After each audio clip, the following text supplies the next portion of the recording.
One, two, three. Okay. Good morning, everyone. I am the lucky one to be the most nervous one because I'm the first. My name is Maria Konovalenko. I am coordinator and producer of the conference, and I'm very happy to welcome you all at the Biogas and Biomethane World Summit. I would like to thank all our speakers for their support and for joining us today and for agreeing, sharing their knowledge.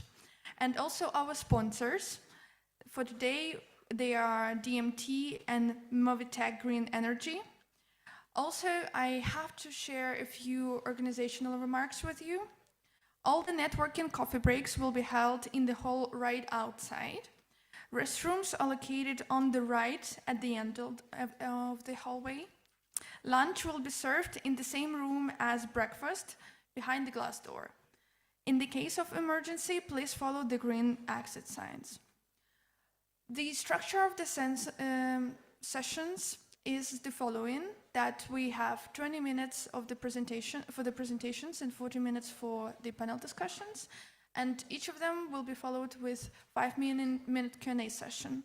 If you have any questions, please raise your hand and the microphone will be brought to you. And also, this is the request for our virtual participants. Please don't hesitate to ask your questions using the Q&A button. In the agenda, you can find a list of participants, evaluation form, and the speaker list. All presentations will be collected and sent to you via link after the event. As for photos, you can find them today by scanning the QR code on the agenda or here on your page. Your feedback is crucial to us, so please fill out the evaluation forms at the end of the event, but it is voluntarily. Please turn off the sound of your phone if you haven't done it yet, and that's all for me. And I want to welcome our chairman for today, Dirk Bonze. Enjoy the conference. Thank you.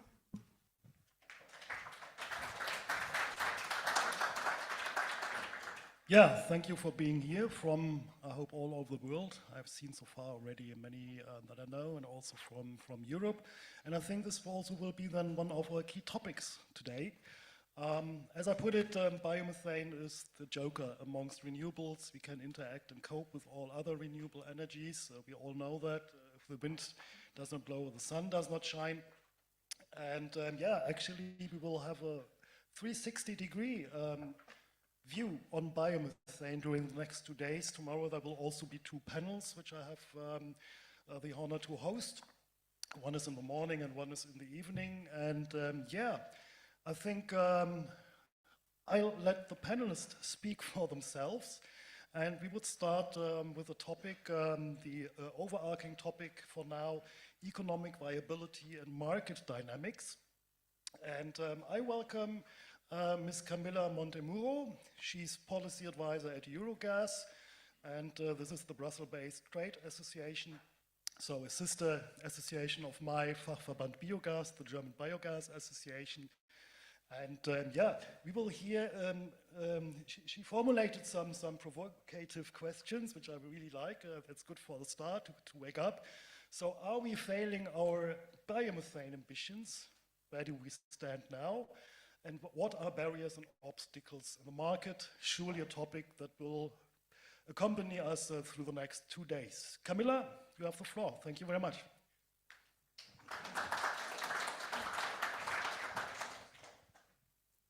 Good morning, everyone. Good to see you all this morning in this sunny Amsterdam.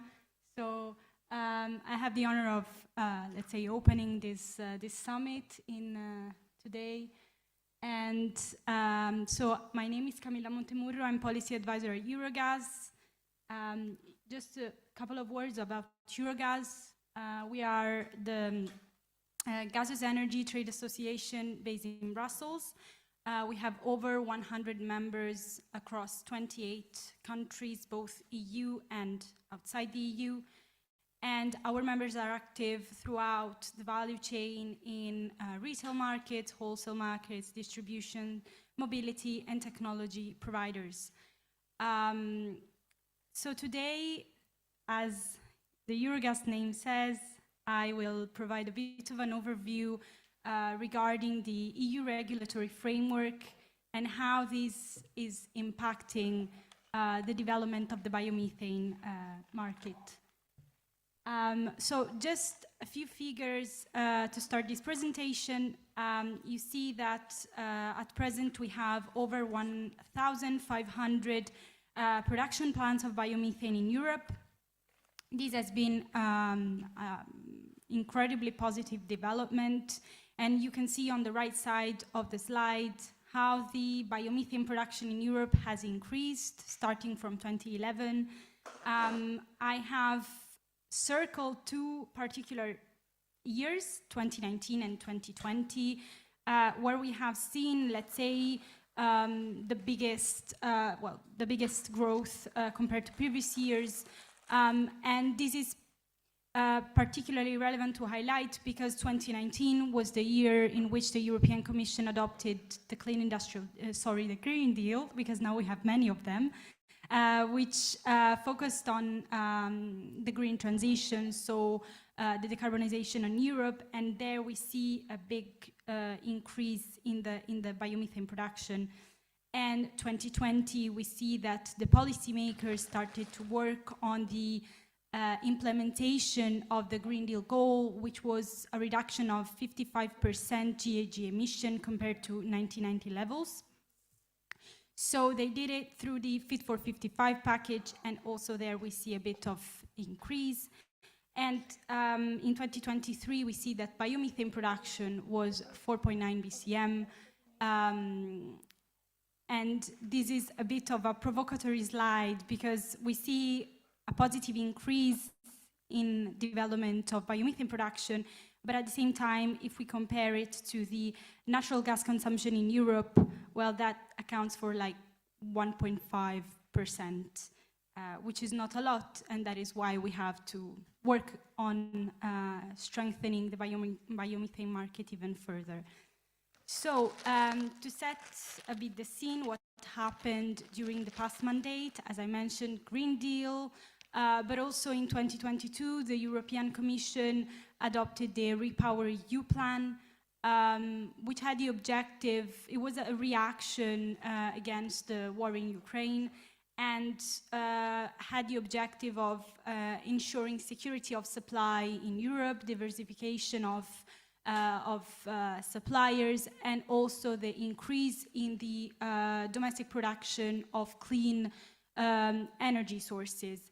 And for the first time, we see here a very big political commitment to biomethane, which I have highlighted in the slide. So the European Commission had pledged to achieve a 35 BCM biomethane production by 2030.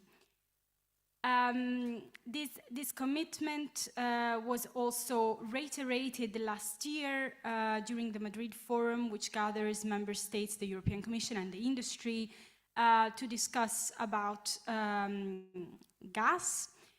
And we see that already the commitment had shifted a little bit, meaning that they say that in 2030 they see a projection of 32 BCM of biogas biomethane. They have, again, this political commitment to scale up biomethane in Europe. But my question here to you is this enough? Is political commitment enough to scale up the biomethane market in Europe?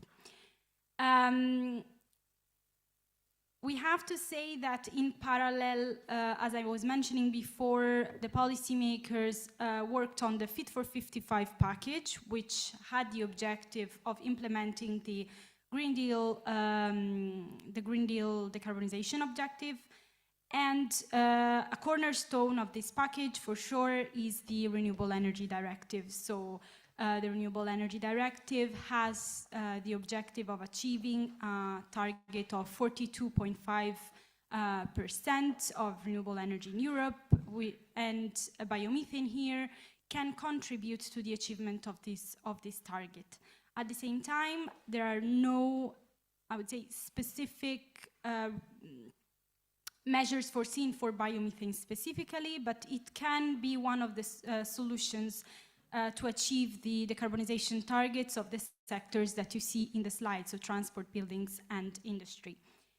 In the same package, we saw other pieces of legislation, like the gas package, where biomethane has been recognized being a renewable gas, the possibility to be injected with tariff discounts at 100%.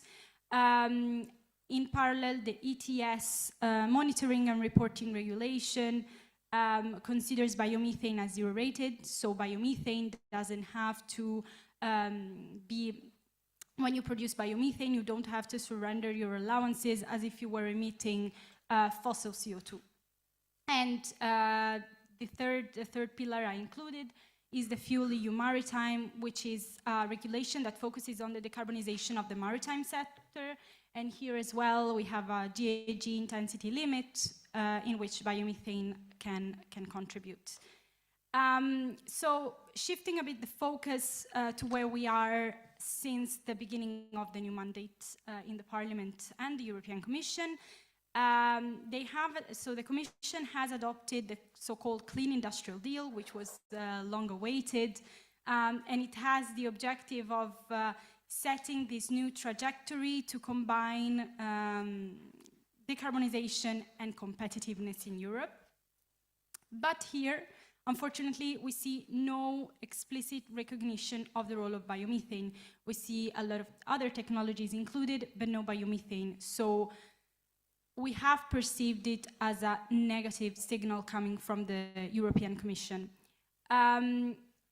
However, just a few weeks ago, if I'm not mistaken, on the 5th of May, the Commission also published the roadmap towards ending Russian energy imports, and we see that amongst the different sections of the document, they have included the part related to biomethane.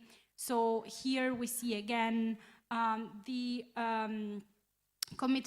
political commitment to boost the production of biomethane in Europe, aligned with the Repower EU 35 BCM objective.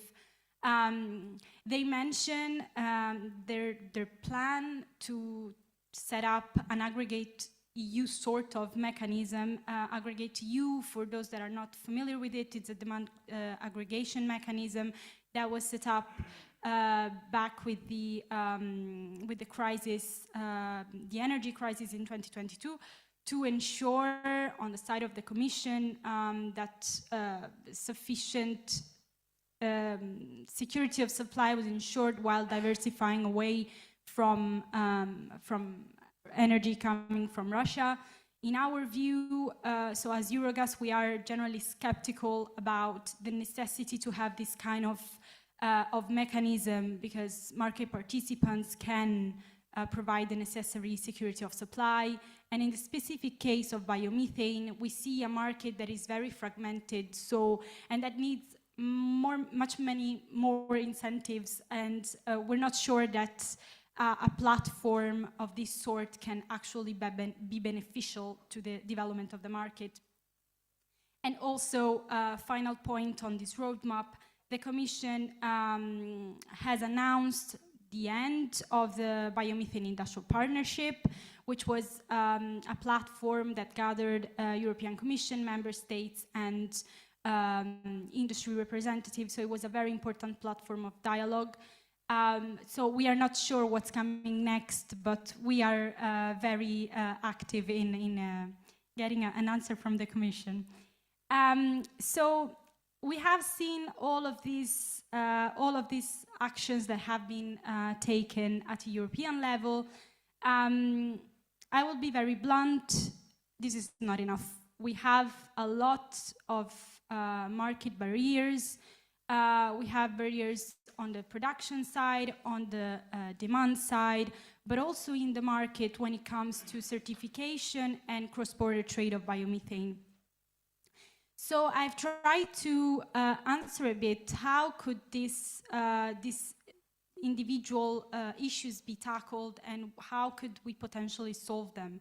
So first of all, to accelerate the development of production in the EU, we need to make the production target, the 35 BCM, legally binding to give a strong signal, and we have been very vocal about this at the time when the gas package was negotiated, but unfortunately we didn't succeed because it's just a political commitment for the time being.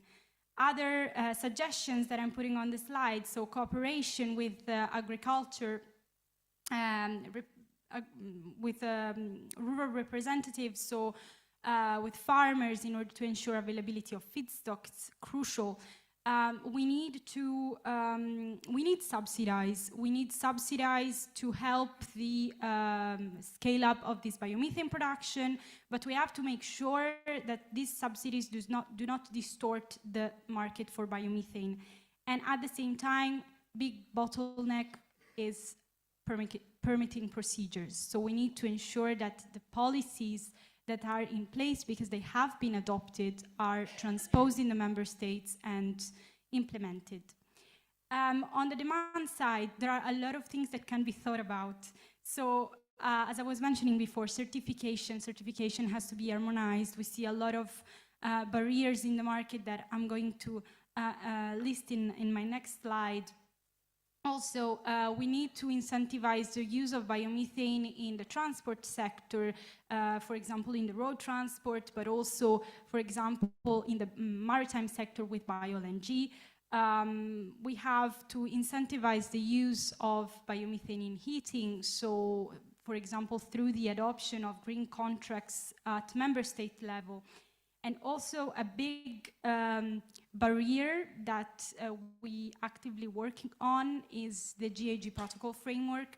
So GHG protocol is actually a supranational, non-binding in theory mechanism, which doesn't recognize these biomethane certificates explicitly, and this represents a big barrier in the market. Also consistency with ETS and other demand-side incentives, as long as, again, they're not distorting competition in the market and the development of a real internal EU market for biomethane. On the side of cross-border trade, so there are a lot of inconsistencies in how the member states implement the rules, the support scheme that they adopt.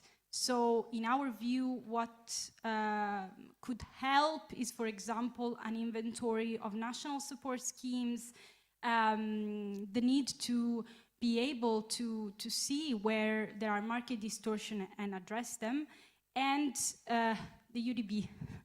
The Union database, for those that are not so familiar with it, it's a database that the European Commission is in the process of setting up following the Renewable Energy Directive, and it's really a mess. So it has the objective of tracing the renewable and low carbon fuels. It's operative for the liquid module, but for the gaseous module, which concerns biomethane, it's really problematic. There are a lot of barriers that I have also included in this slide, just a few of them. I'd be happy to complement later. So there are no connections with national registries. Third country imports are not allowed. So there's a lot of work to do that. And in our view, it's a very useful tool. It can be a very useful tool, but we have to get there somehow. And so a lot of clarity also on implementation has to be provided in order to ensure that this cross-border trade of biomethane is not obstacled. So in order to conclude, to answer my question, are we failing our biomethane ambitions? Well, if you take it from the perspective of the industry, so the industry commitment, I would say no, because I see also from our members that the industry is really committed. The problem is, again, from our perspective, the mixed signals. So we see one day commitment, the following day no commitment. We don't see consistency in the policies. We have to tackle all those barriers that I haven't listed before: production, demand, but also certification and cross-border trade in order to ensure that this biomethane market in Europe is actually happening. So yeah, this is it from me. Thank you so much for your attention.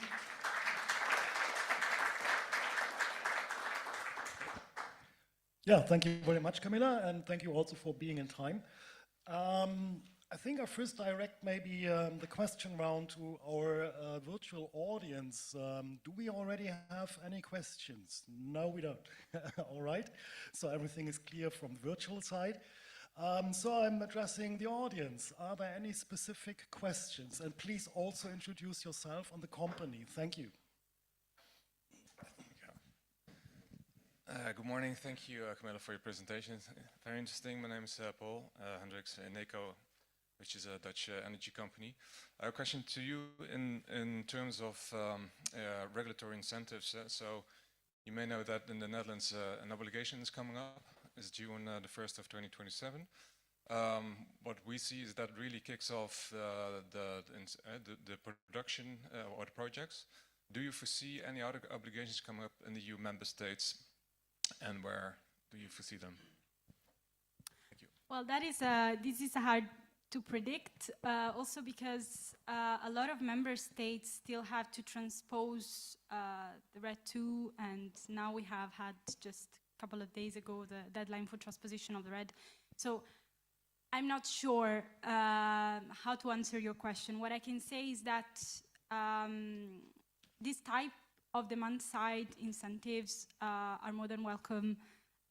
The only thing that we have to be careful with is that they're conform with the internal rules of the market, so competitiveness, and they are aligned with the treaties. That's a bit the idea, because I see that they can incentivize domestic production, but we have to ensure that this does not represent a significant obstacle for trade of biomethane. So we need to be able to go from one member state to the other and do not face too many restrictions on that.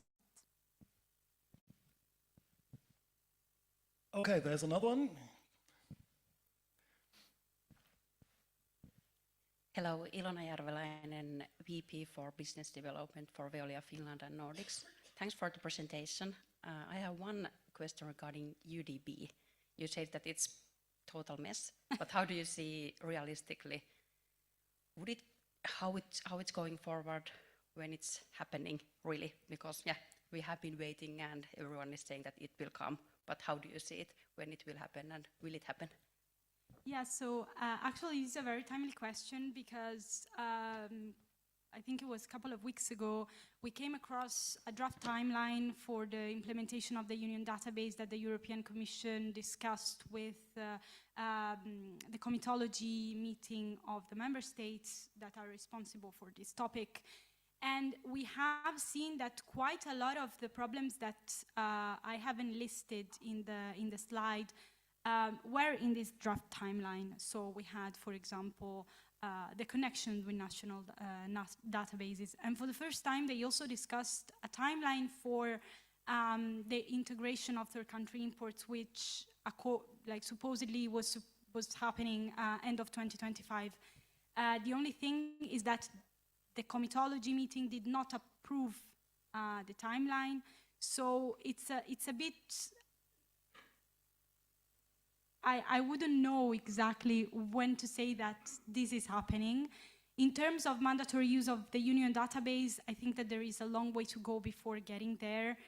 In this draft timeline, they had also included January 2026 for the mandatory registration of feedstocks.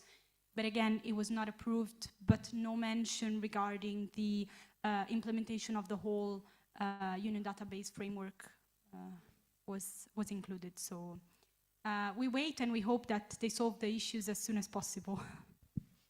Thank you. Okay, maybe from my end, some remarks to the Union database, as we are from the German Biogas Association, also with EBA, are constantly in discussions with DG Anna, and I can confirm it's a drag. but I don't think that it will be a long road to go. I think they will be quite quickly, and I think realistically maybe it's the January. But the big problem, of course, is that this at the moment stops trades because nobody knows what is actually happening. Because you need the union database for the trades, not for the actual execution of a trade, but of course to have the POS and GOs in place. This is a big problem. So far, I don't see any more questions. Thank you very much, Camilla. It was also a very good start to have a more broader Thank you, view. everyone. Thank you. Applause, of course. So it was good to have this general overview, and now we are getting a little bit more into details, and I think this is of interest of many of you, financing. Michael Ware from Gene Giraffe is the supervisor of this company, and they consider themselves the market leader for biogas. And he has been working in project finance for over 20 years, and remarkable is, of course, he raised already more than 1 billion British pound for renewable energy projects, and in his pipeline are more for 500 million euro. So we will hear now something about financing models for biogas projects, the fundamentals of project finance, how funding can differ also from wind or solar, also important. And I'm very keen on your presentation, Michael. Thank you, it's yours, it's your stage. Thank you.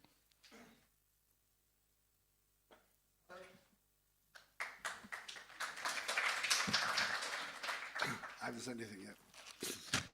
I work for a company called Green Draft. And if you ask a question at the end, I will give you a little draft. And I did notice as I picked these up, none of them are green, but never mind. As introduced, I'm going to talk for about 15, 20 minutes. I've probably been too ambitious in my slides, so I'm going to rattle through some and dwell on others. Get this to work. So we're Green Draft. We've been going about 14 years, 150 people in 10 different offices. All we do is raise money for projects. So clients come to us and say, I've got a great idea.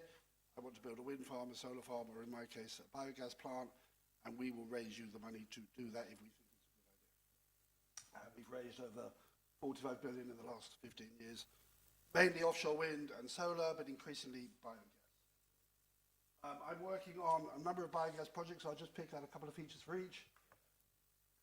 This hopefully is about to close this week. That's a debt-raising facility for a project in Norway using fish waste. And what's interesting about FISC is we're getting 75 to 80% gearing from the bank, very high level of gearing for a biogas plant. Excuse me, could you come a bit closer to the microphone? Oh yeah, sure. Thank you. I'll shout as well. Trillium is based in Belgium. It's using olive cake, but the very interesting thing about Trillium is that the counterparty is a brewery. And if you had to name the largest brewery in the world, this would be in your top 3. And the brewery are putting in over 100 million euros into this project because they want the certificates, which is going to be one of the themes I'm going to talk about later on. Curie is Polish biogas. Poland is a very interesting market. It's one of the biggest agricultural markets in Europe. It has the same agricultural economy as Germany, but it only has 200 biogas plants, and it doesn't have a single biogas to grid plant in the whole country, but it also has the biggest chicken exporter in Europe, hence it has a lot of chicken shit. So Poland is a very interesting market. And then Forest, finally, Forest, we are selling an operational biogas plant in the UK and getting a lot of interest and a lot of good valuation for that. The need for biogas, I think my previous speaker was very articulate on this, so I won't dwell on this. Obviously, biogas is 25% of all of European emissions comes from burning gas. We've got a long way with electricity. We understand how to decarbonize electricity. We're kind of in the weeds of planning now, but we know it's wind and solar. Biogas, we haven't really done anything. People say biogas is the Cinderella of renewables, but Cinderella actually went to the ball. You know, biogas is stuck at home in the kitchen still waiting for an ugly sister. It just hasn't happened in biogas. We're still heating our houses the way the Victorians heated their houses. This hotel is being heated by gas. My shower this morning was heated by burning gas. So we're nowhere when it comes to heat compared to where we are with electricity. So enormous potential. And as we can see down here, this is where we are. There's a huge market. We think the biogas market will grow by a factor of 10 in the next 5 to 10 years, and probably need over 1,000 plants in the next 5 to 10 years. In case I wander off again. What is AD? You're all very familiar with this.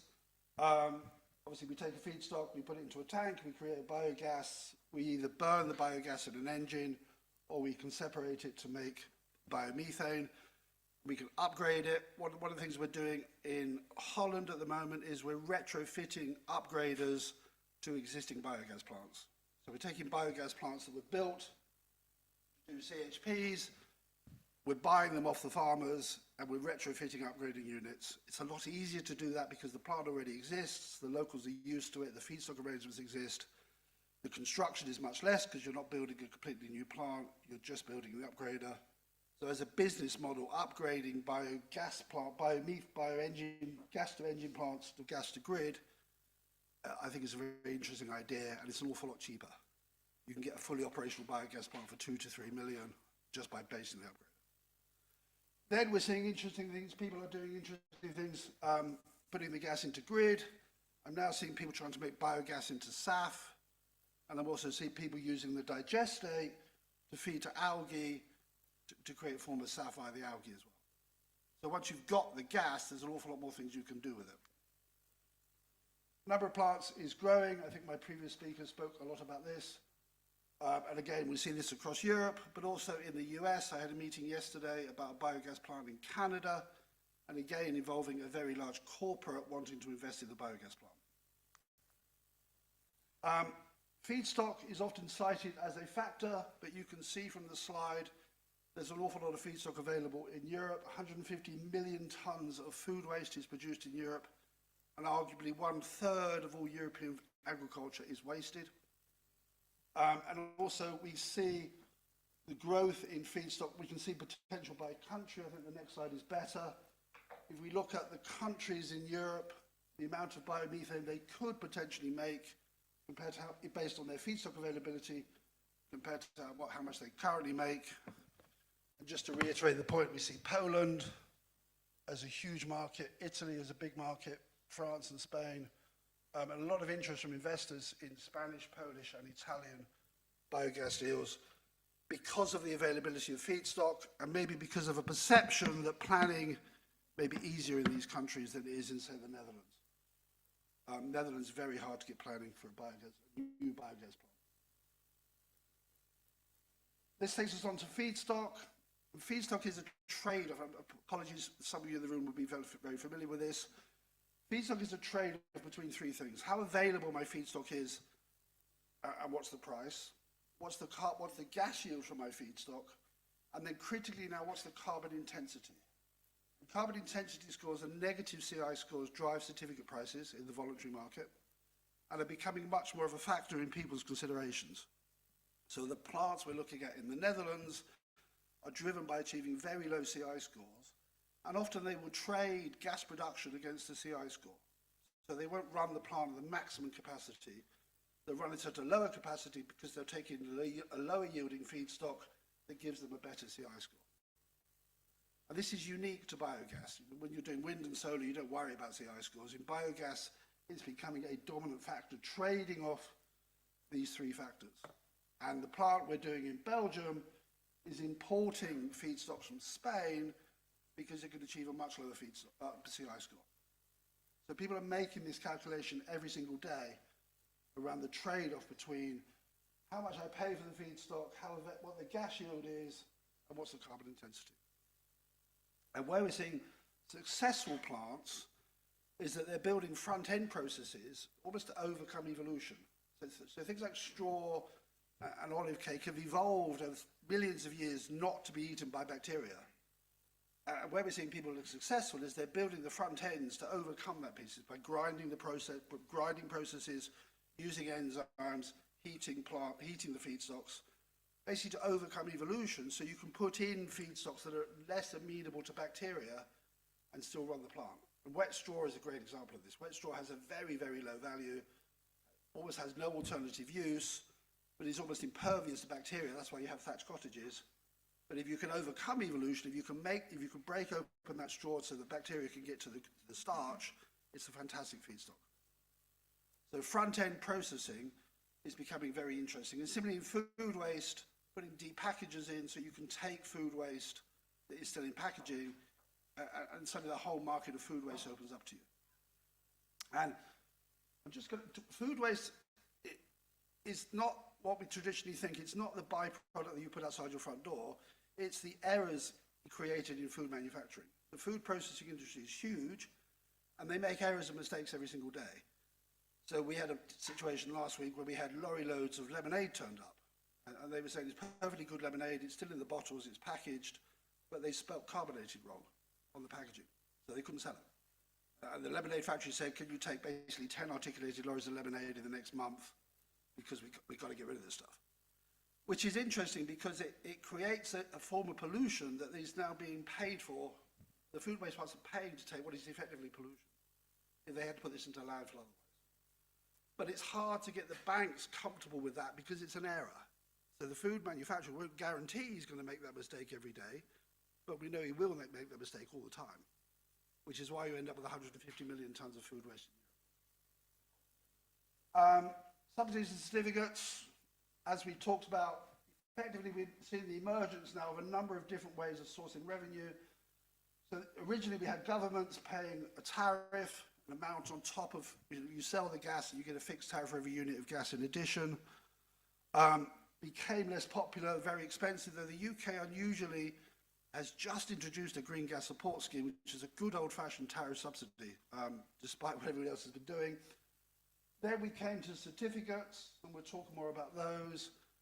And now increasingly seeing industrials and manufacturers coming into the market because they want to acquire the certificates. Obviously, two types of certificates, guarantees of origin, I'll run onto this. So we have the mandatory market, the voluntary market. The voluntary market is where things are very interesting because that's where carbon intensity starts to play a much bigger part. And I'd say the brewing deal, the brewery are willing to put 100 million into my deal just to get hold of the certificates because they have a negative CI score. Sorry, I'm going at quite a pace because I wasn't given very much time.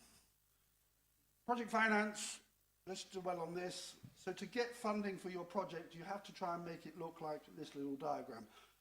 Every single renewable energy project in the world is pretty much funded the same way by project finance. So what that means is we create a vehicle, an SPV, special purpose vehicle, and the funding is what's called non-recourse. And this is a Ponzi French phrase, but it's a very, very critical concept.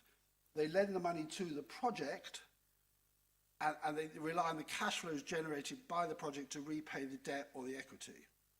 If the project goes wrong, they lose all their money, hence they have no recourse beyond the project. So this makes them very obsessed with three things. Firstly, construction cost. Can you build the project on time and to budget? Is it proven technology? Have you got a very clear understanding of how to build this thing? Secondly, where is your energy coming from? Hence the obsession with feedstock arrangements. And then thirdly, what is your revenue? And in our situation, it's made up of selling the physical gas, but also selling the certificates. So when you go to the funders, you've got to be very clear on those three things. How much is this going to cost me to build? Who will build it? How long will it take? Secondly, where is my energy coming from? How contracted or secure is that energy source? And then thirdly, what is my revenue source? I'm selling the gas. The TTF price is fairly stable, but do I have an arrangement to sell the certificates, or what assumption am I making on certificate values? And that in turn drives back to what we talked about around what's my CI score. Taking that down to slightly more detail, if this was a typical biogas plant, you should be able to draw this diagram for your project. Every single bit of that diagram you should be able to pencil in and say, this is how my project works. This is this is where my waste is coming from. This is my offtake. This is who I'm selling the certificates to.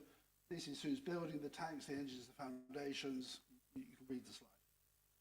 And you must have clarity and certainty on every bit of that. You shouldn't need to refer to your notes. You should be able to repeat that diagram just verbatim in front of the investors. Banking considerations, what do banks obsess about? And obviously closing fisc, we think about this all the time. Feedstock, where is it coming from? There is a tendency to think I have to have a contracted feedstock arrangement for 20 years. The trouble is you're relying on a farmer. So farmers are not great at sticking to contracts over the long term. So the banks would rather see evidence that there was a wider base of feedstock available to you and maybe more than one feedstock contract. So in Norway, we're relying on dead fish, fish waste, fish shit, manures, all sorts of things. I think we have about 10 different feedstock contracts. None of them individually will support the plant, but over the lifetime of the plant, we've got 10. And also when we look at the feedstock contracts, we're looking at both the longevity of the contract, the price, the carbon intensity score, which we're obsessed with, and also the gas yield. And what the banks are asking for on FISC is that we have to contract a certain proportion of the gas yield, not the tonnage. So we can secure higher yielding feedstocks that have a lower tonnage because we've secured the gas yield, because the gas yield drives our revenue. Secondly, revenue assumptions. Ideally, you won't get a fixed price on the TTF, so everybody just accepts that. Ideally, you get the floor price on your certificate sales. So you go to a counterparty, you say, I'll sell you the certificates for the next 20 years, and they hopefully will give you at least a floor price, if not a guaranteed price. The deal I'm doing in Poland, we've got a guaranteed price for the gas and the certificates for 15 years. The deal I'm doing in Canada, we've got a guaranteed price for the gas and the certificates for 15 years. The thing we're doing in Belgium, the brewery, I desperately try not to say the name of this brewery because they've got such a fierce NDA. The deal we're doing in Belgium, the brewery will give us a floor price on the certificates for 15 years, but they won't give us a cap. They won't give us a fixed price, they'll give us a floor price. So these things are available. So you can get at least a floor price on your certificates, and that's key to driving your revenue assumption, because certificates may be 40, 50% of your revenue case. CapEx and technology. This isn't a world that you need a one single EPC. Because if you think about your biogas plant, you've got civils, you've got tanks, you've got an upgrader, you may have a CHP plant. The guy who pours the concrete for the civils is not going to give you a warranty on the upgrader. He's never seen an upgrader before. So he doesn't know, asking him to give you a guarantee on the upgrader is pointless. And the banks kind of get more comfortable with that. My Norwegian project, we have 15 different contractual packages, which is crazy. You only really need 3 or 4. But we've managed to bank this for 15. But if you've got a package for the civils, the tanks, the upgrader, and the weighbridge, that's enough. You don't need one EPC to wrap the whole thing, because as I say, they are completely different technologies. I'm going to speed up. That one we've covered. Valuing biogas plants. I've got 2 more slides to go. How do we value these things? It's art, not science, let's be frank. We NPV. The classic way of doing it is we NPV back the cash flows. We then may look at construction projects. We start thinking about digital pipeline level value, promising pipeline, etc. As you go down this slide, your values get less and less. I never believe there's any value in promising pipelines, or I've got an option on a field, hence that's got a value. The only real value lies in operational projects and construction projects. To give you some idea of value, I think I'm selling in the UK at the moment, we're getting 7 million sterling per megawatt electrical equivalent. Precise way of thinking about it, but that's roughly a value. £7 million per megawatt electrically equivalent of operational capacity. We are seeing discount rates of 10 to 12%, and we may be seeing 12 to 14 times EBITDA for operational plants. So all very, don't come to me after and say, you told me my plant was worth X. Very much depends on where your plant is, how mature it is, how secure the feedstock is, do you have an offtake, etc., etc. The more certainty you've got, so if you've got long-term feedstock contracts and fixed offtake contracts, the higher your values are.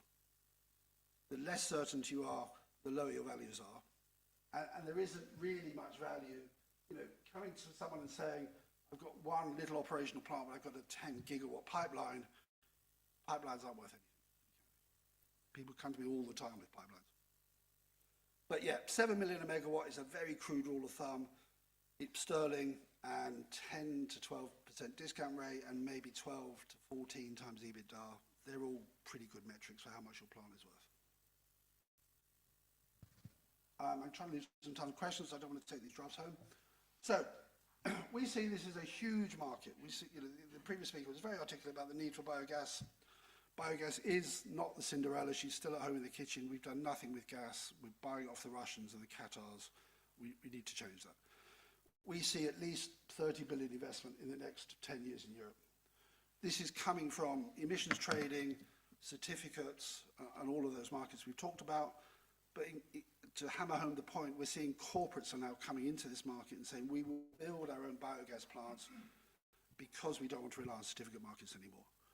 So, seeing a brewery, the brewery are not investing £100 million in the solar farm, they are investing £100 million in a biogas plant. So infrastructure funds, utilities and large corporates, I could name 50 infrastructure funds who want to look at biogas plants. I get a call about once a week from an infrastructure fund saying, we're really keen on biogas, have you got anything we can invest in? So the money is absolutely not a problem. If you've got a good project, you can fund it. Banks are increasingly comfortable with technology and feedstock risks.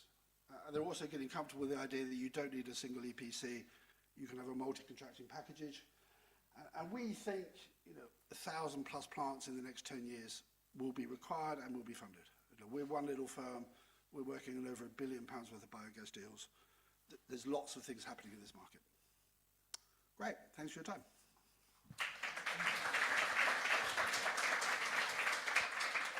And thank you for being in time again.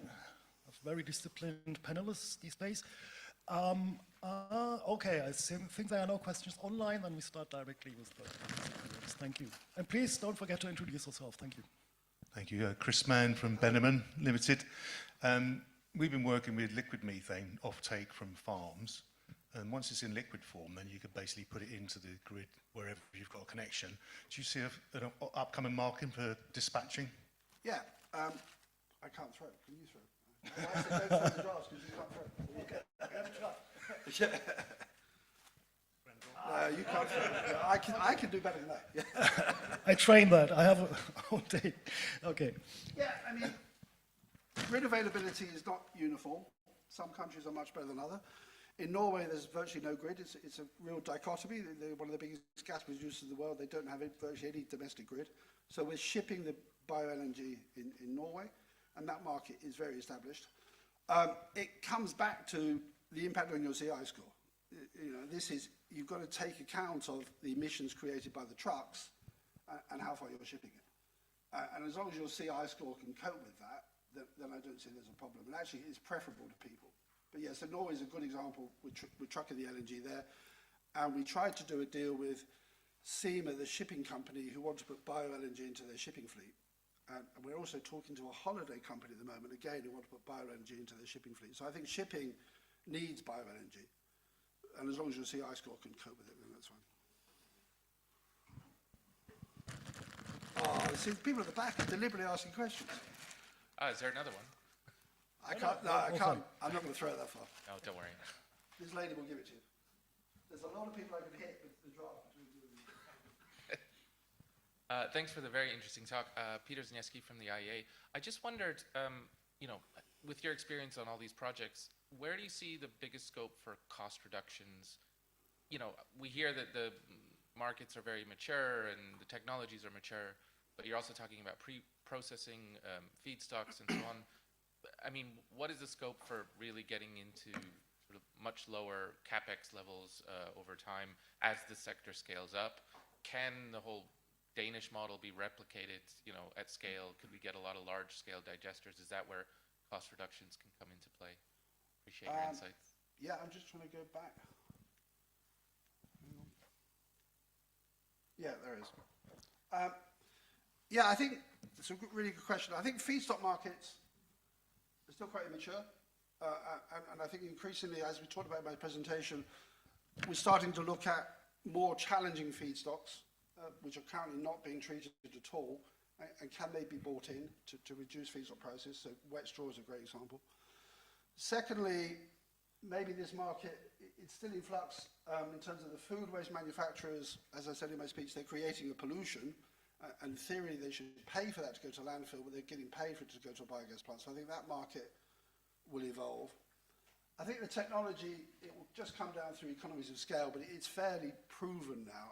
And I'm always hugely reluctant when people come to me and say, I've got a biogas plant, it's a more cutting-edge technology. I don't want to do cutting-edge technology, I want to do proven stuff. CO2 capture, at the moment it's a sort of dirty secret of the industry that we just quietly vent this. There's always a little pipe and everyone's a bit ashamed to point it out at the back of the upgrader that just puts the CO2 into the atmosphere. CO2 capture and what we do with that CO2 has potential, it could be potentially very interesting. At the moment, it goes back to food processing, which is a polite way of saying they use it to kill chickens. But let's not dwell on that. And then what we do with the digestate, again, a very interesting product. You know, this is a form of fertilizer. This should have an enormous value. A lot of biogas plants are paying for someone to take it away, even though it's a form of fertilizer to the farmer. And we're looking at a plant at the moment where they use algae to separate the liquid element of the digester, of the digestate, can be used to feed algae. And it's like rocket fuel for algae. These things grow like crazy.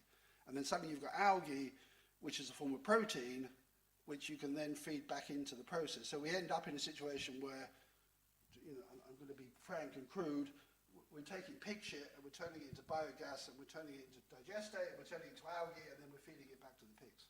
So circular economy in action, brilliant.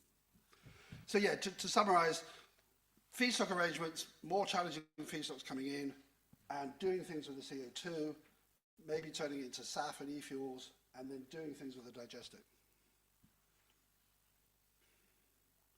Okay, thank you. Okay. Just want to draft it. I can do that, yeah. Thank you. Hi, my name is Selima. I'm from Engie, and I have just a small question about the Belgian project with the olive cake from Spain.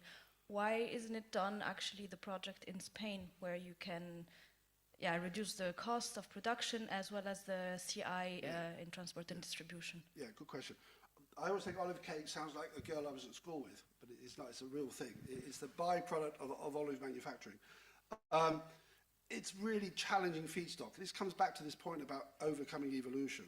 If you look at olive cake, it's a dry, husky thing. It seems almost impossible that you'll get gas out of that.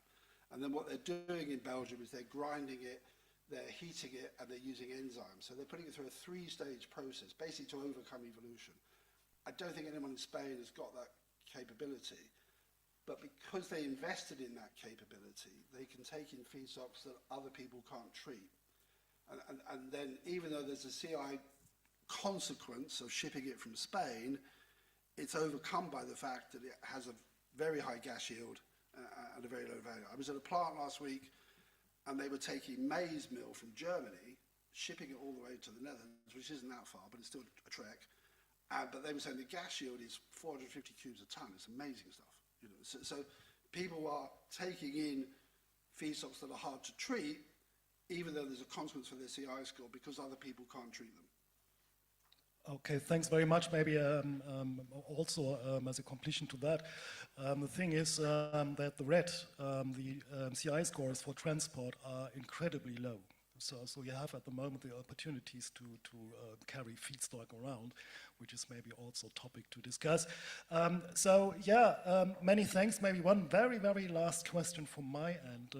You showed in your last slide 1,000 new biogas or biomethane biogas plants.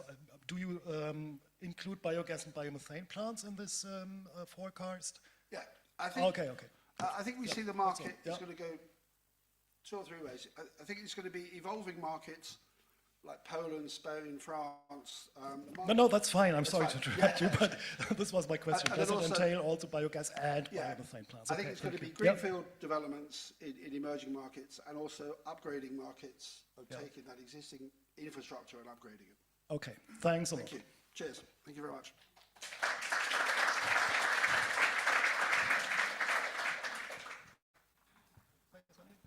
Yes, just a small technical reminder that it's not only useful, we have the microphones, and it's very important to talk in the microphone when you ask the questions or when you present. It's not only for you here, but also for the virtual audience.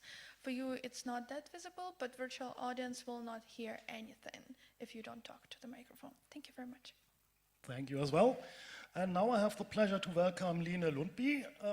She is working for the Export Investment Fund of Denmark, the EIFO, and especially working with large companies. She's director in the new energy organization department with a strategic focus on biogas. And she has a master degree in economics and businesses, and I'm very happy now to listen to your speech about Export Investment Fund of Denmark. Thank you very much. Applause, thank you.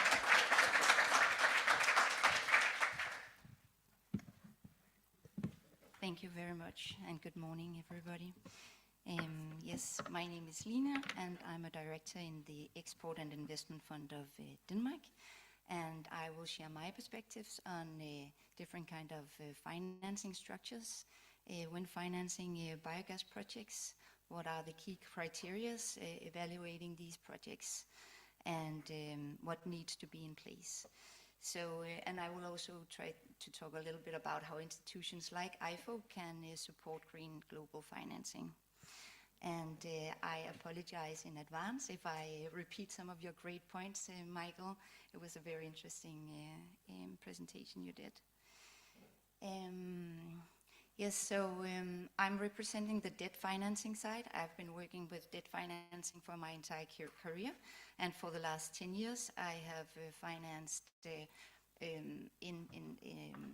primarily energy, renewable energy projects, including biogas projects. And I will start by presenting a little bit about IFO. So we are the Export and Investment Fund of Denmark, the National Promotional Bank, and the Export Credit Agency of Denmark. So we are operating as an independent state-owned company, and we are owned and backed by the Danish state, and that's why we have a AAA rating. And we were established in April 23rd as a merger between 3 Danish independent state-owned funds, the Danish Growth Fund, the Danish Green Investment Fund, and the Export Credit Fund. So we actually built on 100 years of experience. So today we are a single point of access for Danish companies and international buyers who wants to buy Danish content. And we provide risk-tolerant and competitive government financing, and we are supporting companies from early stage, international expansion, and large-scale project financing.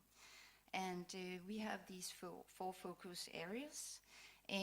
We are opening doors for global trade, and we are accelerating green transition, and promoting innovative technologies, and also developing the defense industry. And actually today more than 70% of our deals are green, and it's making us one of the greenest export credit agencies in the world. And we are global. We can finance all over the world, any kind of countries, unless they are sanctioned. And we are very experienced in providing project finance. We have financed more than 200 wind projects with a contract value of 22 billion euros, that area. So, and we actually also have experience in financing biogas in Denmark. I started financing biogas in Denmark in 2016, and we have participated in co-financing more than 15 biogas plants in Denmark, from farm-based biogas plants to industrialized biogas plants. I think one of you mentioned what someone called the Danish model, and we are very familiar with financing the Danish model, which is a highly efficient approach to producing biogas with a close link to the agricultural sector, and primarily injecting the gas or the biomethane into the gas grid. and with a focus on sector coupling. I guess some of you heard about Thunder or Tønder Biogas. They are delivering CO2 to Kassø, a large-scale e-methanol plant in the south of Denmark that we have also been a part of, where we have also been a part of the financing. So this is a sweet spot for us, and that's why we have set up a dedicated team that I'm leading, that you can see on the right side of the slide. So a very interesting area, and this is we are very committed to finance this area because we recognize the strong capabilities of the Danish subcontractors and the EPC contractors, and we really want to leverage our expertise in doing project finance or financing of larger scale projects. So and this is a picture, it's not comprehensive, but what we see in Denmark of different kind of suppliers. But we know that, we all know that this green transition, these capital intensive sectors really need access to financing, and especially debt financing. It requires a lot of capital, and then I really think that lenders can make a difference by providing risk capital and thereby lower the cost of capital for the projects. And this might be where some of the repeating marks are coming up, but this is where we see the key financing solutions. I will go deep into project finance, and this is a corporate balance sheet financing. So I will start by explaining what we see here. When we look at a corporate financing balancing, it's the balance sheet that we are focusing on. And actually, the SPV assets should be changed to the company.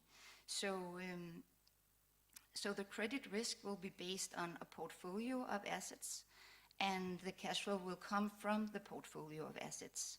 And that's where the entire company bears the risk. And this is unlike project finance, where we isolate the risk to a specific asset.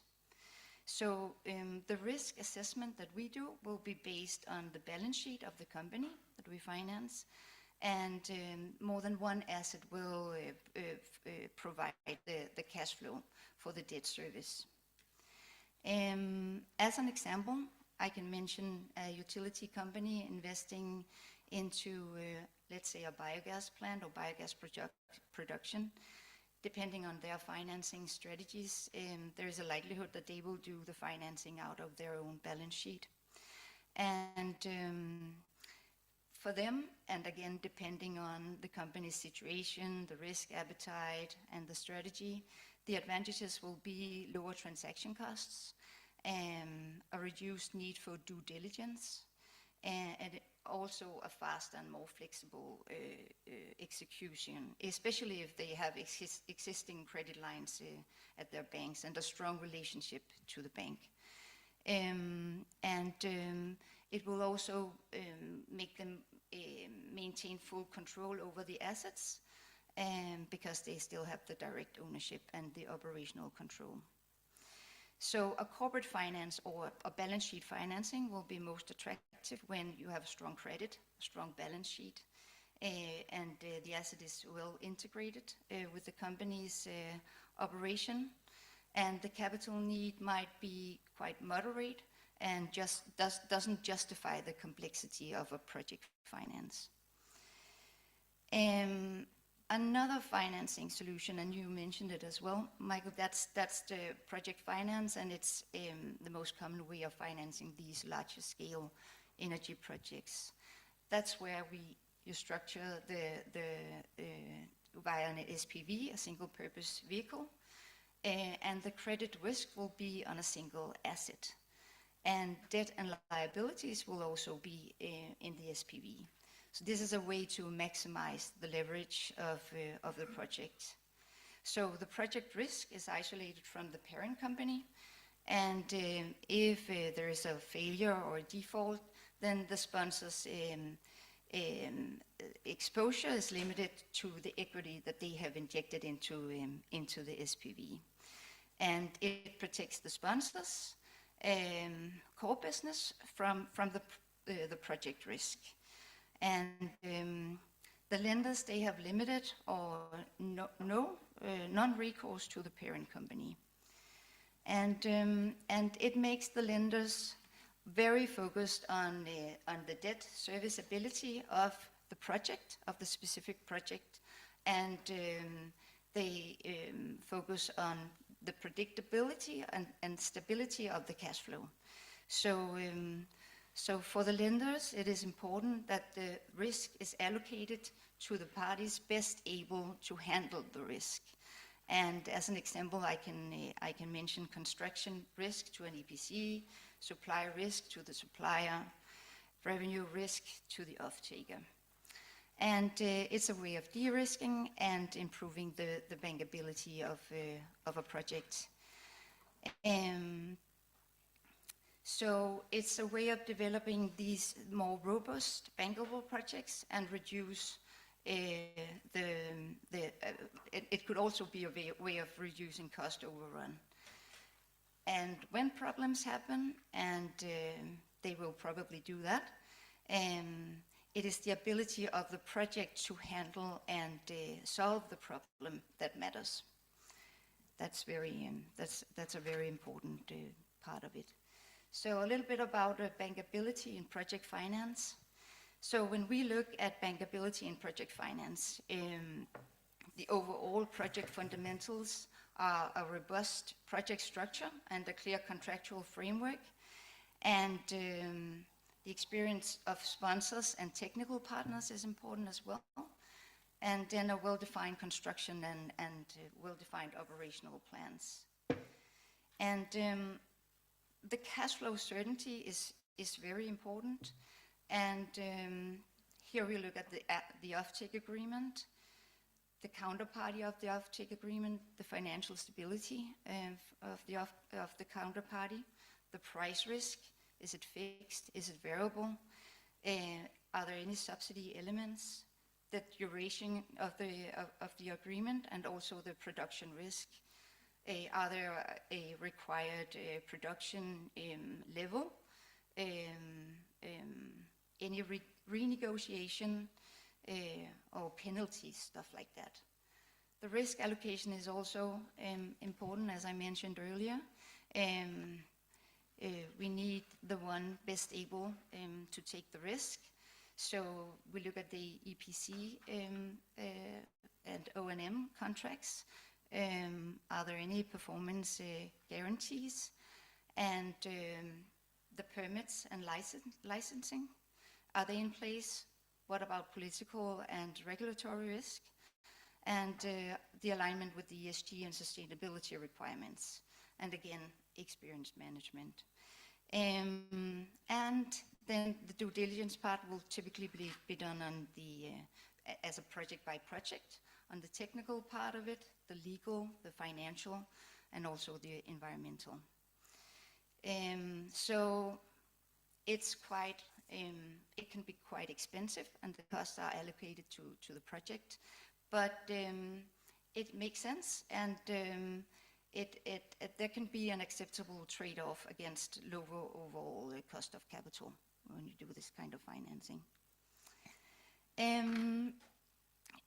So why do a PF or project finance if it's so complicated? It can attract long-term specialized capital from, yes, Michael, you mentioned infrastructure funds, also development finance institutions, export credit agencies, as we are, and multilateral banks. So stakeholders or lenders focused on long-term stable cash flow. So it's also a way of professionalizing and a sector, and to make it more bankable and make it able to attract financing. And not all these things need to be in place.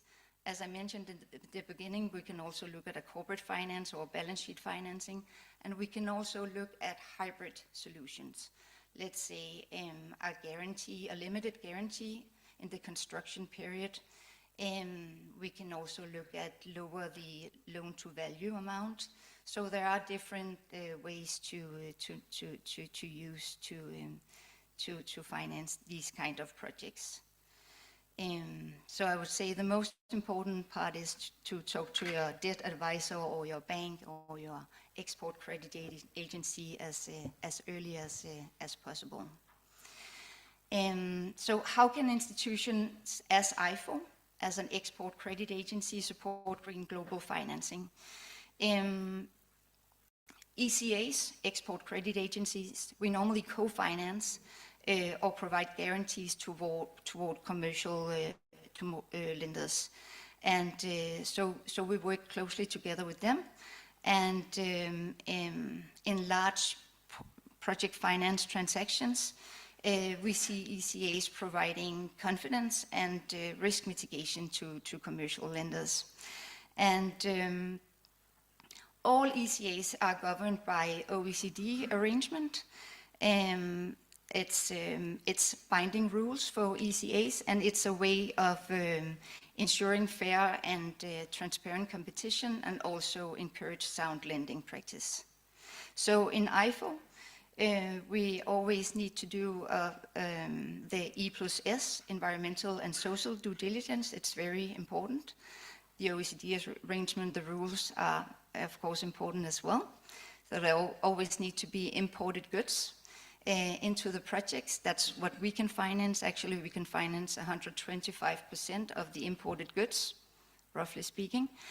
And then we need the Danish economic interest.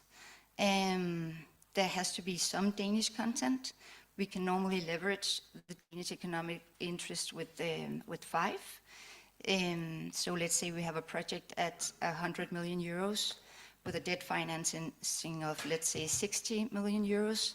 And an IFO guarantee of 50%, let's say 30 million euros, then we would only need around 6 million euros of Danish content to be able to finance, and a lot of other requirements as well, but that's the way of doing it. And then we of course need the credit assessment. So the value creation when using an ECA is we are here to create capacity and to do the risk sharing together with the commercial lenders. I think that was all for me. No, maybe I should just sum up some key messages. So what we see is that biogas projects are bankable, and we also see a movement towards project finance, but we are very open for hybrid solutions, of course. And the de-risking strategies, they are crucial. And IFO, as an ECA, we take risks where banks need a risk-sharing partner. That's it for me.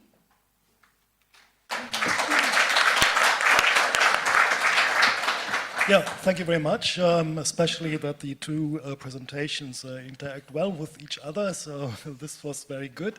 Are there any questions again from the virtual scene? No? Okay, then we go directly to the audience. Yes, I can try with the first question. Reinhard Klimek from Evo Verde in Denmark, and at first perhaps more like a comment. I really appreciated that you stressed upon that it's about risk allocation to the parties who are the best at managing the risk, because I think biomethane is part of energy transition. It's uncertain by definition. And but then coming also back to the de-risking, how much de-risking is actually expected? Green Giraffe spoke about floor prices, spoke about 15 years. What would actually be, if you're just looking at the market risk from the revenues, are there any thumb rules you could give us or ideas about this? Yes, I think it's a good question. It all comes back to how much debt can a project be able to service. So we can live with some merchant risk, but we might not be able to bank on merchant risk, so to speak. So there are a lot of moving parts in this, so it's not a yes or no. There has to be, like, let's say, a 70% offtake on the revenue stream, but it will affect how much debt we see that can go into the project. Yeah. Okay, I see no further questions, but I got some also from my end. In Germany, just as an example, I don't know how much, how you're also busy with Germany, but at the moment the banks are really hesitating. We have several reasons for that, especially because there are no long-term contracts anymore. So might that be for feedstock, and especially, of course, for the gas, because all contracts more or less will stop 2030, and which bank will finance for the rest of 5 years now? So this is a big issue. And also we have the GHG quota prices where a bank also cannot rely anymore, at least not at the moment. So how is this being overcome, or how do you deal with these uncertainties, which are sometimes more from the governmental level? Also an example, gas grid access. Yeah, well, then we would have to look at the balance sheet financing. It's difficult to do it as a clean project finance because there are too many uncertainties on the cash flow in that case. And then if the sponsor or the owner are able to provide some kind of guarantee for a limited period or for a limited amount, it could be a help, because we really try to talk to all the international banks. Because of the wind financing we have done, we have a lot of very good contacts. So we are trying to, let's say, stimulating their appetite on biogas financing based on our experience in Denmark. And so we know what they are up against, and we are actually up against the same. But then we need the hybrid solutions, not to do, the clean project finance, try to look at some kind of guarantees, maybe look at the tenor of the loan. Normally we would look at the lifetime of the asset, but also on the contractual side, and try to limit that part of it. Do you have any favorable policies that you have experienced during financing? Because I always have the bad ones in Germany in mind. Yeah, I would say I've been a part of the biogas financing in Denmark, and it's not an easy way of doing it, but it has been easy with the subsidy scheme we had in Denmark with the feed-in tariffs, just giving us this stable cash flow. So the only thing we needed to worry about was the technology risk, and of course on the supply side as well. So it's a good way of doing it, but I know that the industry, it has to professionalize and develop, so feed-in tariffs might not be the right way to go. But not anymore. Not anymore, no. And but as less uncertainty as possible, the predictability is very important. Indeed, and you mentioned it already, speaking about also the technology input.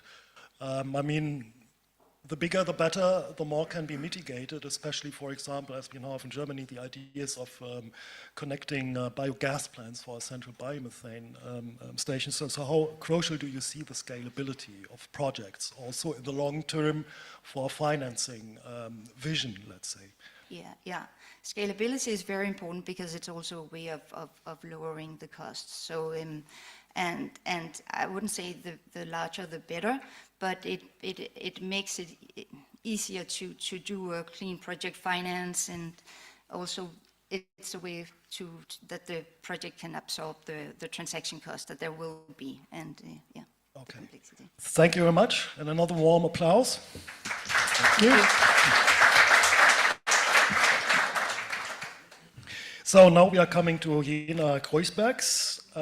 She is Business Development Director for the Netherlands from ENGIE, Renewable Gases Europe. And she has a background in finance and business management and is passionate about building strategies with partnerships, negotiating complex stakeholder landscapes. Yeah, and this is of course the reason why you are here. And yeah, I think it's a very important topic. Exactly, addressing actually also the community ideas on social acceptance and these kinds of things, because we all know it. If we want to yeah, build a plant, the first reaction, of course, is not in my backyard, in the community. So I'm very keen about what you have to say to this. Thank you very much. Thank you. Good morning, everyone. I will start with introducing myself. Well, my name is Jena. I lead the business development team at ENGIE Renewable Gases in the Netherlands. Together with my team, we develop new projects and acquire existing installations. But that's only half the story, because building a plant is one thing, getting it accepted by community, that's a whole different story. In my previous life, I spent over 20 years in finance at Deloitte, British Telecom, and later at ENGIE itself.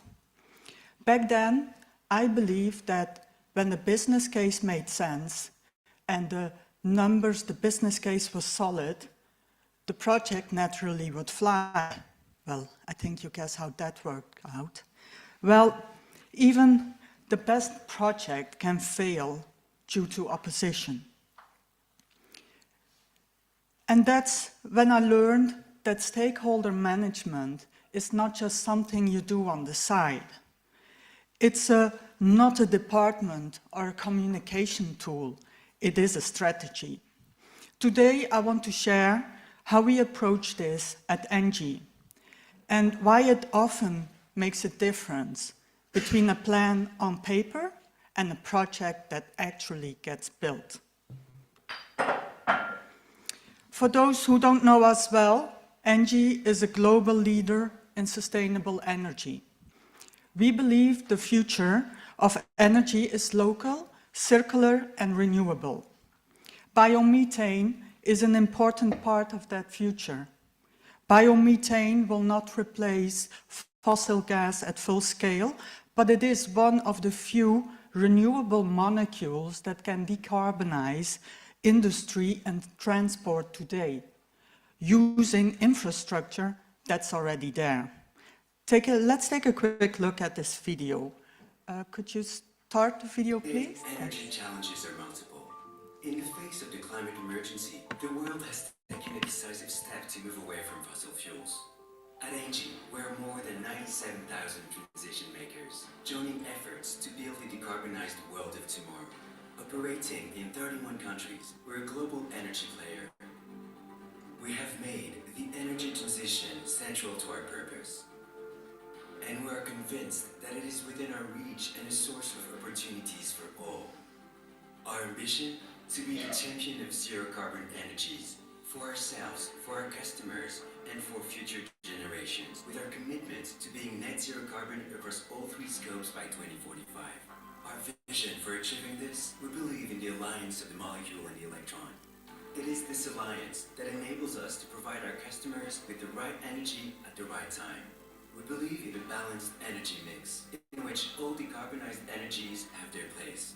Our strengths, our industrial culture, and our integrated model give us a unique positioning on the market. To accelerate our growth in the energy transition, we expand massively our electric and gas renewable energy production capacity. We also continue to develop our flexible production assets, which are key to managing the intermittency of these renewable energies.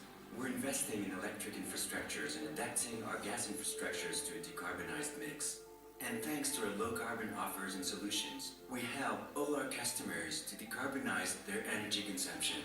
Together, we strive every day to make the energy transition a reality, and we're committed to making it affordable and desirable for all. ENGIE, let's act together. Today's energy... No. I need to go back to my slides, please. Oh, no. Okay, that's the right one. So, as you saw, ENGIE has a clear ambition By 2030, we aim to produce 10 terawatt hours of green gas in Europe through in-house development, acquisitions, and partnerships. We are not starting from scratch. We already operate over 1 terawatt hour production across 39 sites in France, the UK, the Netherlands, and Belgium. France is our biggest market. We are the market leader there. In the UK, we're growing rapidly, and in the Netherlands, we made real progress, acquiring 2 sites in 2024 and expanding our development pipeline. Now, what's unique about the Netherlands? We focus on large industrial scale installations because that's how we can really move the needle on volume, sustainability, and systems integration.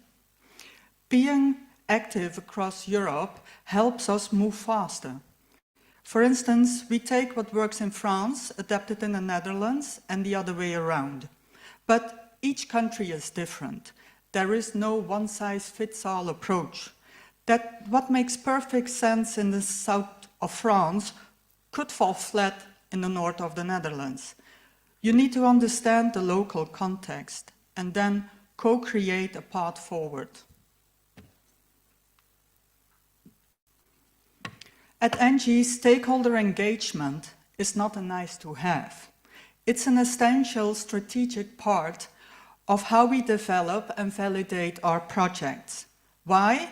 Because support from society isn't just a good to have. It's critical to the resilience and the long-term value of our investments. That's why it's fully embedded in our ESG approach. It's reviewed every year. It's required in every investment case, and in the near future, it will even be audited per project. Well, you may say, that sounds rigid, but it really makes sense. You cannot transition to clean energy without including society in the process. As we say within ENGIE, listen, dialogue, enrich. It's not just about technical viability. It's about social acceptability, trust, and shared purpose. And that applies from the engineering room all the way up to the boardroom. Because in the end, it's not the technology that determines success. It's the trust you build along the way. And that trust, it doesn't begin with the first complaint.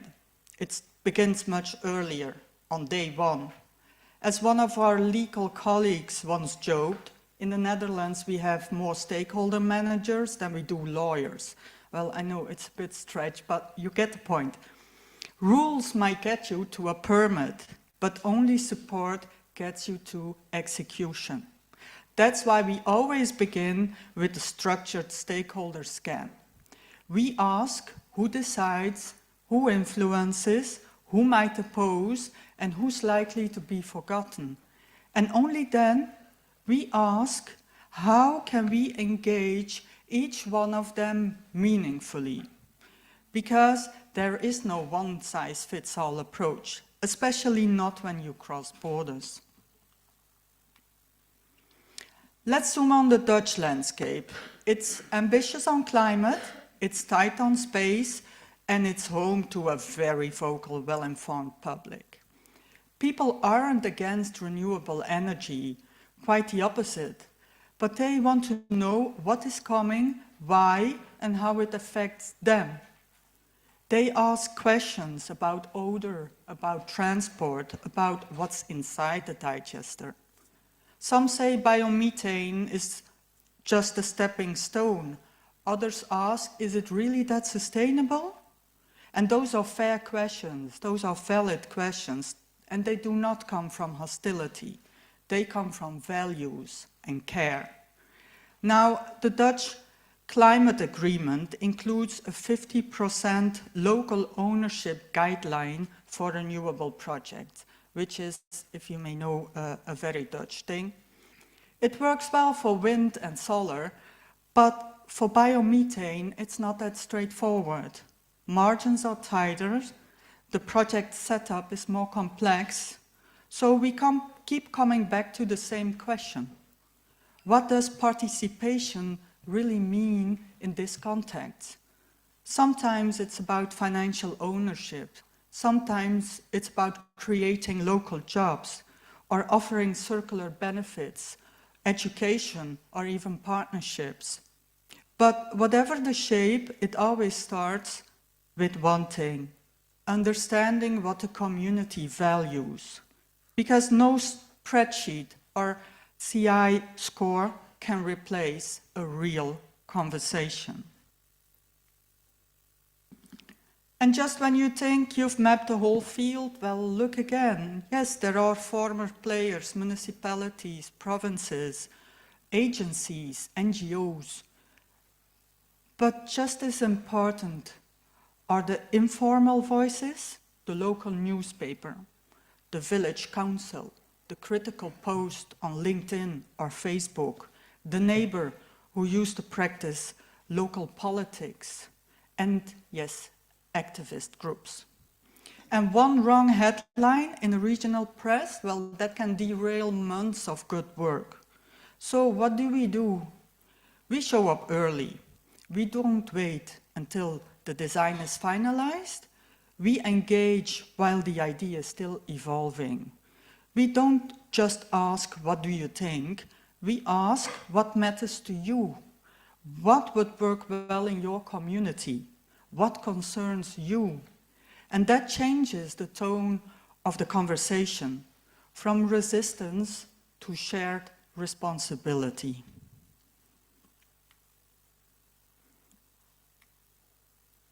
Well, this slide sums it up perfectly. 2 people, 1 rope, good intentions on both sides, but still a deadlock.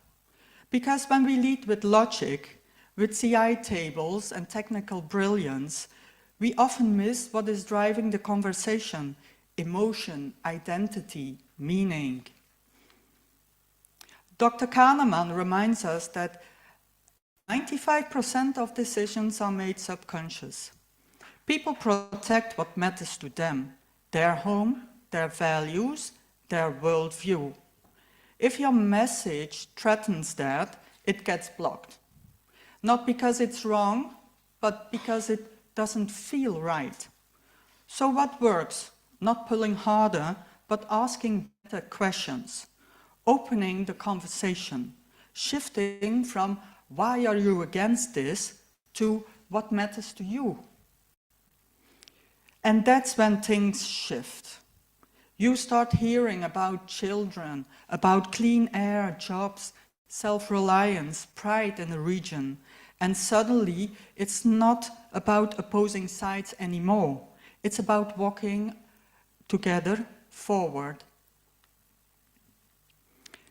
So how do we do this in real life? Let me tell you about one of our biggest projects, GSI North Star. It's located in Emmen, in the north of the Netherlands. We are developing this project together with Shell and EBN.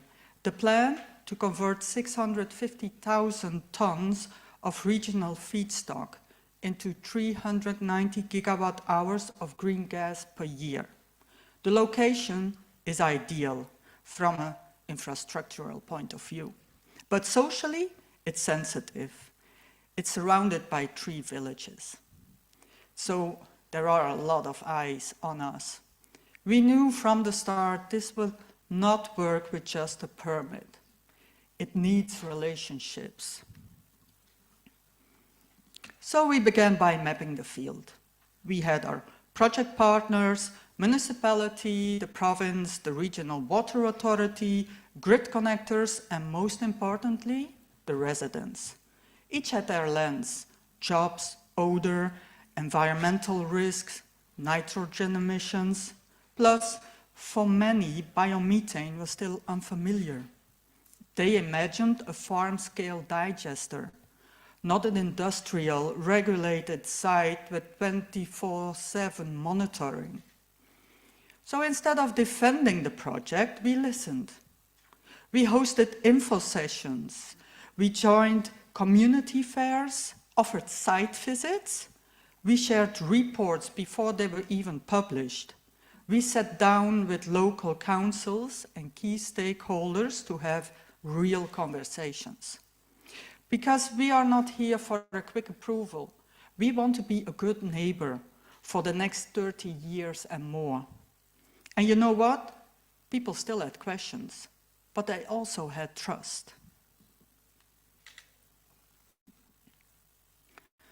Stakeholder engagement is not a separate task, it is the project. Because if you only steer by spreadsheets, you lose sight of the people who make it real. But if you engage early, consistently, and with real intent, you build something much stronger than an installation. You build trust. And trust is the foundation for everything else. So yes, it takes time. Yes, it takes effort. But it is also our license to operate. If we truly want to drive the energy transition, we must invest as much in relationships as we do in technology. Thank you.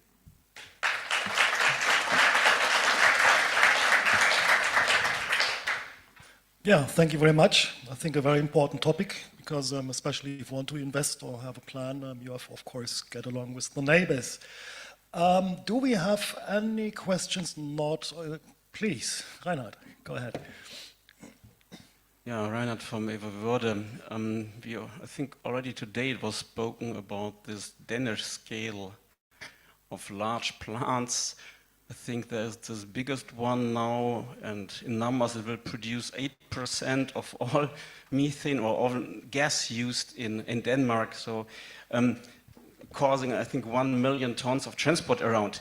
Do you see any chances, if you're thinking about social acceptance or acceptance in the society, to export this into countries like the Netherlands, this kind of concept?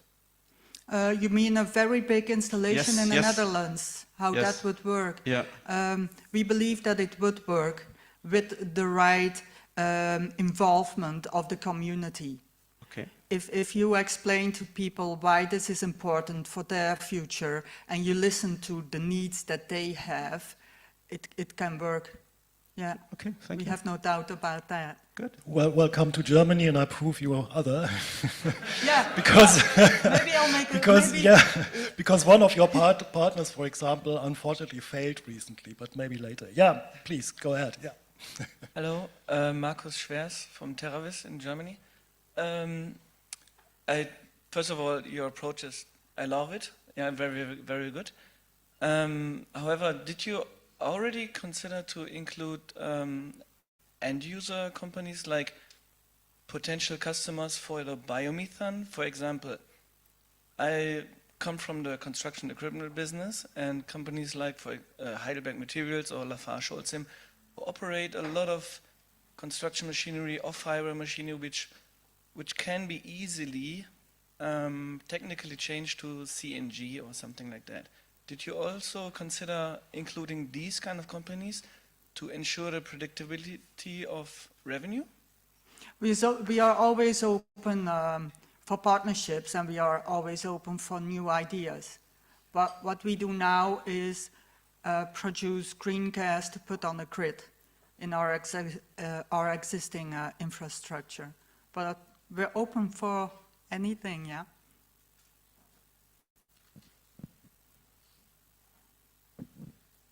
Barry Meuleman, Vattenfall. What's the status at this moment from North Star, and when did you start it with North Star Emmen? When did we start? Yeah, start with the project, and what's the status at this moment? We started like 5 years ago, and we're now in the permitting phase. The permit has been submitted, and now we're going back and forth with questions. Yeah, and we hope, to get some real results in a couple of months. I would also suggest to talk to the associations, to the national ones, which are pretty much regionalized. Just as an example, we as an association, we have to keep our tax-free standard by by, of course, involving the ordinary people, let's say. And for example, we're doing that with open days at a biogas plant. People can take fertilizers with them. They're not smelling, and things like that. Or that in a community, maybe you talk to the people, okay, do I need to run my tractor at 4 o'clock in the morning or whatever? Things like that would be, from my point of view, important, and I liked it very much that you named it to also financially involve the communities, as we have in Germany the nice word Genossenschaft for that. What we do a lot are site visits with the residents. We once had a site visit and they just hopped out of the bus and a truck was loading digestate and the hose broke. So, shit happens. Yeah, But, indeed. So the operators of the plant, they fixed it immediately. They cleaned it up, and that really made an impression on the visitors. Like, they saw that we care about safety very much, but also about our installation and the people around it. So indeed, like site visits, a lot of people, they come on site and they go like, oh, I don't smell anything. Right. So, and that's that's especially the biggest with the marketing. big installations, the industrial installations. That's right. Indeed. Yeah. Okay, thank you very much. Good thing is we are pretty much very well in time. Yeah.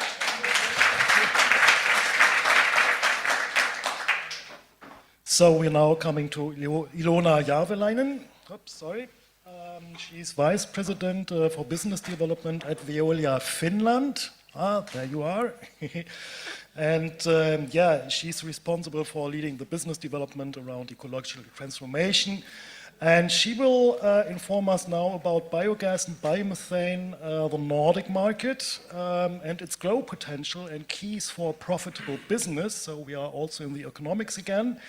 And Ilona, I'm very keen on your speech. The floor is yours. Thank you.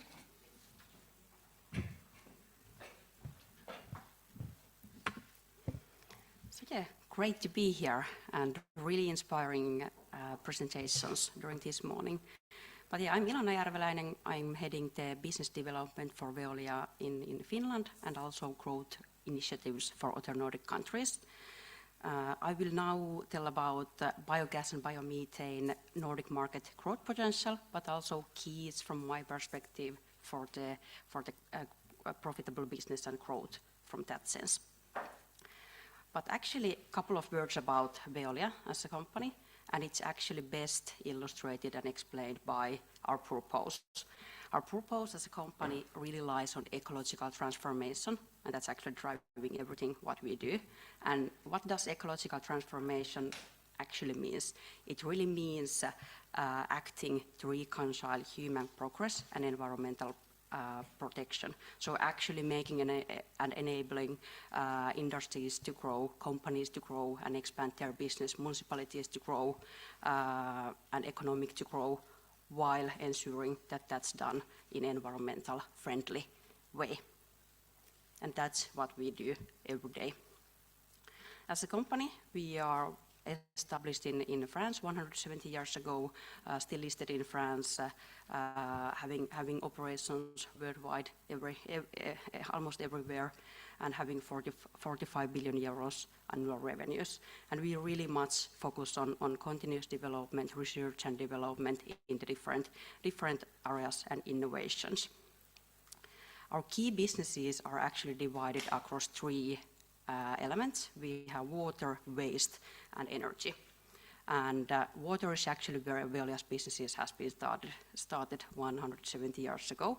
And today we do everything almost in the water segment. We provide drinking water for more than 100 million people in the worldwide.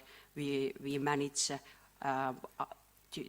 3,500 wastewater management and sites.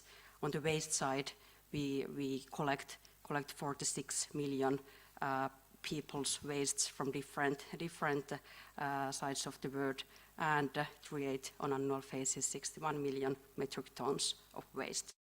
And on the energy side, We produce 44 terawatt hours of energy on annual basis and manage almost 3,000 industrial sites.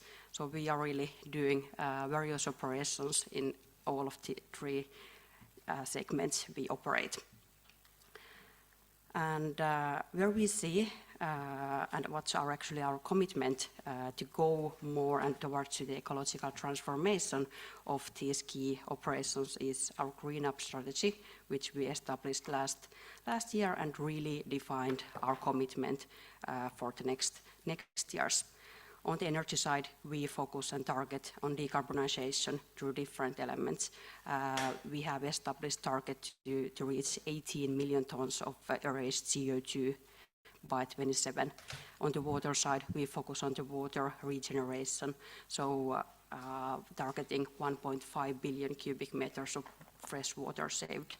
And on the depollution side, we actually target circular economy solutions, hazardous waste collection, recycling, organic matter, better recovery than nowadays. And we have established target of 10 million tons of hazardous waste and pollutants treated by 27. So we really have commitment, and actually also we have quite unique positioning what comes to the market, because and here actually the biogas becomes important, because actually we see that biogas is something that really goes through all of these Veolia three key businesses. Biogas is embedded in water, it's embedded to the energy and to the waste, and it's combined, and we can actually combine different elements from all of these three businesses. And actually, what comes to our current position in the biomethane and biogas, we are one of the world's largest energy producer from biogas, currently actually producing energy from 8 terawatt hours of biogas on annual basis. We are operating and managing 100 biogas plants in different countries and have experience of those operations during last 60 years.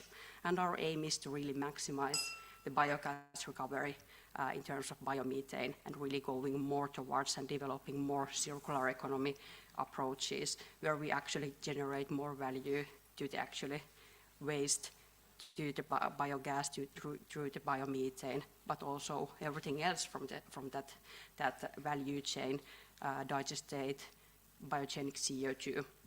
And as a core of our business, it really lies on the upstream operations of the value chain. So that's where we are as a company the best, from the feedstock collection until to the production of the biogas. Then a couple of words about the biomethane market and general outlook. I think there are also similar type of thoughts than actually from the first presentation today by Camilla. I really liked that one. But actually, our situation, what comes to the biomethane and biofuel demand, we have in European level the situation that we have long-term demand higher than ever, starting 2030. We have EU Fit for 55 package really creating increased demand for advanced biofuels, not only biomethane, but all other biofuels as well. We have 42% share of renewable energy in final consumption. We have RED III in place. We have FuelEU Maritime. We have ReFuelEU Aviation, and we have also emission trading system reform. So actually we are in a situation that we have more mandated demand coming into Europe than we have ever had. And really the long-term demand for all biofuels and biomethane is higher than ever. But however, the short-term biofuel market is really challenging, as we have seen. What has happened actually during last 5 years, there has been really high volatility in the market, from the very, very high prices during the Ukrainian war to really, really low prices starting early 23 with different various reasons, unsustainable Chinese biodiesel imports, mandate reductions in the countries with high biofuel demand in general, and of course European macroeconomic status, which has been pushing down the demand for all of fuels. And of course we have seen that large biofuel project has been either cancelled or put in hold due to the market situation and not profitable business cases to act, or too many risks to actually make the final investment decisions.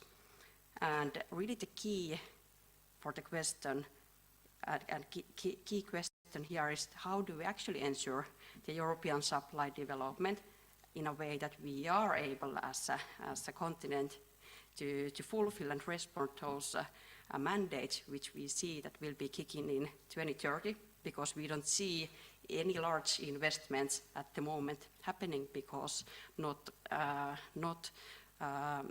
good business cases from the company's perspective, or too many uncertainties from the market perspective within today's market situation. I will get back to actually regarding that question later in my presentation, but before that actually growth potential and how we see the growth potential in the Nordic countries especially. So why biomethane, and especially why biomethane in Nordic? It's actually the highest biofuel growth potential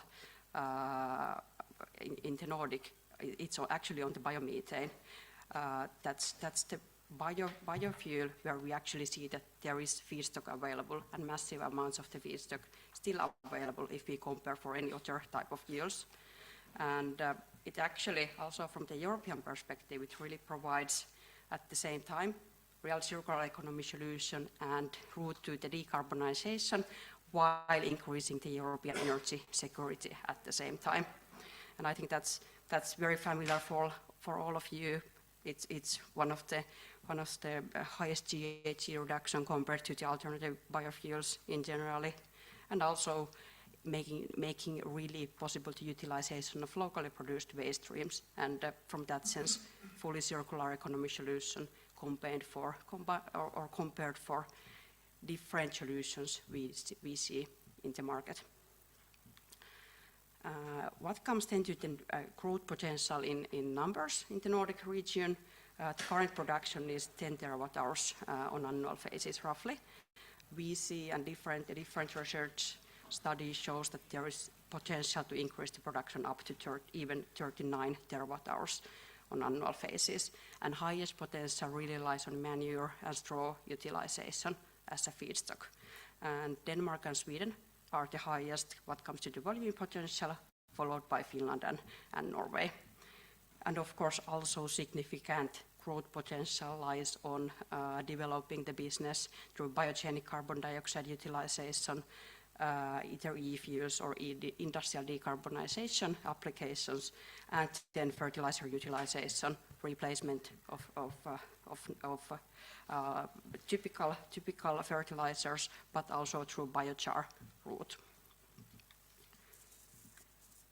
Then a couple of words about the biomethane role in energy mix in the Nordics, because Nordics, and especially if we take the Finland, Sweden, and Finland and Sweden, we don't really use gas as a heating purpose, which is the case for many of the European countries. So where the highest growth potential for the biomethane from the Nordic perspective actually lies is on the applications and uses where the direct electrification isn't possible or it's challenging, or otherwise gas is needed because of the creating flexibility to the systems. So either long-haul transportation, which is increasing amount and increasing market, but there is not yet infrastructure and fleet not yet widely exist there, but it's developing. For the marine sector, that's definitely one of the most promising. There is already infrastructure existing through LNG-fueled fleet. And also really much growing segment is fossil fuel replacement in industrial use, and especially those type of solutions where natural gas is used as a feedstock for producing different chemicals, different products actually. And what comes to the legislations and incentives, either for the demand side or production side, those really varies between different Nordic countries. There is nothing. There are similar elements between some countries, but really different for where Finland has really focusing on the demand side, incentives and partial investment subsidize, or then we have seen Denmark's system compared to the Swedish and Norwegian system. So not harmonized system at all. Veolia's position and interest to biomethane, especially in the Nordic segment, we have been actively developing, especially large-scale manure and straw-based biomethane production in the Nordics. We see great potential and also have pipeline what comes to the water cycle-based biomethane production, as water cycle operations and management is core of our business already today. And as already emphasized, we really see the focus on the upstream part of the value chain, from the feedstocks to the production.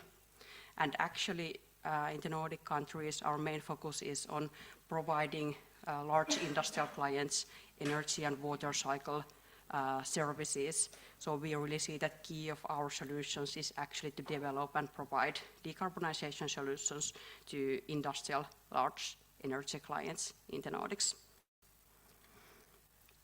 Then actually getting back to my question actually, that how we could ensure that actually we go forward, and actually why it's so important that we ensure European biomethane supply growth. So as already mentioned, the current biomethane and biofuel market status is not really incentivizing the new production investments. Still we need to have the decarbonization. We have the long-term demand already put in place, and it's really also crucial, and there is a statement and willingness from the European level also at the same time to improve European energy security, which is a strategic target as well.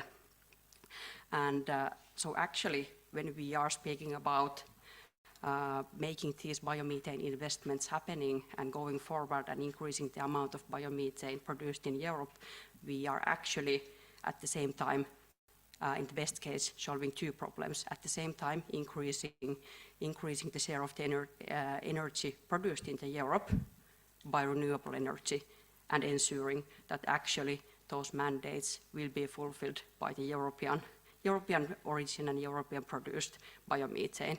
Because I think as a continent, we don't want to end up to the situation that we have the highest mandates and we are just importing a massive amount of those biofuels that will be then used to fulfill the mandates. And what could be then done to accelerate actually the growth? And what I see are the key obstacles or key parts of the solutions. It's really stable policy outlook with incentives to the European biomethane production. I think there are so much uncertainty related to the global economics, related to actually all different elements in this business environment.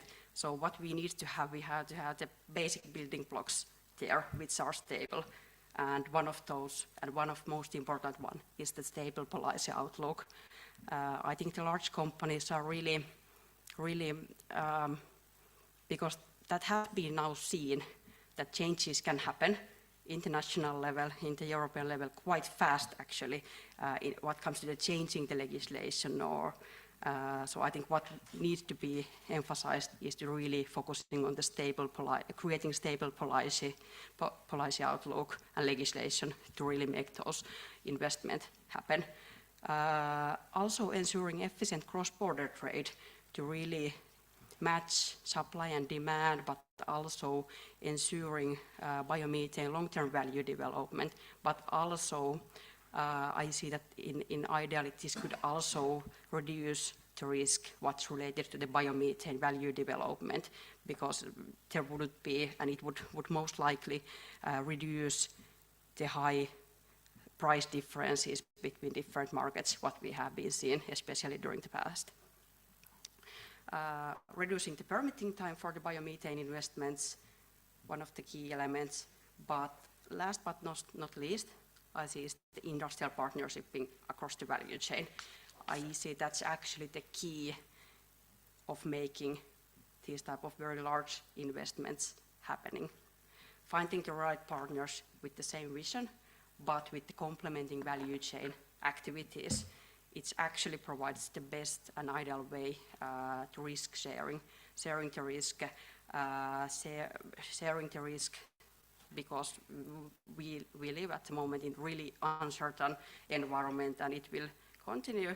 So actually, starting from that, sharing the risk, finding the long-term partnership to really build on the business. That's one of the key. So we as Veolia, we are every day researching the world in different ways, and biomethane, that's one of the key here. Thank you. Yeah, thanks very much for, let's say, the Nordic point of view, which is always very interesting. Do I see any questions or any raised hands? No, okay, that's maybe also because everybody is waiting, I think, for the coffee break. But so let me maybe ask you some questions, because my first question would be, I mean, given the different situation, let's say, between Central Europe and the Nordics, especially when you do not have a grid, so not so much grid, let's put it that way. So that means you also need other supporting schemes. Might that be incentive-wise or otherwise? But from specifically from your country, so would you rather keep your production domestically, because you anyhow need to first fulfill your own obligations or targets, or are you already looking into the exports? Especially from Finland. I mean, from Denmark, Sweden, we know the situation, but Finland is maybe a little bit different. I think actually very good question. As in Finland, we are country with really large distances. Actually, starting from the even feedstock collection, there is really huge amount of the, for example, manure available, different type of residues from different industries available, but the distances actually are really large. So actually, the kind of first part of the challenging picture, you have to kind of find what will be the size of the production plant, and kind of optimizing that from the economy scale, but still not going too far away what comes to the distances for the feedstock collection and supply. Also, that's key of the reason why most of those Finnish biomethane investments are based on producing bio-LNG rather than just compressed biomethane, because we have grid only actually on the southern part of the Finland. And so far, and within the current markets, of course, if we think about making commercially profitable business case for this type of Finnish manure-based liquefied biomethane, it has been only so far for the transportation sector. But not also only in Finland? Also in Finland. Okay, so but in Finland, the challenge so far is that we don't yet have fleet or infrastructure fully available. It's increasing there because there are demand-specific mandates actually from that sense. But I would say that the best possible mix is actually a combination of using on local level biomethane, but also exporting. And I really also from that sense, I think that for the whole European biomethane industry, I think enabling and making UDB working and the European cross-border trade, I think in the long run, it would just benefit all of us. Yeah, all right, thank you. Yeah, speaking of the long-haul transport, I mean, you raised it. From my point of view, at least, once again, from my European centered point of view, it's not that bad.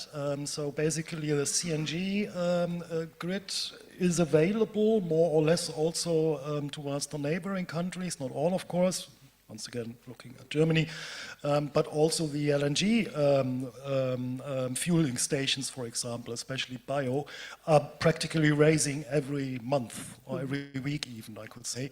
And we have one leverage, which I think all of us should also use here, or at least for those of you in the transport business, we have the alternative fuel infrastructure regulation, and this obliges actually the member states especially to make sure that enough LNG, biomethane fueling stations are available across Europe without cross-border issues. And this is maybe a leverage which is too seldom considered also by the politicians. And maybe, as you said, many big projects are on hold or cancelled due to the market situation. As somebody from the association, I would say it's the politician's situation, which of course influenced the market, but just as a remark, before we now entering into the coffee break, with 5 minutes more time, I hope you don't mind. So very thankful to all the speakers who were really disciplined. And yeah, we will come back sharp at... Oh yeah, thank you. I forgot. It's your applause. And we are returning, I guess, 11:45, is that correct? Sharp. But as I said, you have 5 more minutes now to mingle, I think, one of the most important aspects of these venues.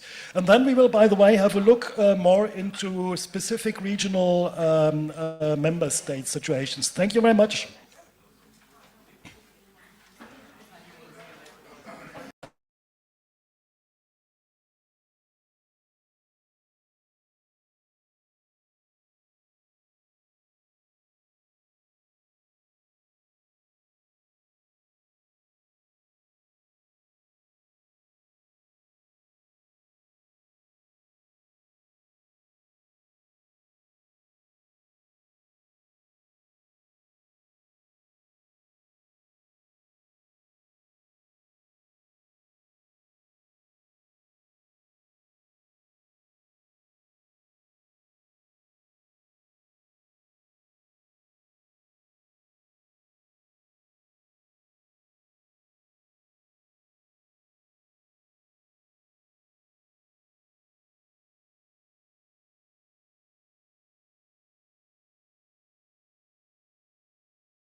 and she's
So, welcome back. The last ones are dropping in. Thanks very much again for being on time. I think I haven't seen so much discipline during all my career. So that's very grateful, very nice. But as you see, if you are in time, you have more time to network, which of course is also important for this event. So, as I announced, we will now start with a journey throughout Europe. We will look at different countries and how they support or advocate for the further development in their countries for biogas and biomethane. And to that, I have the pleasure to announce Valeria Rosso. She's biomethane project developer at Axpo and oversees the identification of new market opportunities and manages the according relationships. She's equipped with in-depth knowledge of regulations and energy sector dynamics. And we will hear now about the biogas and biomethane market in the Italian country, EU member state, and the growth potential and its challenges. Valeria, the floor is yours. Thank you.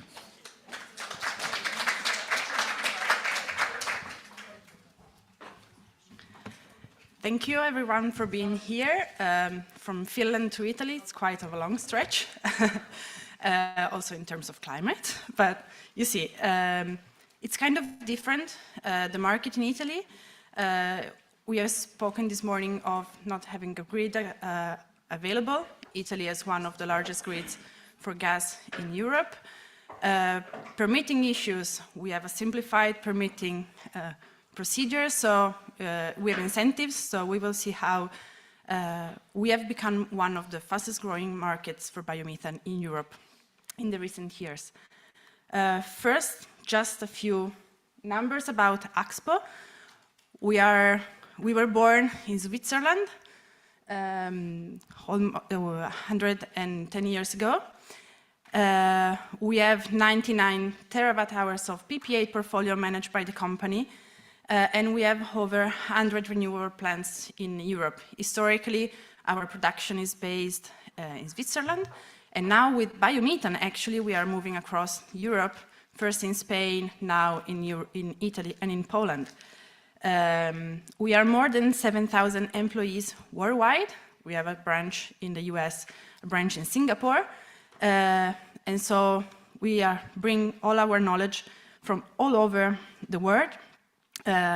Especially in Italy, we have been operating for 25 years, both with the TNS side and with the generation side. We have 2 plants in the south of Italy that produce electricity from combined cycles. And now, in 2024, we have started with biomethane. Just a few numbers of Axpo Italy, not that interesting in general about the biomethane sector, but we are kind of a strong presence with more than 300 employees and 25 years of history. I think we can skip this one. What's interesting is that we are positioned all over Italy with our activities. Our headquarters is in Genova because we like the sea very much. And you can see in green, in the south of Italy, our 4 biomethane plants that are under construction. One is in Basilicata, close to Matera, maybe you know the place. And the 3 others are in Sicily, because it's the sea, you know, it's the recurring theme. They are greenfield plants, and we are currently building it. So we are just starting to get involved in the sector. I think it's important to just take a look before and what's the state of biomethane in Europe. It might come to no surprise for a lot of you, but as you can see, we have had a stable growth in the last 15 years in the biogas and biomethane sector, with biogas production reaching kind of a plateau and the biomethane part actually getting a head start and growing rapidly. We had 22 billion cubic meter of combined biomethane and biogas production in Europe in 2023, which is kind of the gas consumption of Belgium, Denmark, and Ireland combined. So kind of 70% of the EU gas consumption in 2023. So we have come a long way, and we still have much more to do, but we are there. As someone was saying before, we are the hard stone on which we can build decarbonization for Europe. In terms of biomethane production in energy production, in 2023, we had 4.9, so let's say 5 billion cubic meter of biomethane production, which is a growth of 18% year on year. So something is changing, something it's happening. Italy, France, Denmark, and the UK are the leading in production and scale up of biomethane. As you can see in the left graph, yes, it's left, Italy is the third one in growing in the biomethane sector, just behind two of the largest producers historically of biomethane, Germany and France, two very mature and solid markets. So we are doing a good job. We are, as you can see in the right graph though, in the second place, just right after Germany, in terms of combined biogas and biomethane production. This is because historically we have a strong presence of biogas plants, as small ones, kind of small ones, combined with the agricultural activity. Farmers tend to have a biogas plant as a side business from their main activity. So we have around 1,800 plants of biogas in Italy. Just to be clear of what we are talking about, the majority of plants in Europe are fueled by biomasses from agriculture. There is also a part that in Italy is kind of big too, about organic municipal waste, especially in the biomethane sector, sorry.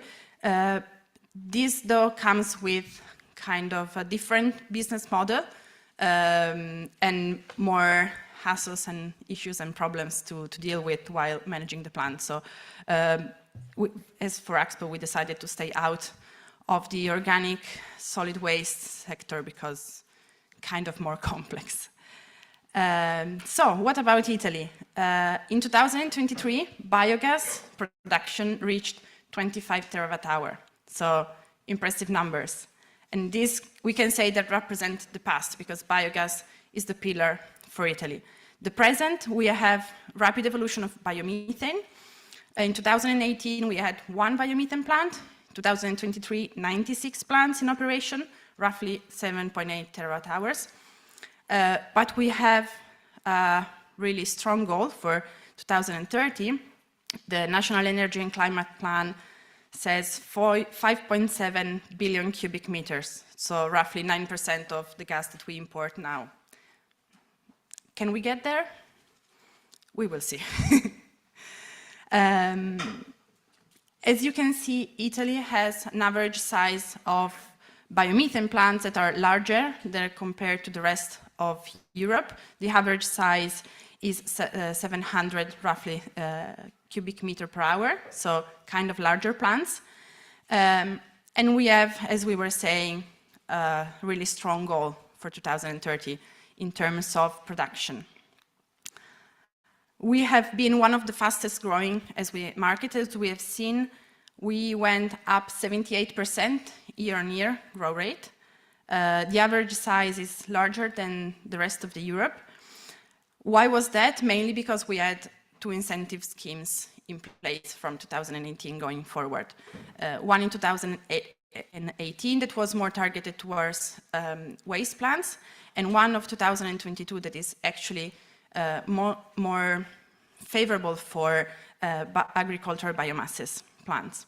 And so with these 2 incentive schemes, we target the 30th of June 2026, the fact that we think we might be able to reach 2.3 billion cubic meter of power installed. So we are going to be halfway to our 2030 target.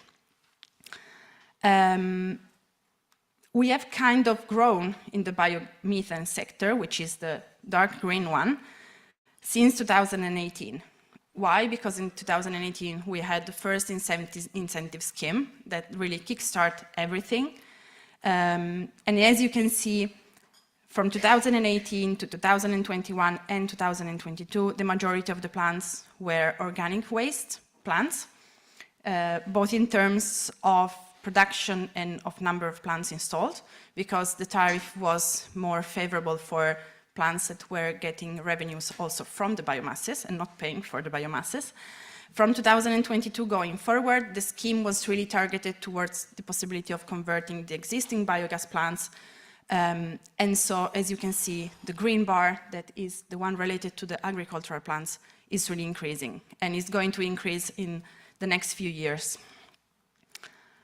But why Italy is such a strong market? Because of three main points. The first one, it's a mature market. As we were saying, the agricultural sector plays a key role in the national economy.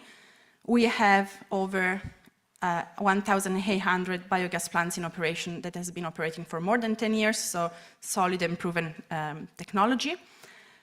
And the gas transport network operator knows what biomethane is. 10 years ago, when you were speaking to Snamrate Gas about biomethane, you could see a giant question marks over their head. Now it's common practice. They know how to handle it. They know what are the peculiarity of the biomethane connection.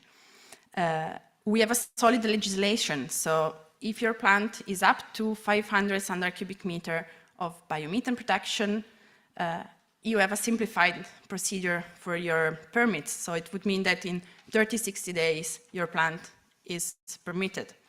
So you see, it's not the same time as huge wind power plants. In that case, it can take years, even like 5-6 years. In this case, it can be authorized in as short as 30 days if you work really well. And then, third key point, we have a strong subsidy that is, as we were saying, targeted towards agricultural biomasses plant. It composed by two parts. The first one, 30% capex grant in capital account, so of your expenditure, plus a feed-in tariff that is assigned through competitive auctions. So you have kind of your tariff fixed for 15 years. As you can see, it's kind of easy to get your BP flying with these options. Downside, really big downside, your plants need to start entering into operation by 30 of June 2026, which, as you all know, it's yesterday, basically, as the result of the last auction were out last month. So it's a little bit more than 1 year to construct, enter into operation, and inject the first standard cubic meter. So kind of, this is a huge issue. The decree of 2022 awarded more than 500 plants, biomethane plants, of over 90% were agricultural biomasses, as we were saying. The majority of them are plant conversions. And as you can see, we have kind of splitted the boot in half. The northern half is mainly reconversions, because it's where our strongest presence of biogas plants was. And we took the chance to develop new plants in the south of Italy, where the agricultural sector is still strong. So as you can see, it's kind of split in half. In blue, you have the plant conversions, and in red, you have the new plants. In total, the subsidized production was 200,041 standard cubic meter per hour. And as we were saying, more than half of the plants are located in the north, mainly because of historical reasons for them being placed there. It kind of changed the market for the biogas and biomethane plants in recent years, because now with this incentive, you have to certify the sustainability of your biogas and of your biomethane. Not an easy thing to do if biogas is the side hustle for your main business. You need to find a shipper, you need to find a trader, you need to find someone that buys your biomethane at a good price. So and you need to invest again in your facility. So most of the farmers are actually trying to step out of the business and selling to industrial partners. This is why, as you can see, the biggest players that won the 2022 auctions are big industrial players. How will this work and integrate with the agricultural sector? Well, the farmer will get paid for his plant at day zero, so it's economical viable results. And then they are all willing to do long-term agreement to supply you the plant with the biomasses, because in this sense they can get paid on a long-term basis. So it's a win-win for both parties. And they will take care of the digestate too. So, for example, we were able to secure some contracts where the digestates will be taken away for free. We know it has huge economic potential, but for the time being, already being able to secure contracts where in the prices of the biomass is included the spreading of the digestate is kind of, we see it a win-win for both sides. As you can see, the first 4 auctions were kind of slowly growing. The last one kind of filled all the contingent that was available, mainly because it was the last one and time was clicking, and so this is how it went. So the scenario of who is doing biomethane and biogas in Italy is rapidly evolving and changing. How can it be useful for decarbonization? Well, it's programmable. I'm not saying anything new to you, of course. In Italy, the main sector is transport. We have extended line of pipeline, so the biomethane can arrive almost everywhere. So transport is a really good point and the main point. It helps close the carbon cycle because the digestate goes back to the field, so it closes everything. And it can be a good use for the energetic security because it's programmable. It can be support the resilience and energy security in a time where uncertainty is point of the day. What's needed to bridge the gap between the actual provisional 2.6 billion cubic meters and the 5.7 that we have in 2020, there is going to be a new wave of subsidy that must be put in place by the end of 2025, because if we go any further, it's going to be, again, too late, because these plants need time to be built and put in operation. So we already know that it's going to be one. We don't know in which form, with which prices, but there is going to be one. Just a short touch point, because it was very well went through this morning. There are 4 pillars, in my opinion, for the economic viability: CapEx, OpEx, time, and revenues. CapEx, in this moment in Italy, the pros, there is the 40% capital grant, which is a really huge part. The cons are that we have a lot of brownfield projects that need to be converted and also to be revamped because they have been working full speed for 15 years. So things need to be done there, so more cost. Greenfield projects, we have the 40% grant, so guess what? CapEx prices are really increasing have been really increasing in the next few years. So it's getting more costly to build. OpEx, it might look that the choice of the picture was, but it's not. It's because everything is starting, as biomass goes, is starting to be really expensive, as it was Swiss made. So the pros is that by having large portfolios, like as an industrial player, it can lead to maintenance cost optimization. It's easier to have long-term biomasses contract that they can help stabilize your OpExes, and the digested spread is included in the biomasses cost. These are the key points for us to keep prices as low as possible. The cons is that biomasses represent the single largest cost item, and there are external factors that can affect the biomasses market. Climate change, war, you name it, it's going to happen. So it's very unstable and kind of unpredictable. We have the diet of the plants that are regionally based, so it can be optimized. In Basilicata, we work with olive pomace. In Sicily, with residues of working with oranges and lemons, for example, and the rest, like hay, silage, manure, it's kind of widespread based, not regionally based. We kind of love the last two because it's cheap, it's watery, it's great.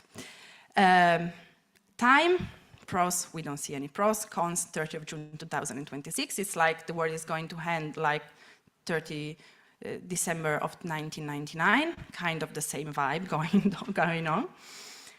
Revenues, pros, fixed tariff for 15 years, around 120 euros per megawatt hour, so not bad. And if you secure a favorable BPA, you can top up the tariff, so very good. Cons, if you're a farmer, you need to find a buyer for your biomethane, most probably a shipper, and so if you are a company like Axpo that has the trading and sales part in-house, that's of course represent a big point.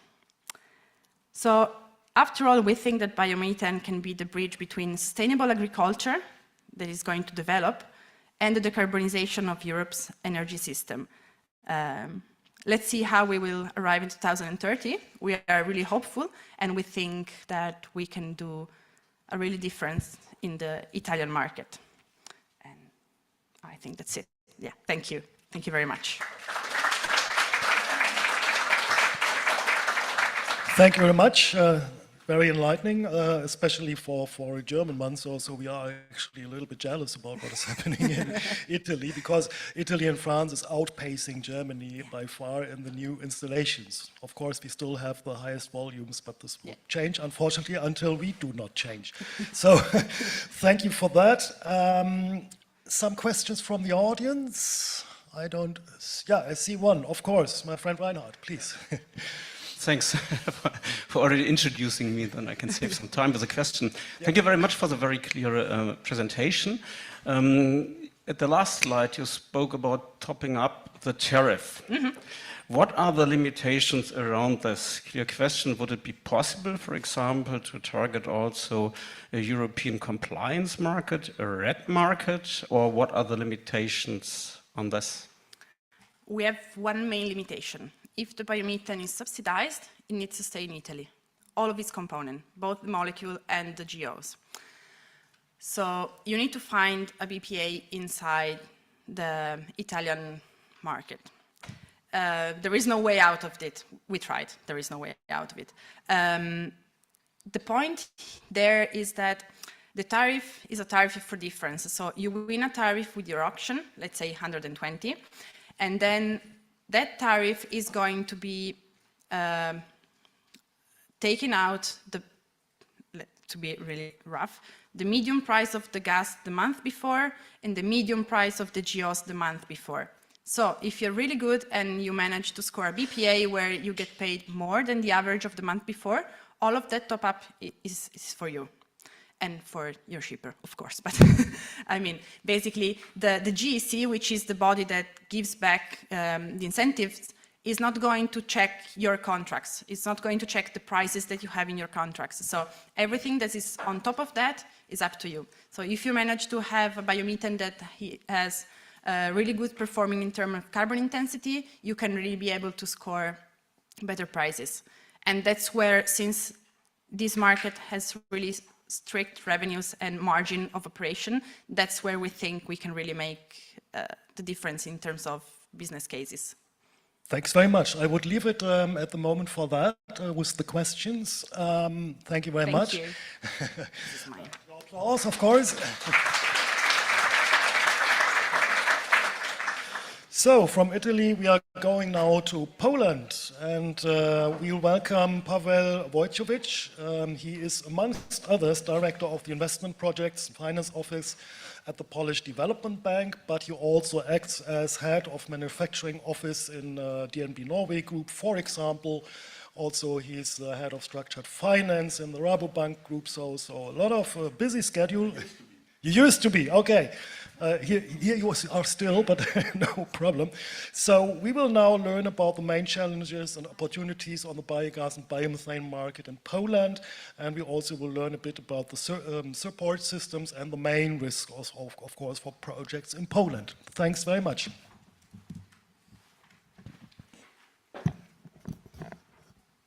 Thank you. Good morning, ladies and gentlemen. It's a pleasure to have a possibility to introduce you to Polish biogas market. Despite the fact that I am banker, I will talk more about market than financing. In case you'd be interested in financing, then we probably can talk later on in the break. To start with, my name is Paweł Wójtowicz. I was already introduced. I work in a structured finance department in Polish Development Bank, and as such, we kind of find out that there is a gap in financing in Poland for this specific market, like a couple of years ago, and we started to also check and we get interested in the market and try to find out how we can help the market to develop, as we believe this is important part of the energy mix to develop. To start with, I will talk a few words about the current situation in Poland. So we already have almost 30% of the energy mix coming from renewable energy, but so far most of it comes from solar and wind. So biomethane and biogas was kind of overlooked for a couple of last years, but it is changing now. As you can see on the higher graphs, actually the potential is in biogas and biomethane in Poland much bigger than it is in wind and solar. And as of now, in biogas, we have over 440 biogas plants, out of which 180 is connected with agriculture. And actually, the market is very, very fragmented, with the biggest player being having 20 plus plants and 20 plus megawatts in operation. And actually, that covers only 6.5% of the potential substrate, so the feedstock that we have in Poland. So the gap and the possibilities, as you can see, is quite significant. But as you can probably see, not only us were started to get interested a couple of years ago in this market, also the government and our political bodies also seen that there is a huge gap in that area, and lots of things have changed for better for the last, especially 2 years.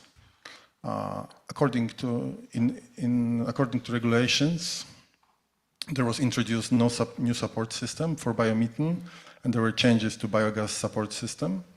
We have support system for biogas and biomethane for 15 and 20 years. I will explain it a little bit more in detail later on, but now we can go further. Also, the part of the administrative procedures that are quite a significant burden for investors were eased. There is still lots of work to be done yet, but part of that was already done. And in my perspective, also direct line approval for the biogas, and we expect also the biomethane direct line possibility in Poland might significantly change the investor view of the market, as without using the grid, the gas can be sold directly to the off-takers. Also, on the top of that, banks in the last 2 years really shown that they view the market better and better. I would say that till 2 years ago, probably we would have to stick to financing of the biogas plants that were built within the farm. So they were kind of closing the circular farm economy to closing the sustainability of the farm. Currently, we see the financings that are rising for normal investors that are not farmers. And last thing that we can see is consolidated on the market. There is a huge inflow of the bigger players to the market.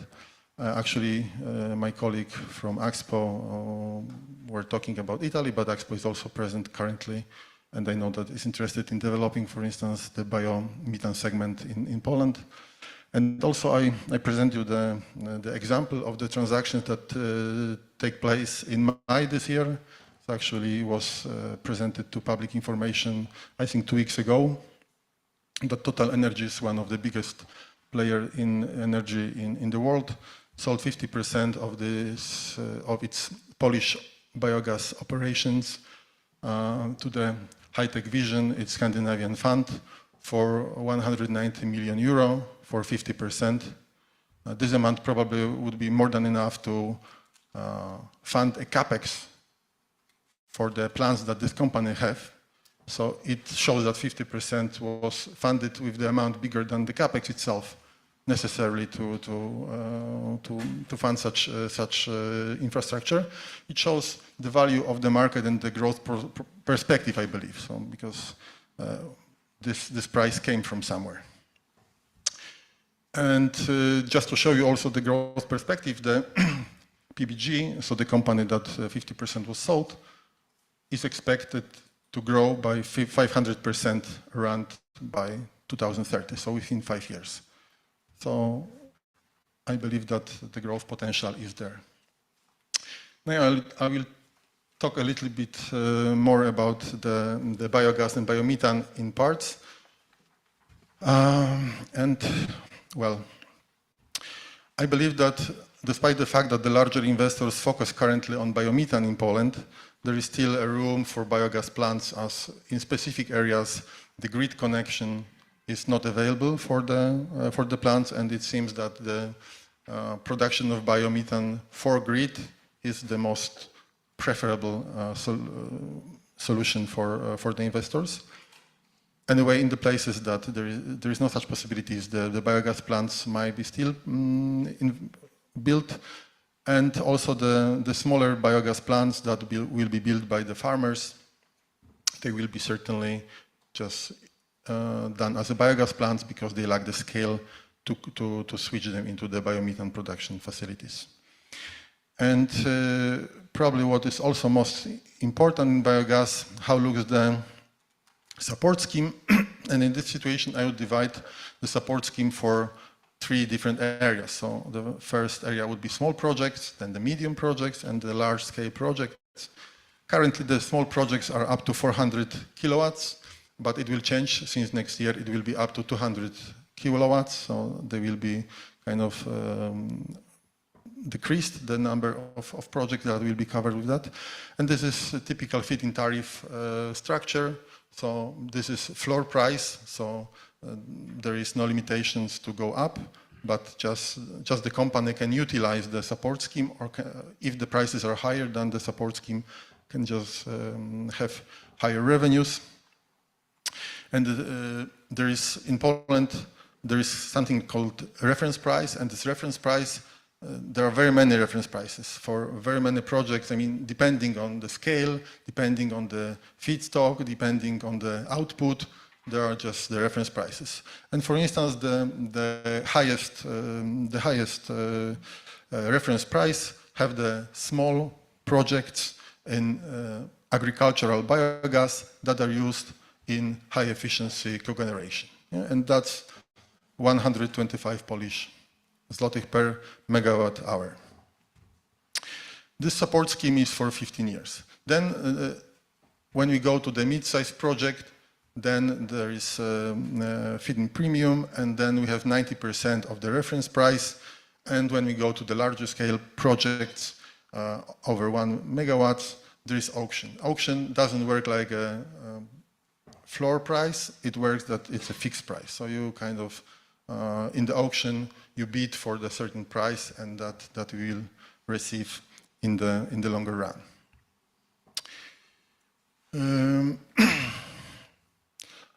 I believe that current number of biogas plants will be especially the bigger ones, will be switched significantly to biomethane, as it seems to be more profitable for investors.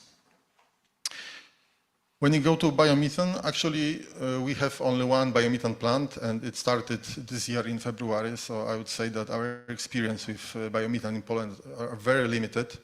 It was not debt funded, just equity funded, so also from that perspective there is quite limited knowledge on that side. Anyway, the new support scheme, I believe, is quite interesting. There is It's also is divided, so for the mid-sized projects up to 1 megawatt and to the larger scale projects above 1 megawatt. And for the mid-sized projects, there is a reference price, and the government assures that this kind of projects will be, well, if the price will be lower, they will get appropriate remunerations from the government.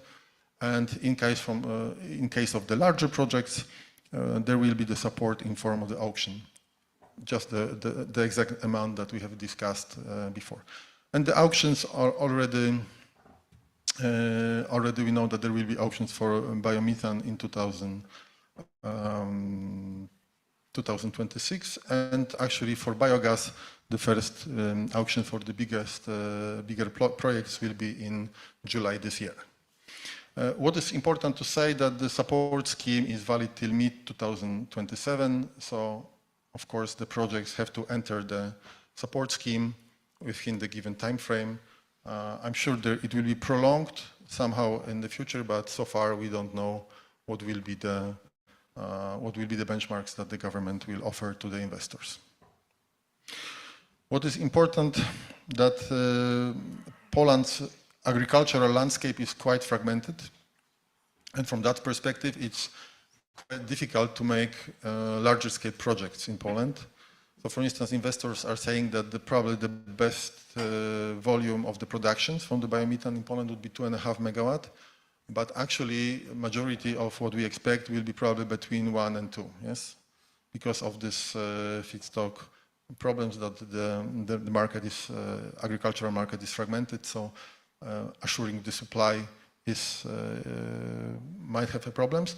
It doesn't mean that there are no bigger projects. I have heard about projects like 4 megawatts also, but there are kind of exemptions from the rule, not the rule as such.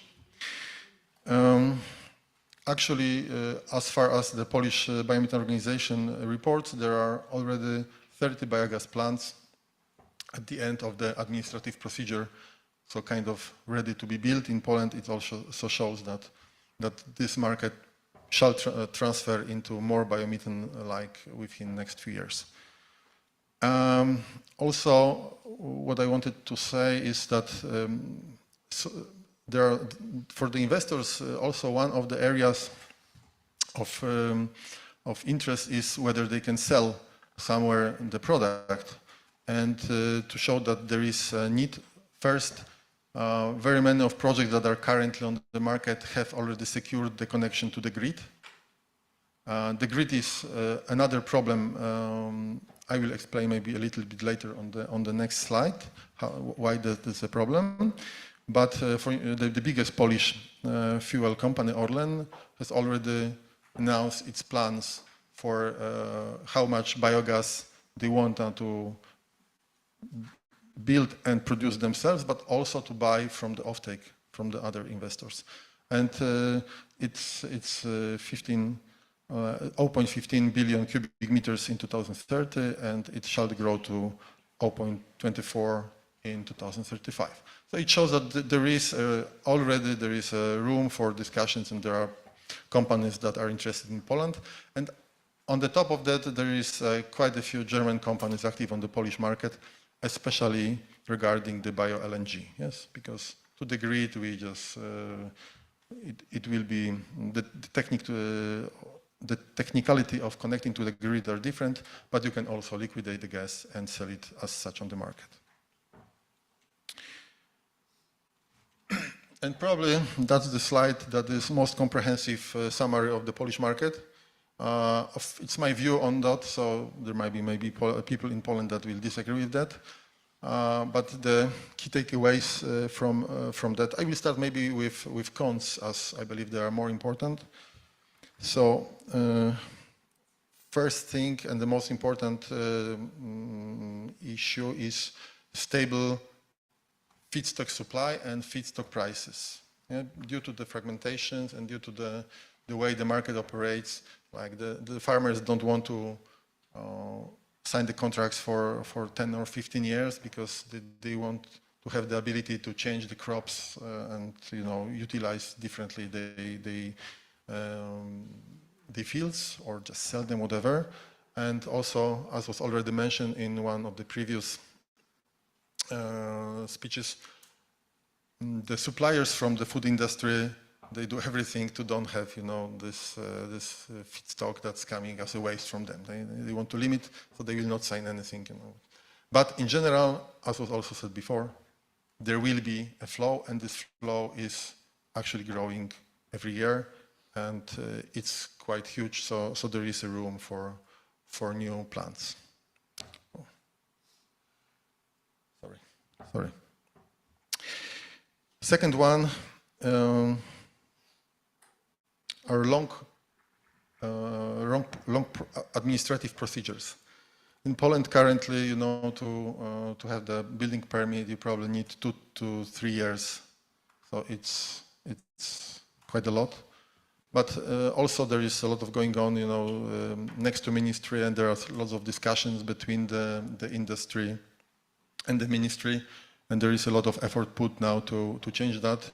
Of course, I cannot promise anything, but the government, especially the Ministry of Climate, is aware and is trying to change a little bit in that regard.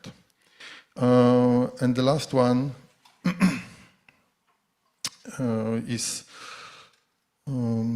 initial phase of the total market. As I already mentioned, the first biogas plant was constructed just this year, and it's a rather small one. So from that perspective, the real knowledge how these facilities will operate within the legal framework, within the operational environment, we'll just gonna see.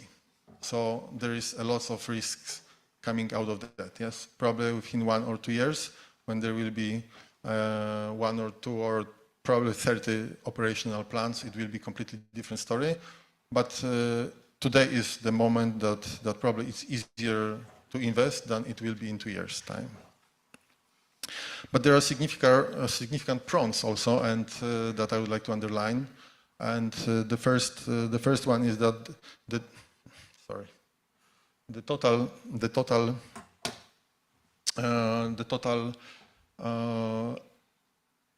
food industry and agriculture industry is huge in Poland, and the utilizations of what we have as residues and as a potential feedstock to the biogas plants is really huge. As I said, only 6.5% is utilized, and also the support scheme, I believe, is one of the best currently in Europe.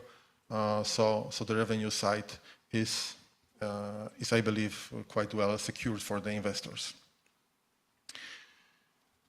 All right, going further, I'm kind of reaching my time. I see that.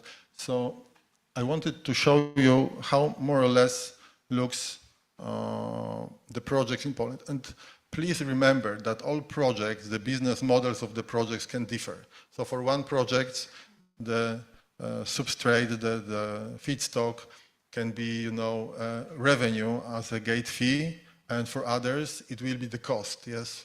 For some, the digestate will be the cost because they have to get rid, and for some, it will be the revenue. So please remember that there are just examples of the projects that we have seen, and it can very differ on the market depending on the business model. But, for example, 1 megawatt plant producing agricultural biogas and 1 megawatt plant producing biomethane from agricultural biogas. One is in the FIP. There are numbers here, so you will have all of those you will receive it all from the organizer.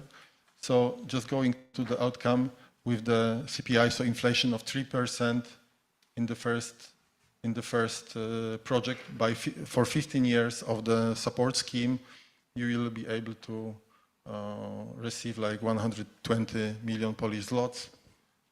And for the biomethane, within 20 years, you will be able to receive like 234. There is a little bit indications of what could be on the cost side. The EBITDA margin, we have like 50–70% that we can see. And the key takeaways, I think it's a good time to start business in Poland. although there are risks, but the good business need risk, because if there are no risks, there is no good business. Development from scratch will be time consuming, and partnership with significant substrate provider digested off-taker might be a good thing to start. And support scheme, both for CapEx and operational activity, is possible, but you shall remember that you have to diminish the CapEx one if you use the operational one, and I think the operational one is quite good in Poland. Thank you. Thank you. So, thanks a lot for these insights. I think it's always interesting to see the different support schemes, and especially when they are such elaborated. Do we have questions from the audience? Might it be online or here offline? No? Okay, but I have some. You spoke about that you have maybe one of the best incentive schemes in Poland, and what do you expect, especially then for the further incentivization of biomethane, which is obviously necessary, let's say, in Poland?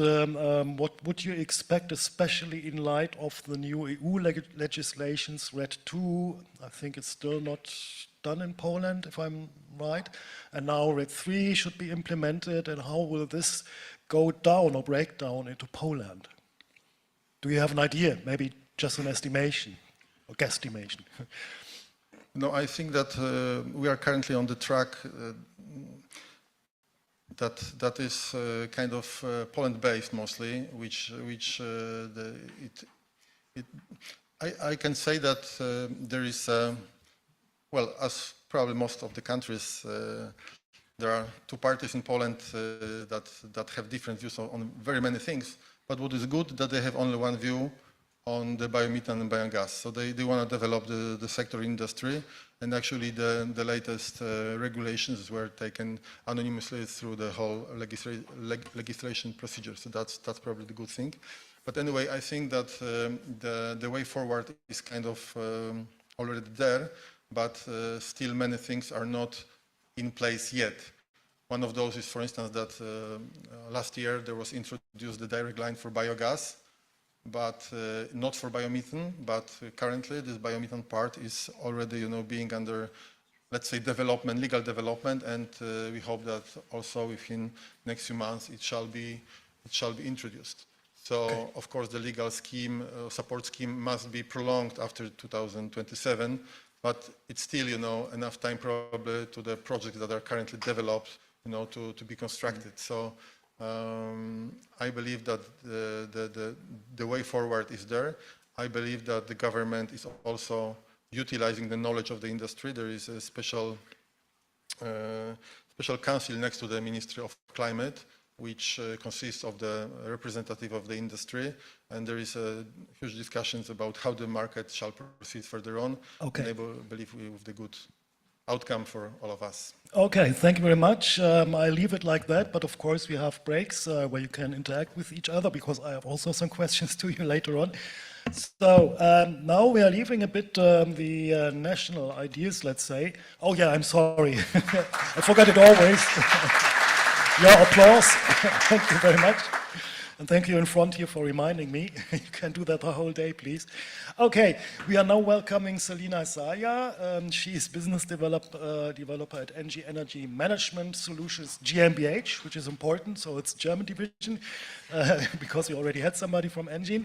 And yeah, she is specialized especially in the cross-border trade, so we're looking now back again on the higher level, let's say, coming from the national level. And she's already with ENGIE since 2020 and is focusing on Danish and German supply chains. And yeah, we will learn now about the overcoming biomethane cross-border trading hurdles with the help of digitization and data. So we are going now also a little bit into practice. And I'm very keen on this presentation. Thank you. The floor is yours. Thank you. Thank you, everyone.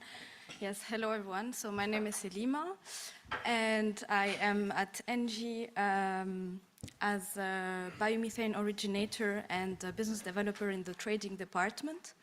And today I'm gonna present you something about the cross-border trade.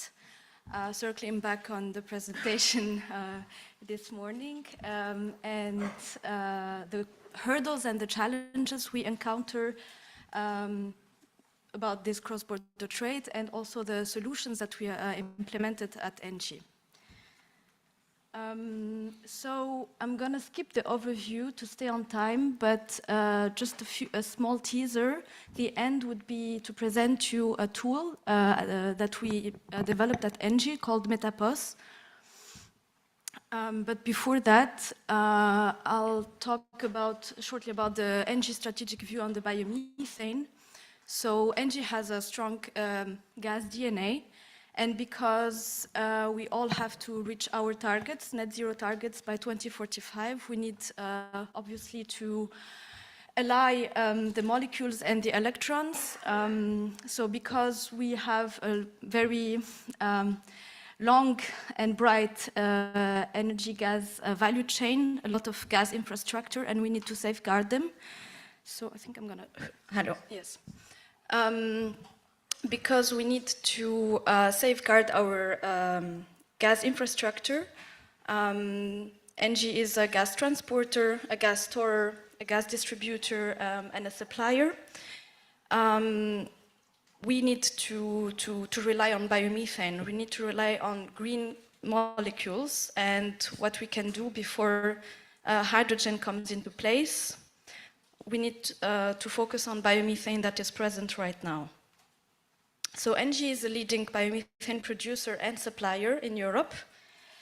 My colleague Jana presented already the production, so I'm going to skip directly to the supply and trade, where my colleague and I work on. Today we have 7 terawatt-hour per year in our current portfolio, and we aim at having 30 terawatt-hour by 2030, mainly to sell to our gas customers. We targeted so far 9 countries, but the list might expand.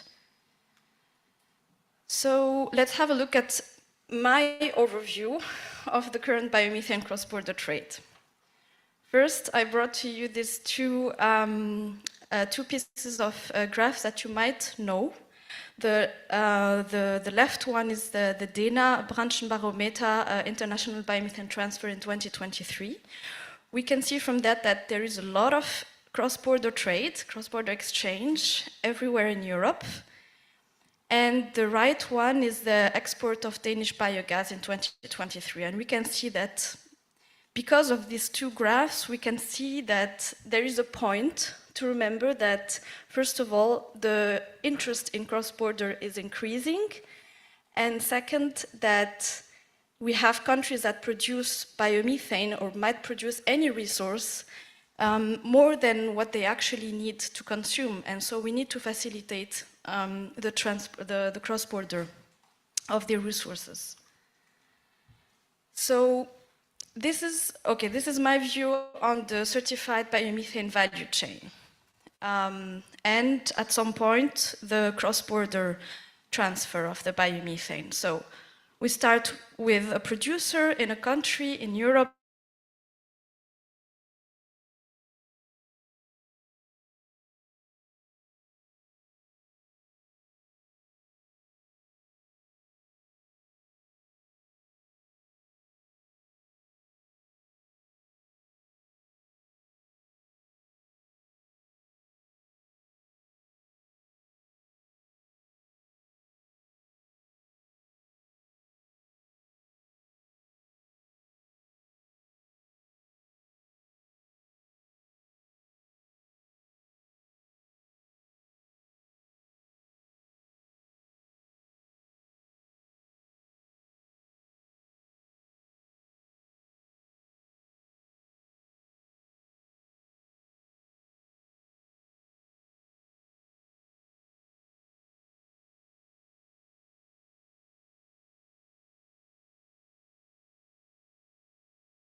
And then, yes, even if we have the facilitators, RCAR or AIB, it is not always as smooth, and sometimes one guarantee of origin issuing body doesn't even communicate with any other.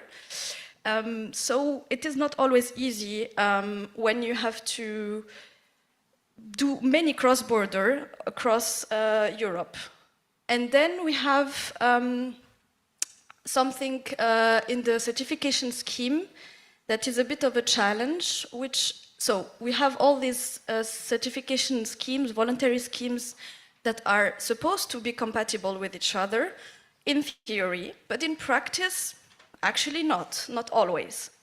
And then versus the national positive lists of different countries, so each country has for their own national targets, sometimes a national positive list of feedstock with different classifications, and they are not always compatible between them and then between them and the voluntary certification schemes.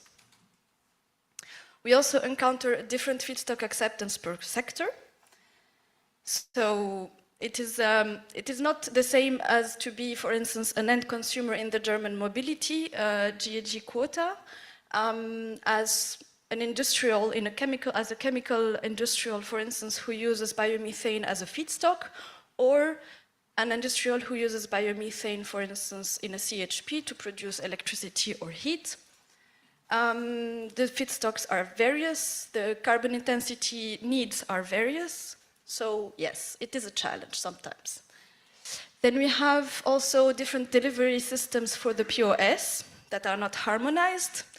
Like I said before, you have first the blue POS that are actually Excel files or PDF going via emails from one person to the other, versus the Nabizi POS that are actually have to be inputted in this national database, the German national database, and the calculation methodology is not the same, even if it's actually the same production and the same producer and the same sustainability data.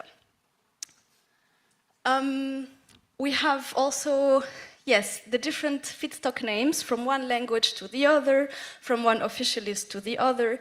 It is sometimes a bit difficult. For instance, in the French market, I will give you one example. Most of the French producers are under the 2BSVS certification scheme, and of course they will input the name of the feedstock in French. But then you're here faced with a client in Germany, and then you have to give them the POS with the right name. Without, as a trader, we are not allowed to change anything in the POS, so we need to find a way to include a second attribute to make everyone happy. We see also other hurdles, such as heterogeneity in units. Temperature referential for gas are not the same across country. The POS is given in lower heating value versus the GO in higher heating value. We have also the different emission savings across end-use applications. And last but not least, we almost know, everyone here I think knows that most member states only account for the biomethane produced within their own national territories. So this should be solved with the UDB, but we will see. So yeah. All these challenges are being sensed by the market. We see a lot of pushback, we see a lot of articles in the news saying that we need to make the biomethane market more harmonized, smoother, that the union database needs to be made in the right way. So this is what we are all hoping for. And we are hoping for transforming the negative externalities into positive ones. So in my opinion, when we do overcome the hurdles, we can unlock a lot of good things in the supply chain of the biomethane market. We can minimize errors, and this in return boosts the overall supply chain reliability. This enhances trust amongst stakeholders. In return, a lot of cross-border trading opportunities are unlocked. We can increase the biomethane availability by reducing energy and money losses.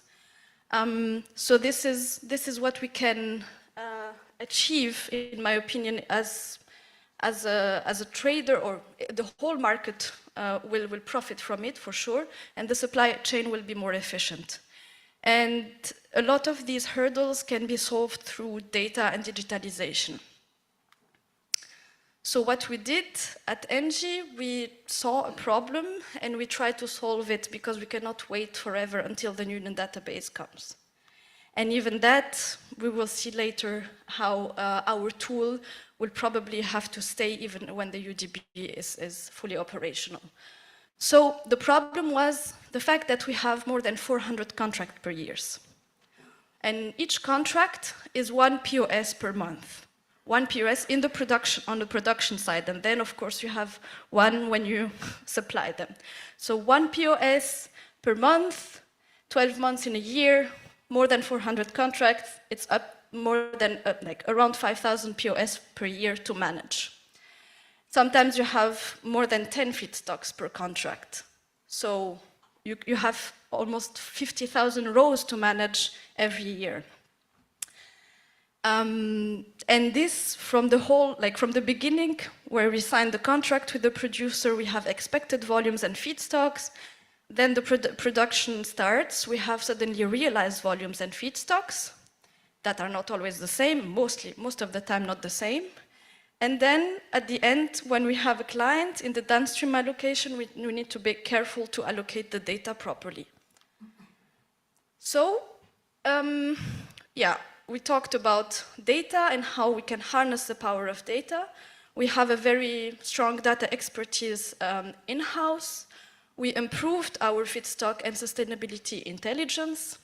And this we did because we needed to consolidate our stock. So we had a team that started to code, test, plan, and we launched the first version of MetaPOS. This is the name of our tool.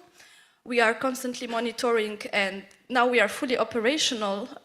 It is an in-house tool, but it is completely fully operational right now, but we will always improve it.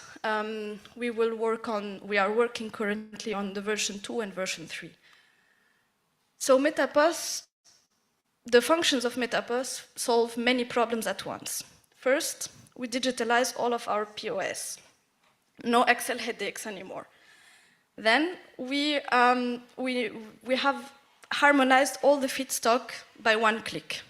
So there is no reason to go look for the name of the feedstock, if it is compatible with this or that. It's all in our database. Then we have implemented a way of monitoring our stock, our inventory, and we generate report automatically. And this is really good for the mass balancing traceability, especially when we are audited. And last but not least, we have integrated the workflow automatization for expected deliveries. So everyone knows what to do when with which POS. So I brought you the view of the delivery. So this is, for instance, a repository of a one contract, fictive one called Biomethane Route 9 GmbH. And we can see many columns, many rows, and each row is basically one batch of POS. We can see, for instance, the accounting of the gas versus the POS quantity. Sometimes we have like these rounding errors that are put here. We can see them, we can monitor them. The units, the certification attributed to the producer, and the automatization of the workflow is there, where we can see the status of the POS. Was it imported, yes or no? And if not, who needs to do it? Here it's back office. And this workflow automatization sends like a notification to the right people, so they don't have to go back to the contracts and see if they need to do something. This is the feedstock referential view. So this is again one contract. We expect all this feedstock from the producers. And we see, for instance, that we categorized all the feedstock elements into 4 categories, actually. The waste, the sieve, that's the intermediary crops, waste, sieve, manure, and other. Everything that is not them, it's other. And then we know that the certification scheme of this producer is 2BSVS, but we have the automatic feedstock name transposition into ISCC referential. And we have actually other transposition into other referentials if we want. This is the stock view. So we can see the stock, the incoming, the outgoing, and this is, for instance, producer A. We know that in all the 4 categories, they are supposed to, or this is the stock, so from previous deliveries. But the cool thing here is on the right side is that you can filter by any attribute you want. The delivery date, the feedstock name, the classification, operation date, etc. And this is the report view. This is basically ISCC certification, the calculation data that's basically, we don't have to show many documents to our auditors. We just show them this, and we know that we are actually mass balanced. So in the end, Metapost is in continuous development. The next steps is a minimum viable product consolidation of the Go and the POS, both in the portal. We are working on it right now. And then even when the UDB comes, as a trader, you need to stay on top of your position, especially with a product that is as complex as biomethane, that has different categories, different values. So we are working on evaluation of the stock and position management with the tool. Thank you. Thank you very much. So it was very comprehensive. At least also I have learned a lot. I'm also busy with this topic, especially when it goes then to the union database. But unfortunately, as we have now the panel discussion, Unlocking Capital for Biomethane Scale-Up and Industry Growth, I unfortunately have to skip the questions, but please feel free, of course, to address you in the pauses. We also have later on, during lunch, for example, or during the one-to-one meetings, enough time. So I may now welcome, thank you again. I will never learn that. So I welcome now François Pasquier, who will be your chairman now for the panel discussion. As I said, we are going now into economics again. And Pascal is from Swan Capital. He's the managing director of the Swan Impact Fund for Transition Team. And as such, his role is to invest in projects promoting the production of renewable gases. So I welcome you, and I leave the floor to you and your panelists. I'm very excited. Thank you very much.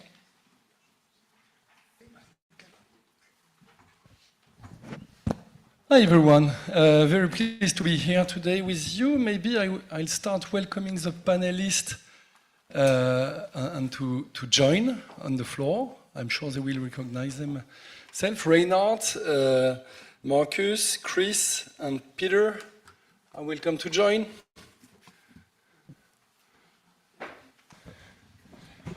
Hello.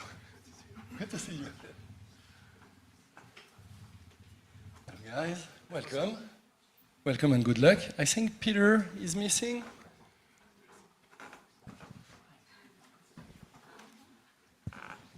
Do we have any chance to...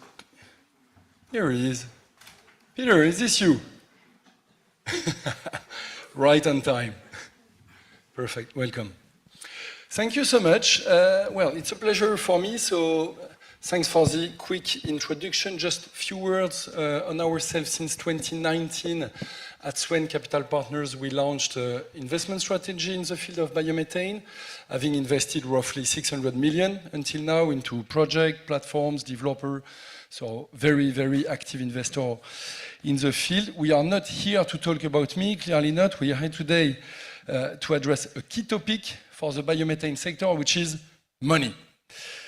Money and trying to understand how we can unlock capital for biomethane scale-up and industry growth. I think that's the title of this roundtable. One chance we have in Europe is that the European Commission has made decent amount of work in terms of assessing the biomethane potential, and setting targets, especially in terms of biomethane production. As such, the EU validated some few years ago the so the Repower EU strategy, which draws, in a way, the roadmap for biomethane in Europe. And guess what? That's quite ambitious. So I guess that's why we are all here today. That's, in simple terms, 35 BCM target by 2030. That's basically 8 times the production as of today. And according to the EBA, to fill this gap, we need 70 to 80 billion euro investment in the biomethane field. So with this roundtable, we'll try to answer a few questions, like, is the money available? Are there sufficient projects? Do we have suitable support mechanism, incentives in place to attract investors? And in other terms, what can be done to increase the production and reach the ambition thanks to new investments? So to discuss this today, we have Dr. Reinhard Klimek, who is Managing Director and Founder at EvoVerde Consulting. You will have a few minutes to introduce yourself. Marcus Speer, Export Sales Manager at TerraVis. Peter Brad, who is a partner and co-founder at Orbenovo. And Christopher Essler, who is a founding partner at AGW.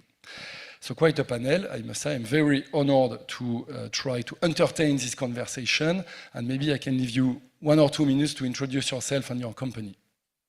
Yeah, thank you very much. Also welcome from my side, Reinhard Klimek, working for EvoVerde in Denmark. I founded the company just a couple of weeks ago, providing advisory and intermediary services to investors, producers, and traders. Thank you. Chris Hessler with AJW. We are primarily a North American-based consultancy, but we now have offices in London as well. We're focused on supporting broadly the energy transition with both a corporate strategy for projects and growth, but also with government affairs for that intersection of this difficult space. Yeah. Hello, my name is Markus Schwers. I work for TerraVis as a part of Agravis corporate, focusing on the German market in the moment, but my responsibility is to internationalize the entire portfolio that TerraVis is offering. So we work for microbiological process improvement, but also the physical process improvement in the biogas plants. Beside that, we also consult biogas and biomethane producers in Germany, for example, for evaluating if the business case for them is predictable for the future. That means, do they find some potential customers? Is the feedstock scenario constantly? Is the purchasing agreement there, and so on? So, and this is what we do. And in the moment, we start in also international businesses, and that's my responsibility. Yeah, hi, my name is Peter Bratt. I'm from Orbenovo Capital. We're a London-based private equity firm investing in mid-market energy companies across Europe. We invest 50 to 150 million euros per company and across the energy value chain, but we have one company focused on biogas and biomethane in the UK and Irish market. Thank you. Thank you very much, guys. So let's start with the round table. Maybe with the first question around the availability of capital in the market and where, let's say, the priorities are in terms of capital providers' perspective. Maybe, Peter, one question for you. How do you see the market today? What's your view? Is there a lot of capital, a lot of projects? Is there on one side, let's say, a kind of scarcity? Do you have any view on that? Yeah, I mean, there's always enough capital. It just depends on how good the opportunities are. That's kind of our philosophy. But look, I think high level, top down, most investment organizations, I think, look at biogas and biomethane as extremely interesting. Like when investment firms do their strategy pieces, the boards, the investment committees talk, there's a lot of reason from ESG credentials to energy security that, you know, biomethane, I think, is a priority area for a lot of investors who are investing in energy.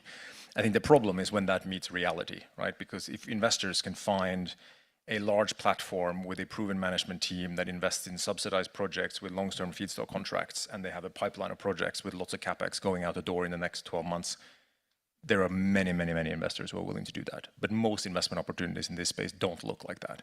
And so I think that's pretty much the challenge. And I think personally, I think the biggest challenge, if you look at today, there is a subsidized versus unsubsidized market.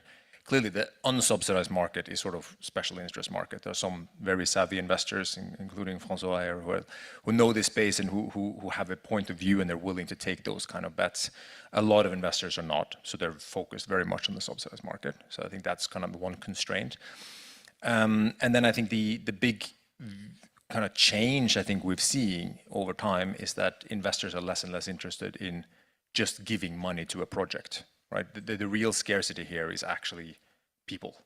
I think investors are realizing over time that investing in a single project, just providing the capital, assuming that the returns will come over time, is different in this sector than it was in onshore wind or in solar PV.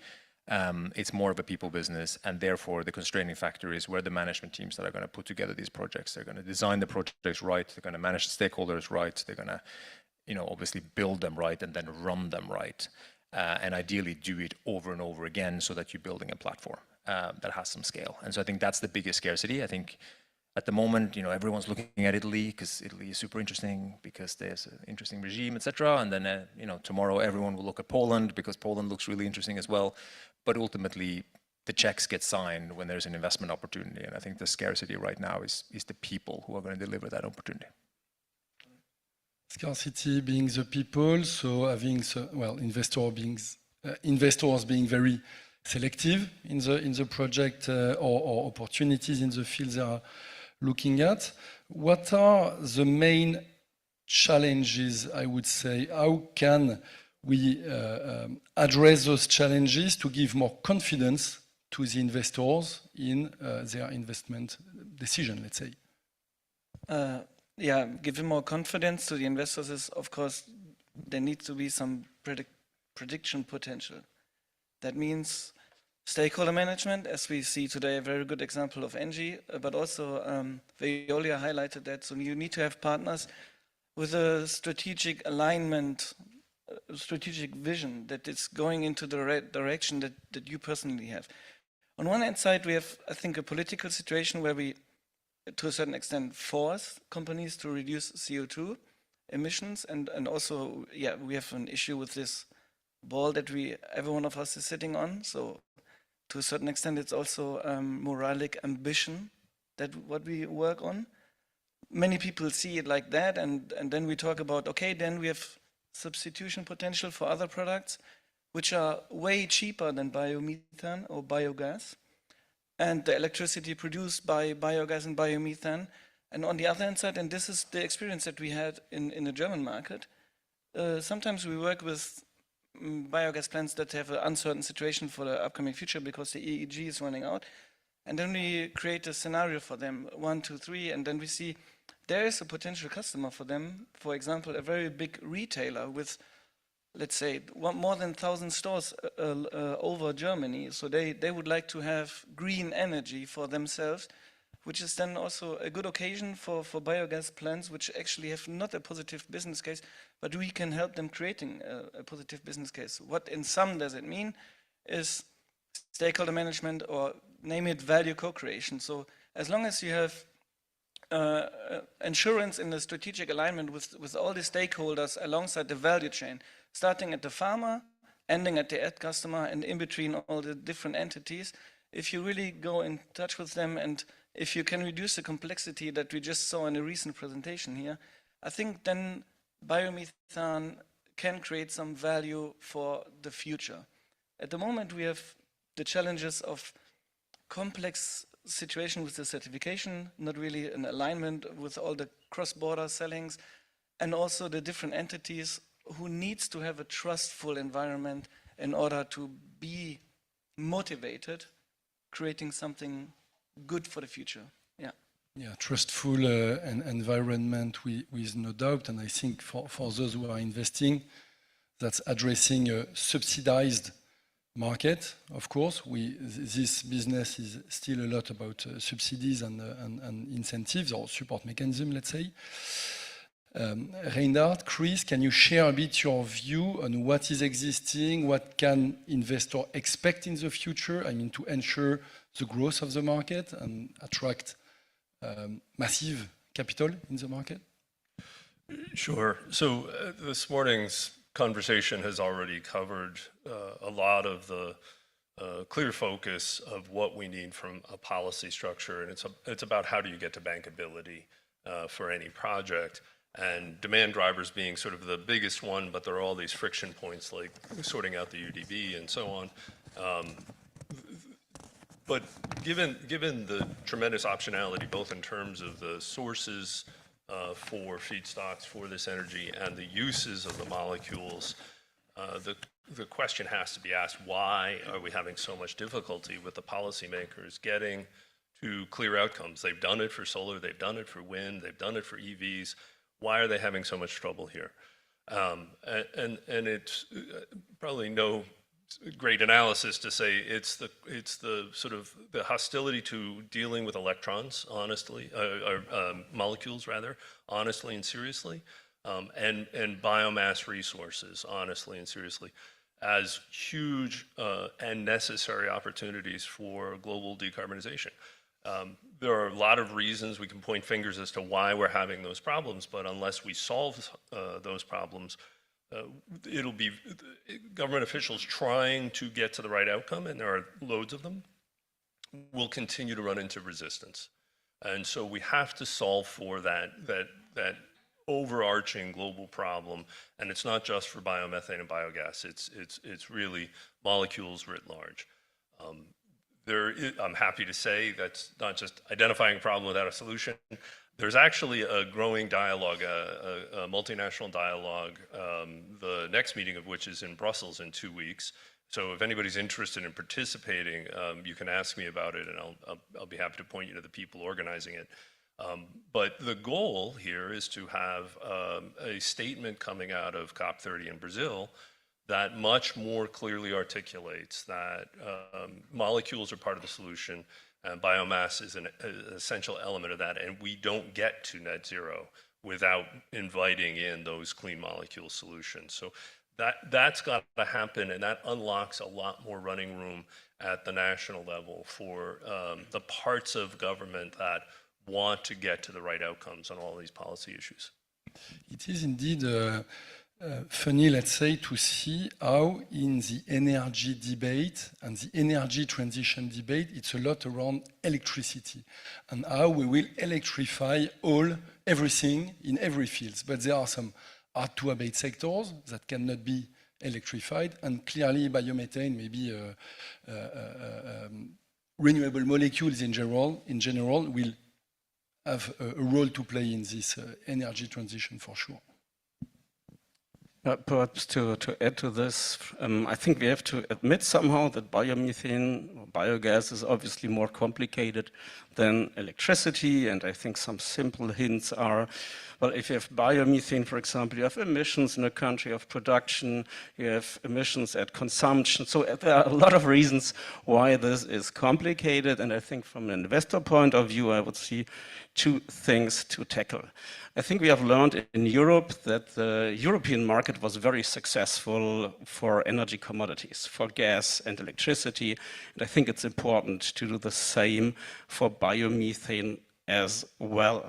And I think there's one step coming up with the UDB, it was already mentioned, where we can perhaps actually can solve some topics around the cross-border and going a step further towards a European market. Yeah, I think with the main benefits that regions with low production cost can biomethane can be then the cheapest option for a consumer somewhere else, and also for an also for an investor. It's obviously risk adjusted to have production portfolios in several countries. So I think this would be very helpful.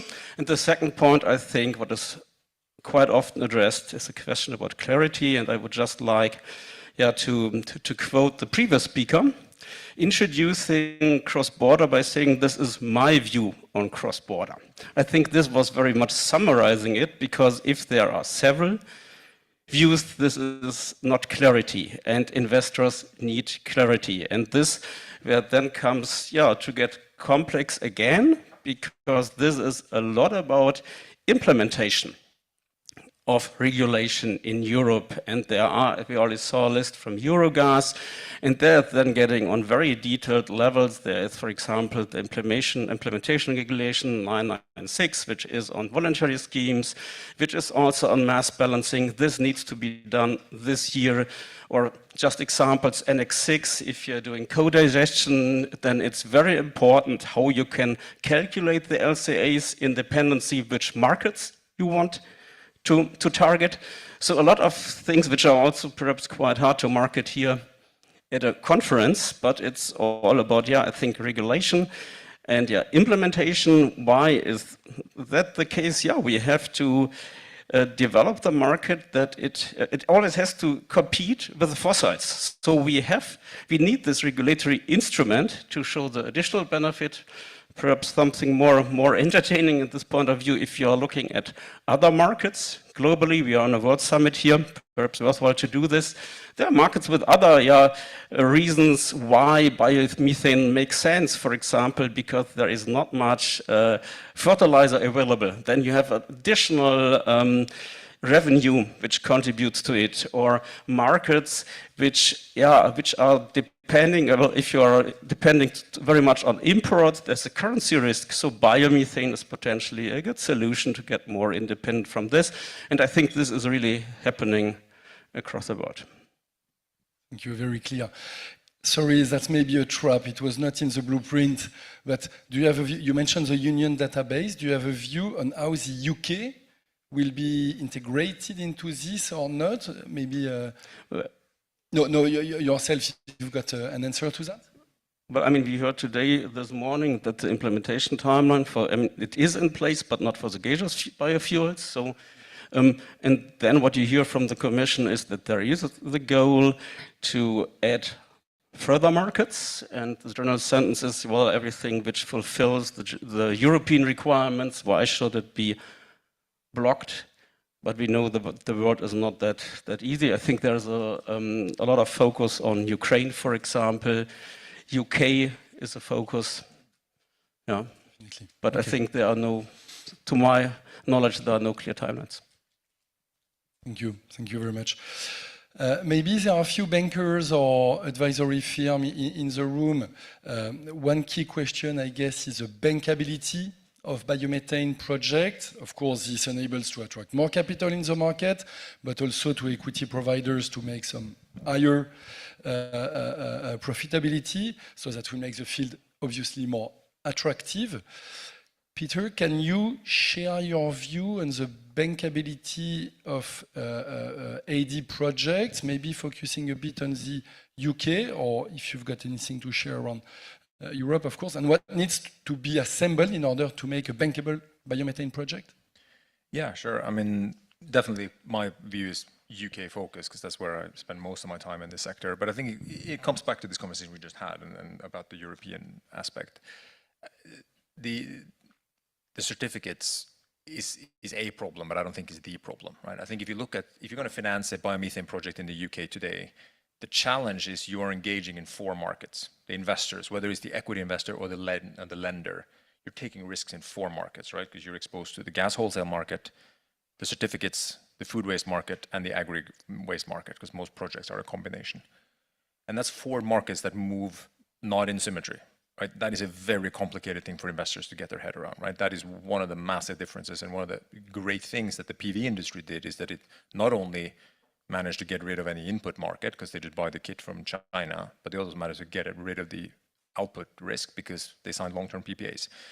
like we're missing a lot of that. So I think if you're looking at how do you get a bankable project for lending?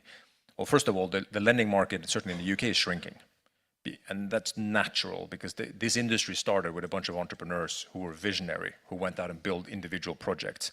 And they had phenomenal ideas. But the reality is a certain percentage of them were not very good at running biogas plants. And those banks lost money, and those banks are now out of the market. So the number of banks who are willing to lend is shrinking.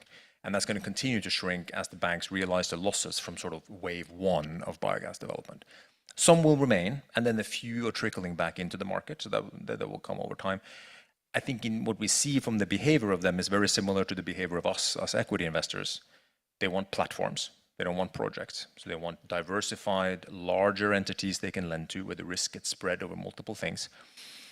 They are okay to finance greenfield, but less and less, and they want to see more and more long-term contracts, especially on the feedstock side. I think people have become very sensitive to the fact that they thought they were good because they had a BPA on the offtake side, and they felt happy about that, but they realized the feedstock side is just as important.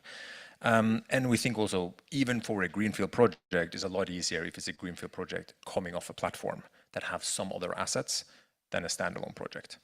I think if you don't have an element of a subsidy on the revenue side or some sort of lock-in on the revenue side, could be a private offtake, but some sort of credible offtake contract, but some sort of certainty on the feedstock side, it's very difficult, even for what looks like a nice greenfield project with a nice economic profile, etc., because the variability of outcome can still be quite large. Clear, very clear, thank you. I will share in 1 second my experience in France and also a bit in the Netherlands around the debt raising. There are two worlds in the way banks address biomethane. Either it's a farm-based AD plant and the bank finances it in the continuity of the farming business. And there are some banks, Rabobank in the Netherlands, Crédit Agricole in France, which are the bankers of the farmers, and they take it, okay, that's basically the farm. And so it's not about project finance, and the conditions of the financing are, let's say, more friendly than industrial AD plants. And on the other side, there are also the industrial AD plants, and Peter mentioned that, where you have in front of you some project finance team coming from the solar, the wind business. They want stable cash flow, long-term view, long-term contract, and so on. And here is, that's quite something to raise some debt, but it is feasible. And we've done it in the UK, in the Netherlands. We are investor in many countries and also in the US. And you can raise debt clearly. That is true that the first of its kind greenfield is more difficult to finance than, okay, you do the first full equity and then you refinance the first one and banks will come for the second one, greenfield and so on. So you need to build a dynamic, a platform with the banks, but it works. Thank you. Maybe you wanted to add anything? No. No, I 100% agree with that. It does work, and it's something to think about, but it comes back to the investment case, and I think people should really think about it. If you want to build this sector to scale, you're going to need credit, you're going to need lending, but you need to just build an investment case to cater for that, because these kind of one-off, I'm lending to the farmer with some security over the farm, and that was great to get the first wave going, but that's not what's going to take the sector forward in the future. Yeah. Thank you. So developing rapidly the biomethane field could require, in a way, to take some shortcuts, and taking shortcuts like revamping by existing biogas plants, turning them into biomethane could be one. That's a strategy that is explored in some countries. There is in Germany a huge potential with more than 10,000 biogas plants. Do you see, Marcus, 9,500, yeah. An interest here and a way to increase massively the production of biomethane in the coming years? It's a very complex question, to be honest. The market is pretty diversified, and you cannot really make an easy prediction for the entire market. So some predictions say that in the upcoming future, until 2030, 20 to 40%, so this is the corridor that we work in, 20 to 30% of the plants need to close because of the lack of business opportunities. But is that true? Maybe. Is it not true? Also maybe. So that needs involvement. Farmers are, the decision made by farmers is to a certain extent emotional as well. That means that you need to involve them in the project development phase. So to ensure your feedstock is still available. On the other hand side, feedstock is also as an alternative from other businesses maybe available. And this is also the desire for involving these companies in the early stage in this project. So as we experienced in our consultancy with the different projects, we involve everyone alongside the value chain in order to really create a credible and stable business case, being able to getting financed and being able to get some capital from the banks. Because I think the highest desire for an accountant or for a bank manager is the credibility, the predictability, and then they can create some good scenario for the future in order to make a decision pro or con the financing of such a project. And this is what we do. And I think, again, coming back to Germany, we see likely 3,000 customers out of these 9,000 plants. And out of our experience, we will not make any prediction and say this type of plant needs to close in the upcoming future. Because even in the very small satellites, they have good opportunities to create business for the local entities. For example, there's a plant in Baden-Württemberg which is feeding a hotel with the heat produced with the CHP. So this is a single business case with this one plant. So if it needs to upgrade to biomethane and should feed the grid, maybe not the best business case. So therefore, I would say, to a certain extent, creativity is also desired or demanded. Therefore, making a prediction about Germany and if Germany is moving into biomethane, obviously, but to what extent, I have not really a qualified answer on that. The future will tell. Also, flexibility of biogas plants is an attractive solution because they can save the energy which is not available when renewable energy, wind and solar, do not produce enough. Yeah, therefore, you can also add this biomethane or biogas plants into the entire renewable energy mix that you produce to enable stable pricing for the whole year, not just for the summertime. Yeah. So few challenges. One of them might be the feedstocks, because these are, you mentioned that, but these are plants that were maize fed. And so in order to get into ISCC, and well, you will need to get access to wastes. And so I guess that's a challenge also. Yeah, definitely. Okay. And also at the same time an opportunity to have alternative feedstock for the anaerobic digestion. However, that needs a lot of knowledge and a lot of microbiologic experts within the entities, within the companies, who really enable that the processes can be stabilized. And this is also what we see and what we consult also the customers with in order to, with the challenges upcoming. For example, in Denmark, this is already happening this year, that they have limited feedstock for maize, for example, so they are not allowed to put it in. And they look for alternative feedstocks, and this is where we also make some good experiences in helping the customer with stabilize the processes. Yeah. Thank you, Marcus. Thank you so much. One other way to accelerate the growth could be, in a way, to reinforce the attractivity of the biomethane from investor perspective. Could innovation play a role in order to generate new revenue streams from a biomethane plant? Do you have a view on that, Reinhard? Yeah, sure it could, but before that, a quick hint towards the German situation. I think we spoke today also a lot about scalability, and if you are thinking about Germany, 9,500 plants, and it's also the question, the cost at which it could be linked to the grid for rather small volumes, and which are then actually also difficult to generate profit from from innovation, and also especially in Germany, what I heard is that the cost for injection, the investment, is rather high compared to other countries. And it's difficult to explain to the grid users why doing this, which is quite a challenge. But getting to the innovations, I think, to drive the profit of the biomethane platform, I think there's happening a lot. Perhaps I would cluster it in 3 different topics doing this. First of all is the energy balance. I think usually we use 15 or 20% of the energy we are producing. We need this mainly for upgrading, so this is a topic. Second topic is to increase the circularity, so using more biogenic carbon. And the third one, I would say, is expanding the feedstock range. And looking at those separately, if we look at the energy balance, actually, I would point at electrification.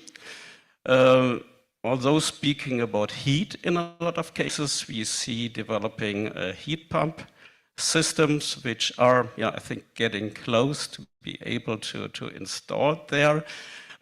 Using gas, there's also the driver, the ETS2, so it will come at higher cost, and not only the sustainability, so electricity would make sense, and especially to switch between both is also something like generating profit from the electricity market. Looking at the circularity, I would actually, especially the Danish view now, CCS is there very much actually in favor. So making biogenic CO2 already more or less a second product in Denmark. Behind the biomethane, there are 2 ways doing it. It is a CCS, so liquefaction and storing it.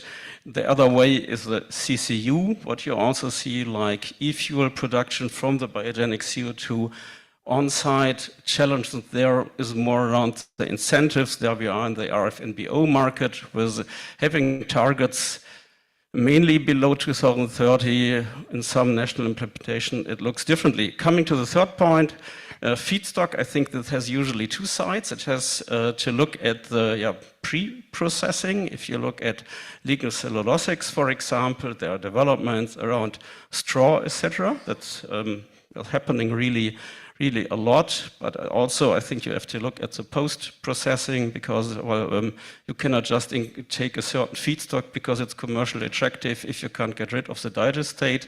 And there actually, from my personal point of view, I would like to mention a kind of joker technology, which is the pyrolysis. So you could cover actually a lot of topics. It's about the energy balance. You get renewable heat from the syngas.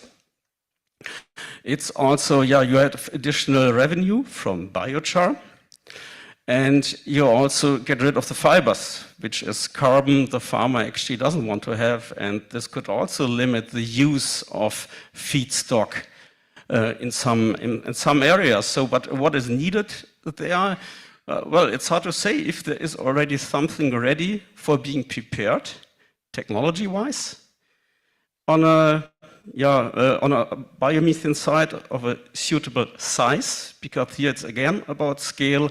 Then it's also the question if already the incentives are high enough for doing this. I think I mentioned them, saving energy, renewable, etc. So this is actually, in that respect, something which I'm very curious about to see what's going to happen. Cool. Thank you. Lots of opportunities. Thank you, Reindad, for that. Let's open our mind a bit and cross the Atlantic to see what's going on in the US. Up to what extent this can be an opportunity for us in Europe? Is there a kind of gold rush that's for equipment providers, that's for potential capital to be invested in the US? Is the opening of the US market of an opportunity for us in Europe, in your view? Do you have ideas to share on this? So this is a dangerous area to be making predictions about right now, given the volatility of what's happening in my country. But I would say, so among our clients is the North American equivalent of Eurogas, American Biogas Association. Their members are focused on a looming sort of cliff moment in the market right now. Production, we are completely overbuilt compared to regulatory-driven demand. So there are lots of demand opportunities, but in terms of the clarity for long-term regulatory-driven, largely transportation sector-driven demand, the federal government has a couple of big decisions to make. One is what's the fate of the tax credits that everybody's been talking about for the last several years. And then the other is with regard to the National Clean Fuels Program, the Renewable Fuels Standard has several big decisions which could either open up the aperture for huge demand for additional biogas inputs, or it could really shut it down, crushing the market value of the attributes. So lots of big things that are need to be determined. So on the one hand, everyone is seeing a sort of a 10x growth opportunity in North America. One of the mitigating factors is if the U.S. contracts, we're already seeing the Canadian government start to step in to become more of the off-taker or first choice for all of the biofuels. So the ethanol guys and the renewable diesel guys all are focusing their energy in Ottawa, trying to say, hey, you know, the U.S. is shutting down on us. We've got the tariff problem. Please open up. And it appears that the government is responding on that. So it's a very complicated dynamic. But if everything goes the wrong way in North America, there's going to be the opposite problem, which is a lot of gas being produced that is looking for a market. And UDB notwithstanding, we know that people are already bringing gas over here for a variety of different things, and they will continue to do that to find any offtake that has market value for them whatsoever. So there's this sort of huge pendulum question or market outcome that depends on a whole series of complicated things. So stay tuned. Yeah. Thank you very much for that. Under your control, I think we've got 2 minutes to take questions, if any, from the assembly. Do not hesitate to raise the hand if you've got any topic. Yes? Thank you. Koen Meijers, European Biogas Association. Thank you very much for your insights, very helpful. We've heard a lot about challenges and complexity. What I would like to know from you is what works today? What do we see? What is actually working? Markets that have clear demand drivers. I would say when collaborative approaches are there, then it's definitely a positive outcome. So that means trust creates commitment, and that creates positive perceptions, that creates satisfaction, that creates loyal behavior. And that is not only the theoretical blah blah, this is real life example. So it still remains a people business. As it has been mentioned a couple of times today, it remains a very complex scenario because of this certification things. I'm in this business since October, and I still have no idea about these certifications because it's completely complex. I did so many complex things in my education, I still don't get it. And I do not understand it, by the way. And what I also see is some opportunities on the horizons. For example, New Holland is here. There's probably someone or have been here, and they develop a tractor which is running through or biomethane, which is alongside the value chain. If you just focus on the agricultural business, the farmer can have a circular economy producing the energy for the usage of their own machine, which is a good idea in my opinion. Does it work? I don't really see it in a scalable way. Why is that? Maybe customers are not really involved. Maybe too much doubt about this technology is there. Also, some technologies are there for virtual grids, hexagon agility, and also you can have logistic machines like the pulling machine. You can easily change them in a technical way that they run through CNG, construction machines, off-highway machines. So I think there are many, many, many opportunities for creating revenue streams for the biomethane or biogas sector. But I feel, to a certain extent, that the involvement should be a little bit better, should be more advanced as it is today, probably. Should be. I'm not sure whether there are some projects in a hidden way, but from my point of view, let's say it like this. Yeah. I would like to say something because I think it's a good reminder that we don't end here this discussion with a too negative note or too critical. This is actually not fair at all, because we see that things are happening, that we see growth in Europe, we see plants starting these days.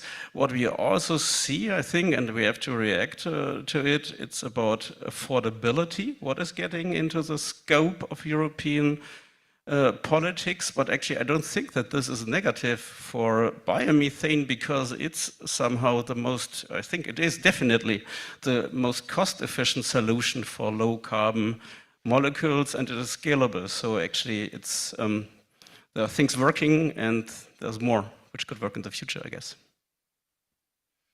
One comment on my side, maybe I should keep that secret for me, but that's a profitable business for investors.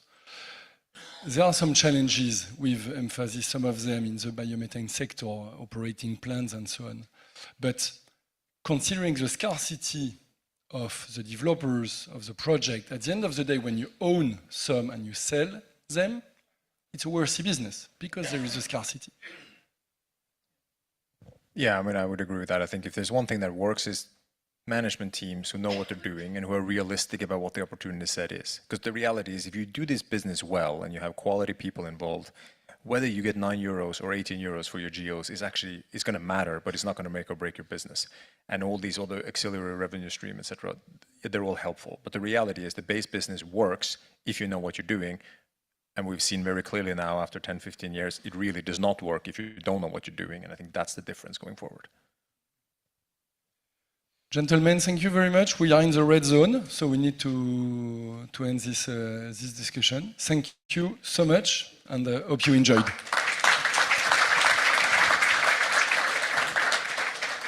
So, thank you all for this vivid discussion. And now, yes, I see some hands rubbing, so now it's lunchtime. And lunchtime is also accompanied by network meetings, and we will all see us again, 14:20 sharp. And yeah, good talks, and of course, enjoy your meal. Thank you.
So, I think everybody enjoyed lunch, and I hope you will not need the time now for a power nap or something like that, because it's going to be very interesting now. For the next sessions, we are looking again a little bit more from a perspective from above, let's say. And I'm happy to announce Dr. Peter Siniewski. He's Senior Energy Analyst at the International Energy Agency. So we really have a high flight height for that matter. And his main focus is the outlook for natural gas and LNG. So we are a little bit here possibly also again on the fuel track. And prior joining the EIA, Peter was Chancellor's Fellow at the University of Edinburgh and held positions at the European Commission, amongst others. He will now give us an impression on the global outlook for biogas and biomethane. He explores the role of biogases in the clean energy transitions, and that from the perspective of the International Energy Agency. Peter, it's your floor. Thank you very much. Thank you very much, Dirk, dear colleagues. It's a great pleasure to present to you today the International Energy Agency's newest report on biogases. So that will be published tomorrow. So you're getting a little bit of a sneak preview, an exclusive, if you like, of this detailed report. So we last looked at biogases in 2020. So clearly a lot has happened since then. And so we decided we'd look a little bit more carefully at the overall feedstock potential and the costs, and also what's happened on the policy and regulatory side. I've learned a lot this morning about your impressions and your ideas about European regulation. The IEA, we have a global focus, so we've looked globally at the sustainable feedstock and costs of biogases all around the world. And we've done that now with a more sort of spatially resolved model. So something that allows us to look very much in detail at the mix of feedstocks, where they're produced, where are the really nice sweet spots for developing biogases, amongst other sort of considerations about the regulatory regime, the support structures in place all around the world. So I'll just give you a little bit of a flavor of what we've been doing over the last 6 months.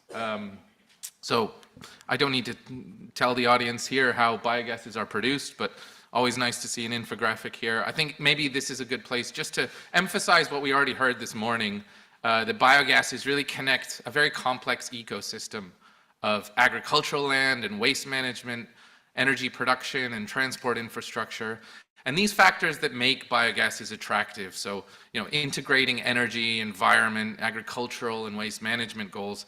It also creates coordination challenges, and I think some of that has already been discussed today. But I think the point is there's no one-size-fits-all of biogases. For a biogas project, that much is clear, and everything is ultimately local. But what we've tried to do here is really take a top-down view on how all of this might work globally. So to take a step back, we've seen a lot of charts like this today looking at Europe. Here we zoom out a little bit and look globally at the picture for biogas as a whole. So of course, as we'll see in a moment, most of the production happens here in Europe. But overall, globally, it's almost 2,000 petajoules. That's about 50 BCM equivalent, or around 500 terawatt hours. So there's a lot of units used in the industry, so trying to give a diversity there. But most biogas projects in the early phases were developed to provide local heat and power, often providing energy for agricultural processes themselves. The use cases have diversified quite a bit since the 2010s, and interest in biomethane started to grow, particularly here in Europe, but also elsewhere in the United States, as we'll see. But it's quite clear that over the last few years, biogas production overall has remained relatively flat globally. Many plants here in Europe are nearing the end of their subsidized lifetimes, and in places like China, the initial push to develop biogas was as a household solution to clean cooking and to energy access, but that's now been supplanted by electrification and gasification of several regions. So you see that in the sort of split regionally. So this is the picture when we look by region and by country. Europe clearly dominates at over 50% of today's production. And you can't say that of many renewable technologies. China dominates solar supply chains, has a chokehold on critical minerals. Biogases are really still a European phenomenon for the most part. Also, North America growth has been strong over the few. Growth hasn't been strong, but there's a base of production that's slowly been growing over the last few years. But clearly, there are far more feedstocks available than are currently utilized. So what we've done is we've taken these detailed spatial data sets and looked in depth at where all of these feedstocks arise. And so we looked at over 30 feedstocks, crop residues, different types of manure, and so on, in over 5 million locations worldwide. We also looked at municipal waste generation, also forestry residues. I think there was some discussion today about thermal gasification, which is another sort of potential route to produce biomethane. And we looked as well at not just feedstock potentials, but we looked at maps sort of covering gas infrastructure, where the infrastructure lies, where the roads lie, where the electricity grids lie, just to get a sense of the infrastructure density atop of all of these feedstocks. And so the broad sort of finding here is that overall, globally, around 1 trillion cubic meters of potential exists out there and can be developed at scale. And that's about 25% of global natural gas demand. So it's a fair chunk. When we talk about feedstock availability, it can't, of course, cover everything, but it can cover a large chunk of today's overall energy demand. And this assessment, by the way, doesn't include things like sequential cropping or other innovative feedstock waste streams. It primarily looks at sort of existing organic waste streams like crop residues and manure. So let's start maybe with the European Union. As we know the market pretty well, it leads the world in biogas and biomethane deployment, thanks in no small part to many people in this room. So as we know, production is around 20 BCM equivalent. It's a small but growing sector as a share of overall natural gas demand. Last year, we saw 20% growth in biomethane alone, and now we're reaching a capacity above sort of 6 BCM per year. Looking ahead, our finding is that we can produce today already, using existing waste streams, about 50 billion cubic meters. So that's a fair chunk more than what we produce today. And we'll look a little bit closer in a moment at the cost of developing those resources. The potential is high also in Central and South America. Brazil alone could produce over 100 BCM. That's double the amount of the EU as a whole. And the attraction of Brazil is that it already has a very deep bioenergy value chain, but this hasn't yet translated in the type of growth in biogases that was expected. But now there's Fuels of the Future law, which mandates some blending shares of biomethane in the sector. And there are also many complementarities between different waste streams for bioenergy. So for example, using vinasse, a byproduct of ethanol production, is a very good feedstock for anaerobic digestion. So scrolling out and maybe looking a little more depth at India, that's another market with over 100 BCM of potential. That's enough to cover its natural gas demand currently, and then leaving quite a bit left over. And the benefits for developing biogases in India are very clear, and they have been for several years. It's about improving waste management, improving air quality. Lots of crops are subjected to stubble burning each year. That could be all redirected to anaerobic digestion. It's also a big opportunity for reducing pressure on landfills. So there's a lot of co-benefits in India as well for developing biogases at scale. So overall, this global assessment confirms that there's quite a lot of opportunity and there's a lot of low-hanging fruit as well. So what we've done is we've taken all those spatial data and looked at the individual costs of developing those areas. So all those 5 million locations we've looked at worldwide. So this is a simplified supply curve that just shows you by the type of crop, by the dominant type of feedstock, so whether it's crop residues, manure, biowaste, or woody biomass, where things look on our estimated cost curve. And that cost curve is a mix of sort of local conditions, as I said, sort of infrastructure density and so on, but also linked to things like national supply chains, the availability and cost of different equipment, and so on and so forth. So a fair chunk of data has gone into this sort of calculation. And you see the results here on a global scale. On average, biomethane, and this is biomethane, so this is upgrading the biogas to biomethane, but not necessarily injecting it into local grids. So that part we haven't included in this supply cost curve. But on average, without that, you see that biomethane costs 18 US dollars per gigajoule. That's the standard unit we use, but that's around equivalent to 60 euro per megawatt hour. There are certain waste streams, however, that come in underneath this. So municipal solid waste that remains untapped and can be developed for about half of this amount. And this is especially the case in areas where waste is properly segregated, and that can lower pre-treatment costs. Now, if we look at this supply curve in a different way and look at it by region, you see that most of the low-cost resources are in emerging markets, which have large organic waste streams that can be tapped, so agricultural, municipal waste, and so on. So the costs in Europe are around, as we assess, around 75 euro per megawatt hour on average, but they can be as low as 55 euro per megawatt hour. But some emerging market economies in Asia come in at well below this, and actually some of the waste streams start to look competitive against imported natural gas. So maybe what we do is then just organize this by region, so we kind of clean the cost curve and just look at how things look in terms of competitiveness against natural gas in each of these markets. So what you see here is just an average over the period to 2024 on the wholesale gas price. Now, gas may not always be the competing fuel for biomethane.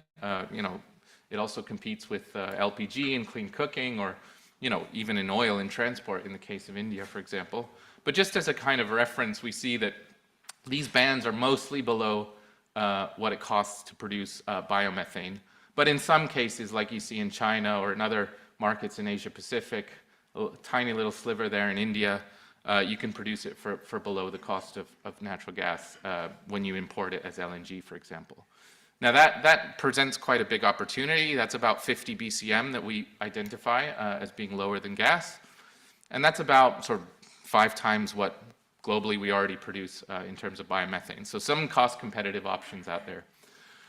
If we also then look at household gas prices, because of course, you add taxes, you add transport costs and so on and so forth, and you get to the retail gas price, then you see that most biomethane is actually becomes sort of competitive when you compare it to end user gas prices.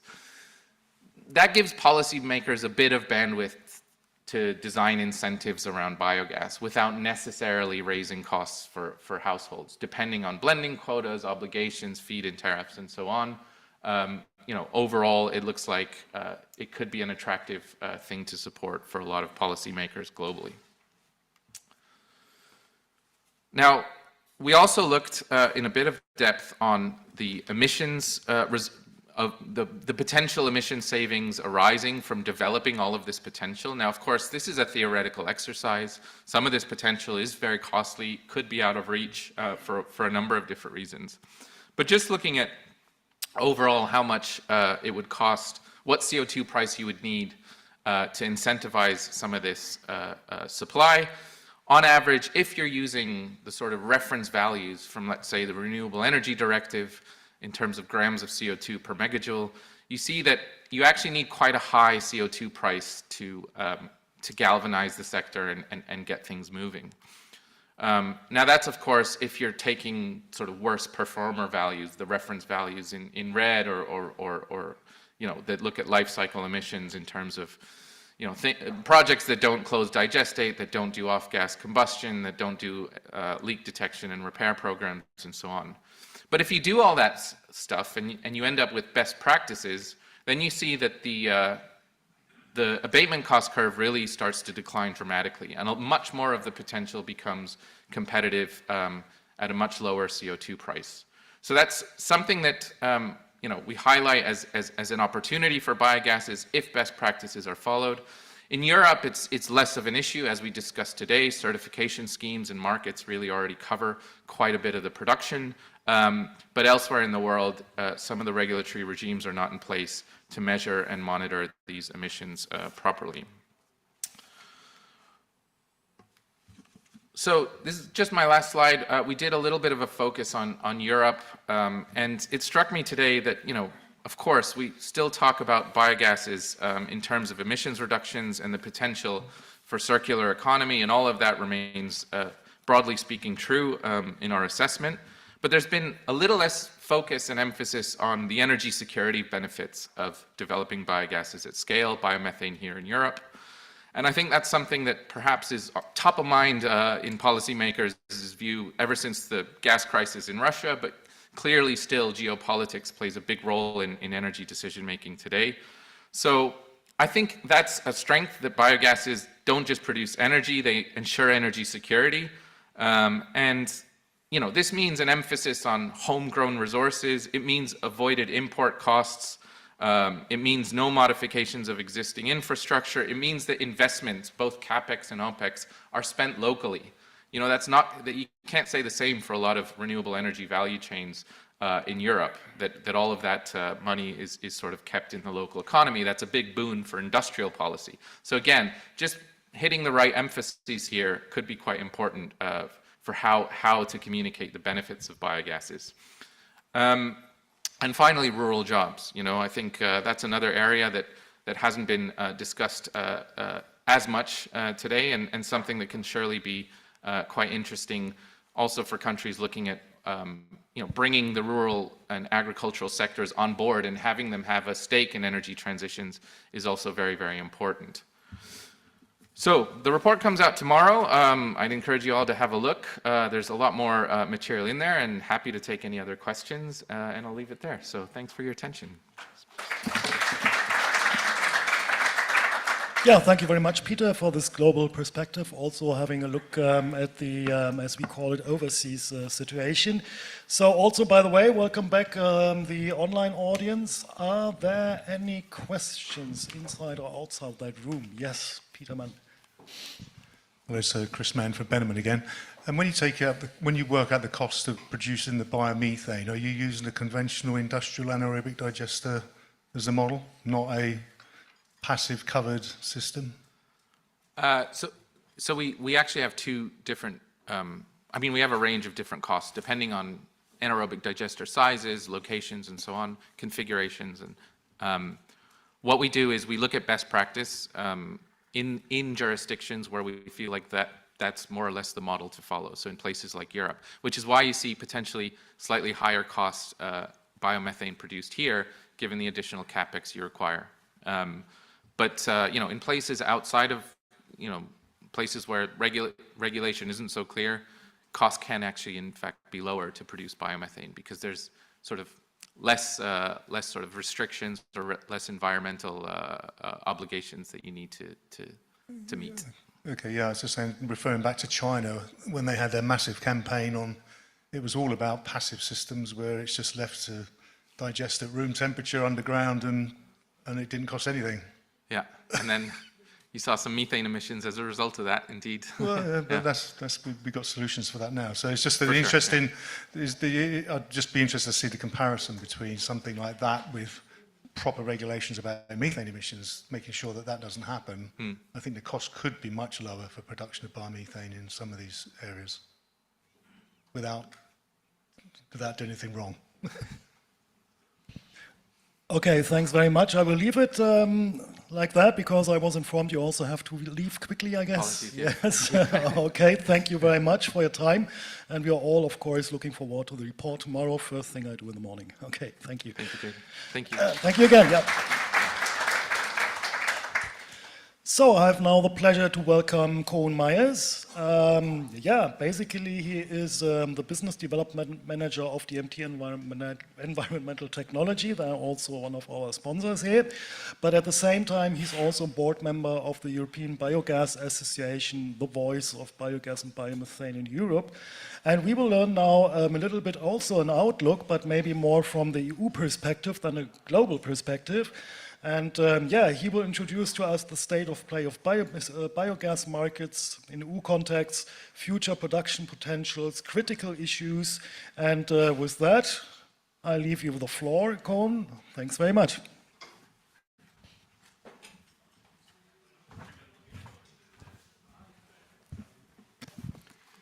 Thank you, Dirk. We've already seen a lot of excellent speakers today, so it is my pleasure to speak to you a little bit about the European perspective, also in the EU context, future potentials, and I don't like to talk about issues, but highlight a few critical issues which are necessary to be resolved in order to ensure a smooth and swift rollout of biogases in Europe. So first, a brief introduction. The EBA represents the full European value chain for renewable gases. We have among our members 51 associations, also 285 companies and research institutes, and these are waste handlers, project developers, equipment suppliers, grid operators, many players in the industry. So when we look at biogases in general, I talk about biogases because I refer to biogas as well as biomethane. What we see is that there is a lot to like. So there are many advantages that supersede just the energy value. It is actually a climate solution that can easily be used as a drop-in alternative for fossil energy carriers. Besides that, it offers many benefits to future-proof agriculture. It offers a physically secure source of homegrown renewable energy, and it helps to stabilize our electricity production. In Europe today, already 20,000 plants are producing this valuable resource, with a production more than the natural gas demand of Poland in 2023. Biogases drive circularity across sectors, stimulating good waste management, providing renewable byproducts such as biofertilizer and bio-CO2, and these can replace fossil alternatives. And I will come back to that later to describe to what extent that has an impact also on sustainability. Already mentioned in the previous talk, 250,000 people were active in biogases in 2023 alone, and let us not forget that Europe has a role to play on the world stage as a technology leader in this field. So let's talk a bit about the development of biogases over the last period. We've seen many of these graphs before, and with thanks for using the EBA statistical report so well. You see that there is a nice growth curve. You see that both for biogas as well as for biomethane, and this is better described on the next slide, where you see that it actually has quite an exponential curve. Until 2023, I don't have the latest data yet, but you see year on year 20% growth with countries like Italy, France, Denmark, and the UK taking the lead in this development. So talking a bit about the investments that are needed for this development. What we see is that until 2030, already 27 billion euros have been earmarked to be invested in biomethane. Many of this is done in countries like Denmark, Poland, and Italy. All in all, this should result in close to 1,000 new biomethane plants being entered into operation in the next 5 years.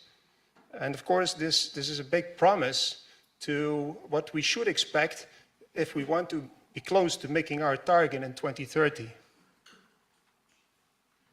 By the way, these figures, they have been collected from 26 investors and project developers, which are a member of EBA. This kind of data is coming from the annual report on the biomethane investments outlook, and the next one is coming up in June, so should be shortly. An important reason for the big role of biogases in combating climate change is that fugitive methane emissions are captured and actually used as energy. And while we see that Sometimes in countries like USA, India, a higher methane slip is allowed. The state of the art in Europe is very different. And you can see that in this picture with some example fugitive methane emissions from the Danish example. It is very important that we are clear about that. End of last year, the Joint Research Commission from the EU published an interesting report on that with recommendations on how to improve visualizing methane emissions also in the production stage of biogas and not only in the production stage of biomethane.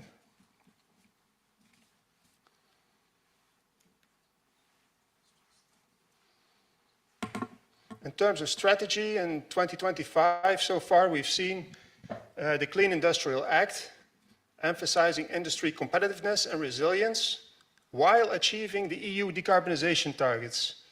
And with that in mind, it is good to realize that biogases are by far the most competitive renewable gas, even when not including the CO2 and the digestate that can be used. Earlier this month, we've also seen Repower EU presenting a strategic framework to phase out the EU's dependence on Russian fossil fuels. And this is forecasting that gaseous fuels, including biogas and biomethane, will remain essential to the EU 2040 and 2050 energy mix.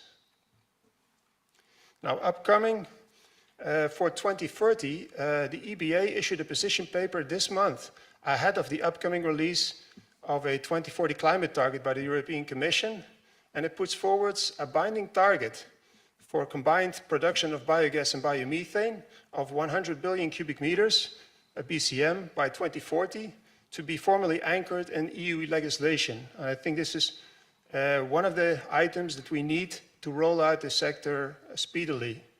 Of course, it should be rolled out in close collaboration with the European Commission and also member states. Which brings me to the future potential of biogases in Europe. As you can see, this is a table highlighting the national environmental plans of the member states of the European Union with some examples. I think France with 4.2 BCM, quite significantly, Italy 5.5 BCM, Denmark, Spain and the Netherlands with 2 BCM each. So all in all, 25 BCM, just a bit shy of our 35 BCM target for 2030, but still very significant. What we see for 2030, this is consisting mainly of AD, while after 2030, certainly gasification and potentially other technologies will play a large role in achieving these targets. You can see in 2030 only about 10% worth of gasification and increasing rapidly to 30% of that amount. In 2040, we predict that biomethane could supply 80% of the then gaseous fuel demands. And what you also see is that in this way, we're not only sustainable, but we also have a secure energy source and it's equitable. So that means the most affordable, sustainable, renewable energy source to replace fossil gases. I've already mentioned it before. What makes biogases even more valuable, both for decarbonization as well as economically, is the use of digestate for fertilizer. In this way, it is possible to replace its fossil counterpart. If you take this example and we only replace 15% of the synthetic nitrogen-based fertilizers, we can already displace 2 BCM of natural gas that is currently being used to produce this. So it's a significant cost that we prevent and also a significant sustainable impact. Next to that, bio-CO2 has a great potential to replace fossil CO2 and to avoid further CO2 emissions.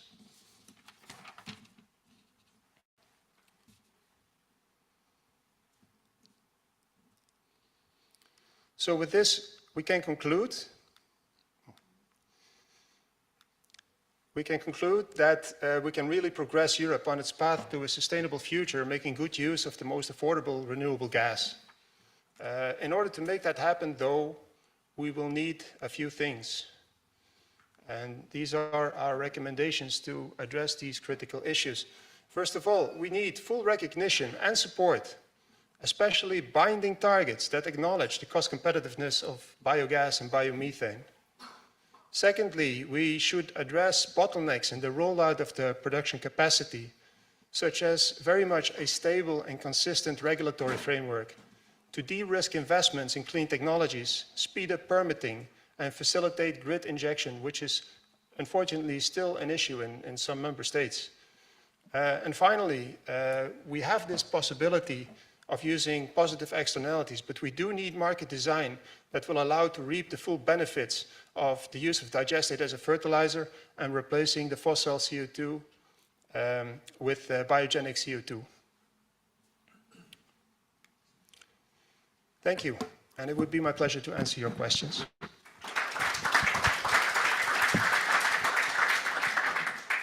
Yeah, thank you very much, Koen, for this dense yet very informative outlines. And it was good that you also included the topics CO2, its avoidance, or rather its utilization rather than storage from my point of view, but that's another topic. And also paying attention to the methane emissions and the fertilizers. My question would be, if I may, before you start, would you think that the methane slip is a joint or better a national task? So should it be coming from above down, top to down, or more maybe that the countries first start their own measurements or goals, which then will be translated at usual legislation? Thank you, Dirk. Very good question. I think there is already regulation in place for methane management. And what I feel is that currently even the market is taking that into its own hand with many, Right. let's say, CO2 steered mechanisms, same as you have in Germany, for example, the TSG quoten. By making obligations for CO2 steered markets, in that way you encourage right behavior without having to impose a lot of more complexity to the sector. Okay, thank you very much. So I'm now addressing the audience, online or offline. Are there any questions? We are pretty much in time, which is again good for the next networking then. So for that matter, I would say thank you, Koen. As far as I know, you also need to leave soon. No, not so far, because then you might be available as well after during the next networking session. So basically, you made, yeah, applause, of course. So you mentioned it already, feedstock, and we already heard it today a few times, and now we are looking a little bit deeper into this topic, sustainable feedstock management. And for that, I'm welcoming Anita Bednarek. She's the head of sustainability from Good Valley, and is also at the same time board member of the Polish Association for Agricultural Biogas Producers. And yeah, as such, we will learn now today about the circular economy approaches in biogas production. So with an overview of circular economy principles applied to biogas system, policy frameworks, and so on. It's your stage. Thank you. Thank you. Good afternoon. I think that we can finish because he said everything. My name is Anita. I represented Good Valley, and today I'm pleased to present to you our good practice, circular economy approaches in Good Valley's agriculture biogas plants. At the beginning, I want to say a few words about our company. Good Valley's, it is a company which Danish shareholders. We have headquarters in Copenhagen, but our production is located in Poland and in Ukraine. And we have arable production, pig production, biogas, of course, and slaughtering with meat products for our clients. In Ukraine, we have very similar production, but without slaughtering and food production. On this slide, you can see our sustainability model, production model from farm to fork. It is complete circular economy in our company. Like you see, we have own fields, own crops to our own feed mill. We have own pigs, and we have own slaughterhouse. And in this model, we are optimizing our circular economy thanks to biogas plants. A few words, I think that everybody knows what is circular economy, but of course circular economy, for reminding, it is such kind of model where we use everything in the longest time, as long as is possible, of course, and this reuse, I should start probably from reduce, because biogas plants in this such kind of installation, such kind of production where we save primary energy, so it is reduce substrates to production in the same process, electricity and heat, but it is reuse, repair, recycle, and waste minimize. And thanks to biogas plant, we can close the organic matter loop, we can recover energy from waste, and what is very important, maybe the most important in our business model, we support agriculture, sustainability agriculture production, because in my opinion, we cannot talk about sustainability agriculture production without biogas plant. How look our biogas plant in Poland? We have 8 agriculture biogas plants. Why I say it in every moment agriculture? Because I don't know whether you know, but in Poland we have agriculture biogas plants and other biogas plants. It is therefore that we can completely different legislation for agriculture biogas plants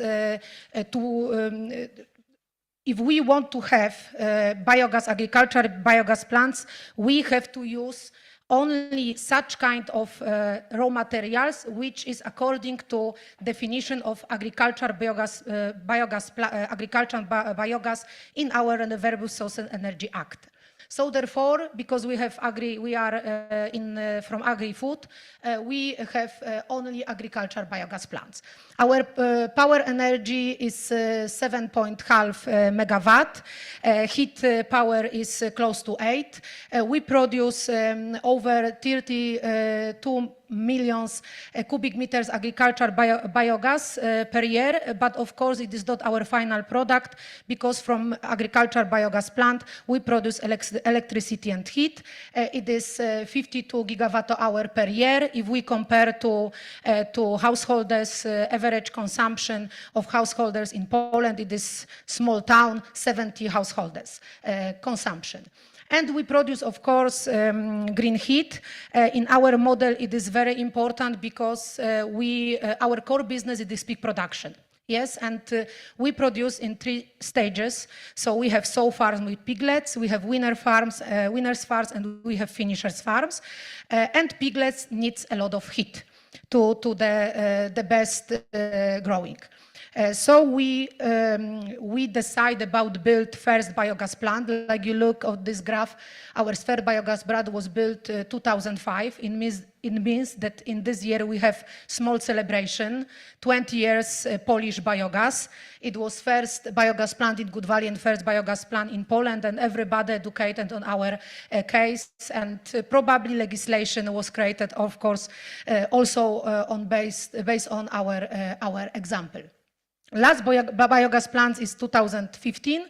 Why? Because, to be honest, in Poland we don't have stable legislation, stable law.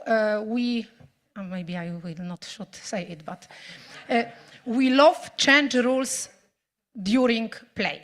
Yes, and it is problem in our Polish reality. I hope that is any from Polish government, because I will have problem when I want to do something. Ukraine, only a few words about Ukraine, because I focus to Polish biogas plant. We have one biogas plant in Ukraine, over 1 megawatt. We produce 9 gigawatt-hour electricity per year, and of course green heat, which we used for own needs, and we sell to local grid.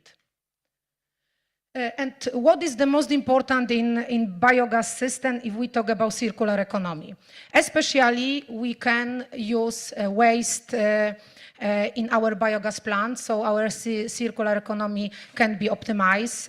It is food waste, gastric content, stillage and other kind of waste. Of course, everything according to agriculture biogas definition.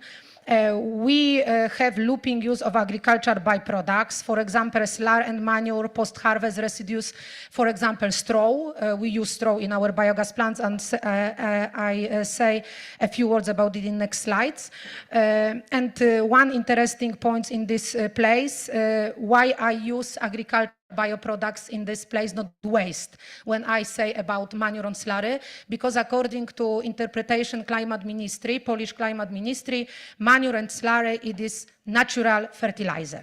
So therefore, I don't try to use waste in I talk about manure or slurry. Of course, we have extra final product in our biogas plants. It is organic fertilizer, digested collection. Thanks to this kind of fertilizers, we can replace synthetic or mineral fertilizing by organic fertilizer. Of course, we have renewable energy production, and local loops is very important aspects in this model, because we produce located electricity, heat, and fertilizers. Of course, we can produce biomethane, bio-LNG, bio-CNG, what we want, because biogas is first step of this production. And I am very proud from this slide, you have to know, because this slide shows how look circular economy when we in agri-food sector and when we have biogas plants in this model. And firstly, we have lands. We are cultivating over 12,000 hectares in Poland. Our crops we use in our own feed production, where we produce over 170,000 tons of feed per year. And this feed is feed for our pigs. I said that we have 3 stages of production: sows, winners, and finishers. Finishers, of course, are based on production, our high-quality meat products for our clients. And you see on this line my delicious choice when I say about our brand. It is sausages with drying tomatoes. I love it. And of course, in this model, we have biogas plants. On this photo, you see the biggest biogas plants.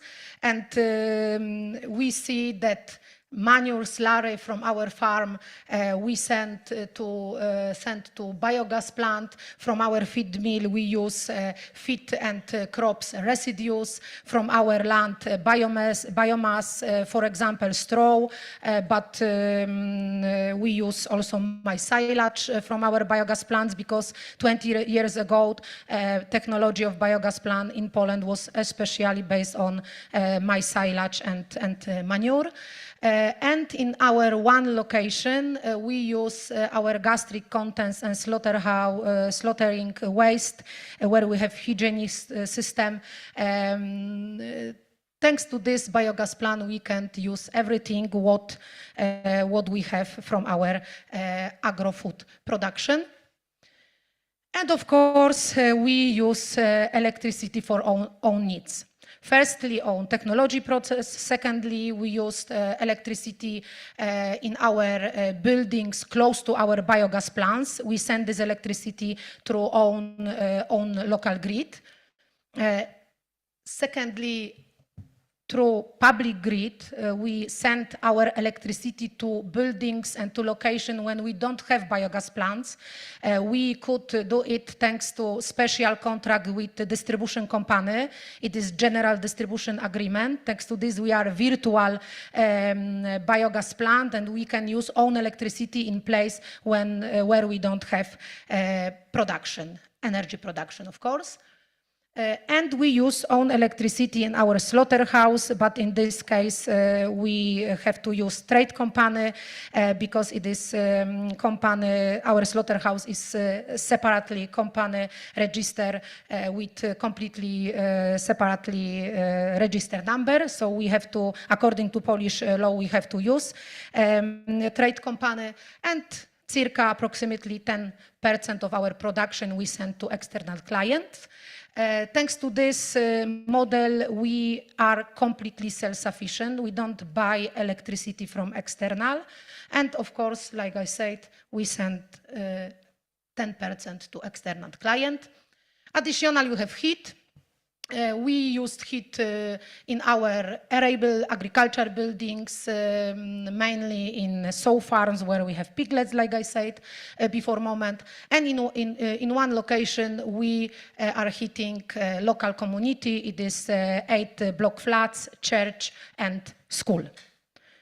And what is very important in our production model, we have very high quality fertilizers, organic fertilizers, which we used only on our land. And in place when we don't have biogas plant, we fertilize raw slurry, raw manure. A few examples of our biogas plant. I focused to a few biogas plants, which I decided is something special in this location.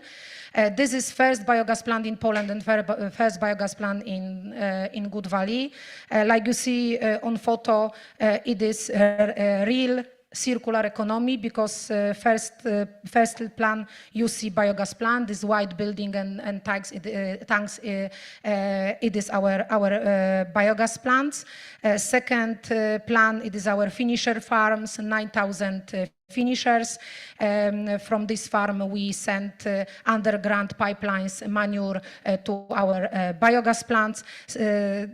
This last plan, it is our arable center, where is workshop, machinery park, administration building, and of course in this center electricity is from our biogas plant, heat is from our biogas plant. And what interesting points in this arable center, we have special oven. It is a special place for disinfection of our pig transport, and we use heat, of course, for this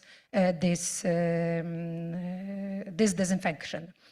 This biogas plant started June of 2005. Energy power is close to 1 megawatt, and this biogas plant is at this moment out of support system. Because for this biogas plant we had old system blue certificate.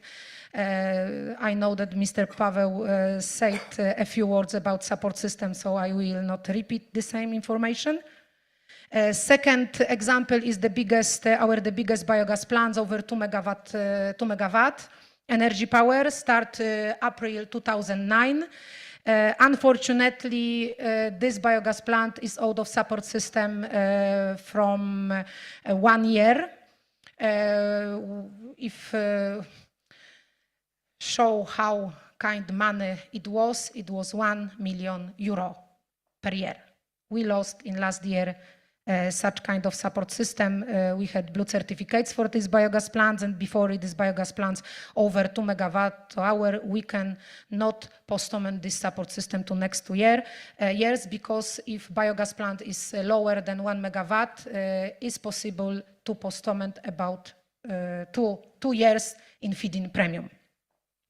And you see here biogas plants, you see our sow farms. It is the biggest sow farm with piglets. It is 8,000 sows. And our feed mill. In this location, electricity, of course, is from our biogas plants, and heat is from our biogas plants. But because this biogas plants is the biggest out of season, heating season, we have oversupply of heat. Therefore, we think about solution for these aspects. Maybe we build a biogas grid to our feed mill, because in feed mill we need heat during summer time, yes, for drying of grain or feed production. Third example is biogas in Nacław. It is biogas where we have heat for people. Like I said when I showed to you the circular economy model, this biogas plant start June 2010, and this biogas plant is feed-in premium support. It is interesting case because we decide change our old support from blue certificate to feed-in premium because in this location is very low own consumption. And new support system, the feed-in premium and feed-in tariff is connected with volume on electricity put to external grid, to public grid. And Uniehoeven is also a very interesting case because in this location we implemented a few years ago straw briquette line. We decided that we have to reduce consumption of maize silage because maize silage is first generation of raw materials. So we decided that we will use oversupply of our straw and we will produce briquette for our biogas plants. And in this location we implemented this. Start of production February 2011, and power is over 1 megawatt. And now we think what we should do after 15 years, because it is a little over 1 megawatt, so we cannot use support system to next year, but maybe we reduce power if it will be according to Polish law. And thanks to our biogas plants, we have, it is my splitting, of course, three kind of benefits: economic benefits, social benefits, and the biggest environmental benefits. I focus to environmental, but a few words about social and economic, because our biogas plants are located on in villages, yes, on rural area. It is very important for the local people. It is labor market, it is a biomass market, it is development of local infrastructure. Like you know, 1994, it was a key time for Poland. We closed our state arable center and tried to find the company who invest in this location, and Good Valley was such kind of company. Therefore, it was very important for the people, for local community, for local authority. For example, heat for people in 1 hour location. Economic benefits, of course, it's property. For example, property tax. It is saving of electricity costs, saving of feed costs, saving of fertilizer cost. But like I said, thanks to our biogas plant, we have renewable energy sources for own needs. And of course, we sell the surplus externally. We produce electricity and heat in cogeneration. I said about heat for buildings and 8 block flats in one village. We reduce primary energy consumption and increase energy efficiency. We optimize the circular economy, what is topic and title of my presentation. And what is very important for us, we manage agriculture and food residues and byproducts, including best available techniques. It is BAT directive in the context of peak slurry management.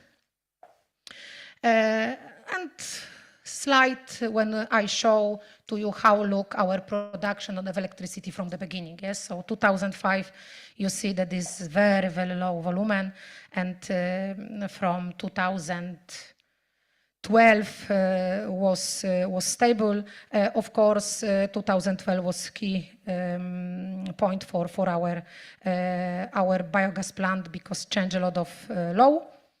We produce high quality organic fertilizer. We make better use of nitrogen in fertilization. We destroy bacteria and pathogens in the fermentation process and wheat seeds.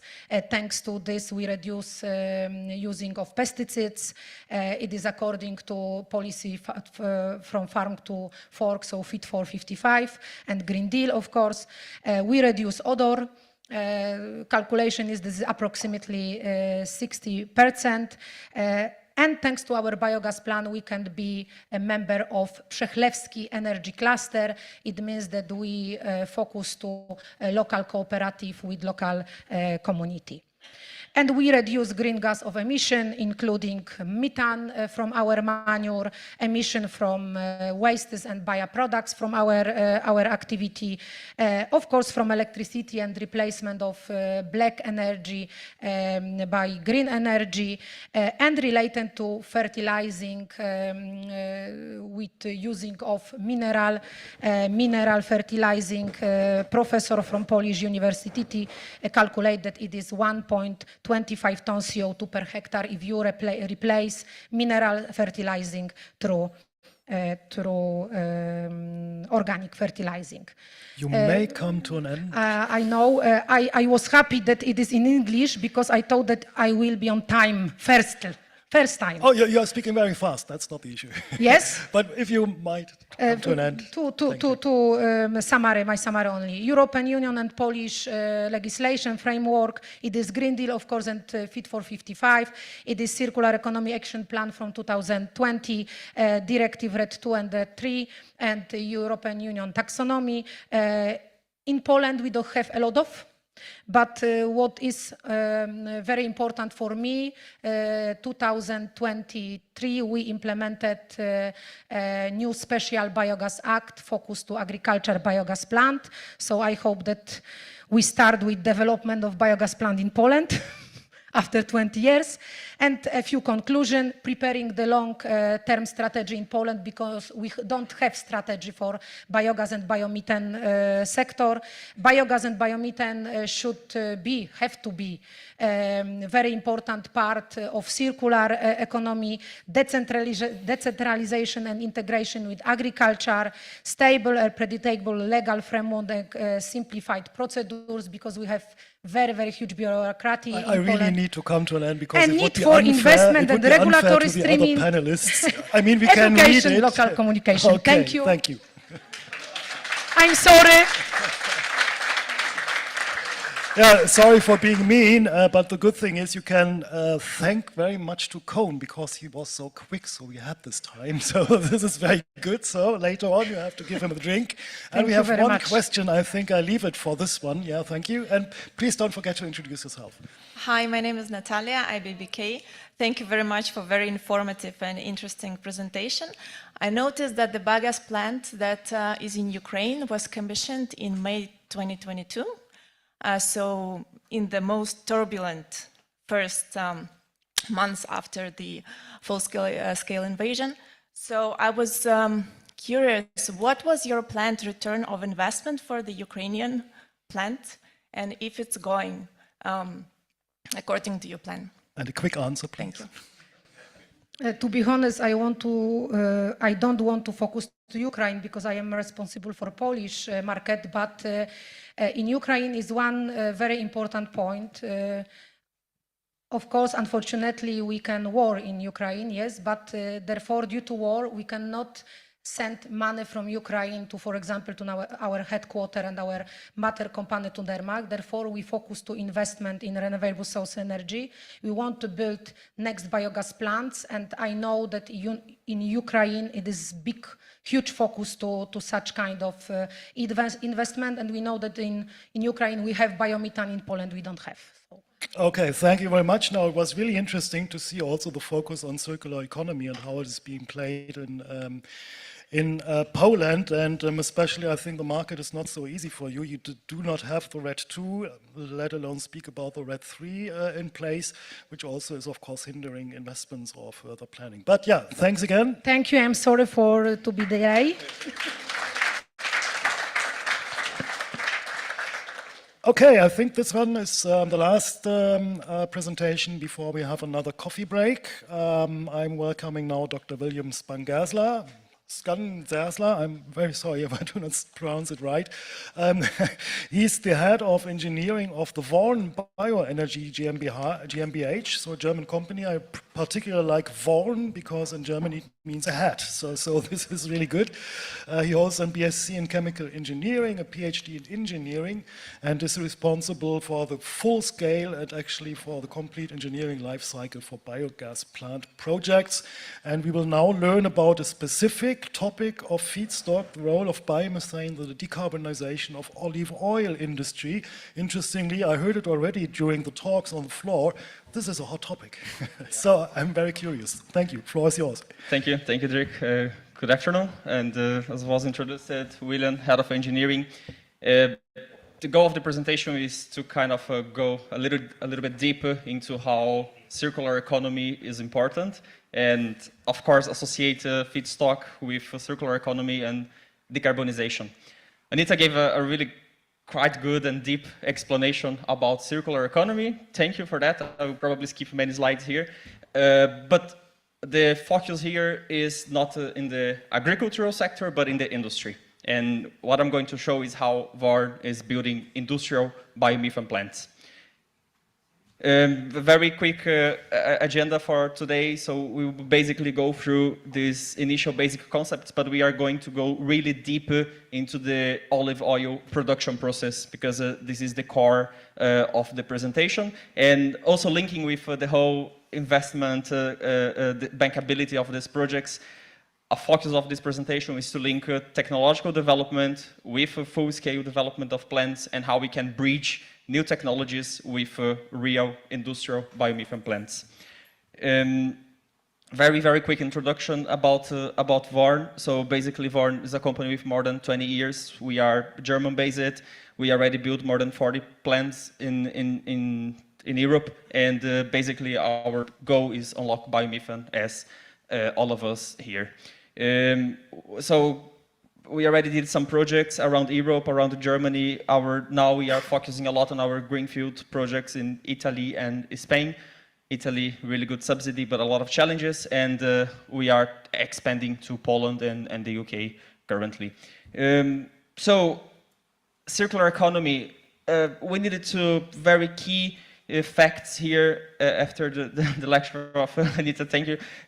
We needed to move away from the circular economy. This is from the linear economy. This is still something that is currently being used in many countries, and we needed to start this concept from scratch. So we needed to look to our resources, and we needed to think how can we really bring a circular economy and what is necessary. And if we look the center of the principle of circular economy, we see waste to energy. So we see that waste to energy is the solution to really bring circular economy into reality. But what is waste to energy? You have three main principles. On one side, you have waste, which is basically your local feedstock. So you needed to have your local feedstock, your low carbon feedstock, and associated with the local feedstock, you needed to bridge this into the production of energy. And what is the bridge? The bridge is sustainable process. So you needed to have a sustainable process to really convert this into energy. In one of the presentations before, anaerobic digestion is the core until 2030, and then later on there will be gasifications, but there is power to X. There are a lot of many processes in place that will be developed over the time to become this bridge for the sustainable process. So very quick summary, let's go deep into the olive oil industry. Let's really understand how we can convert and become circular in the olive production. Some key facts and maybe some curiosities about olive production, directly looking to Spain. Spain is basically the biggest producer of olive oil. Some general statistics, we have 1.4 million tons of olive oil production every year. That's an average value.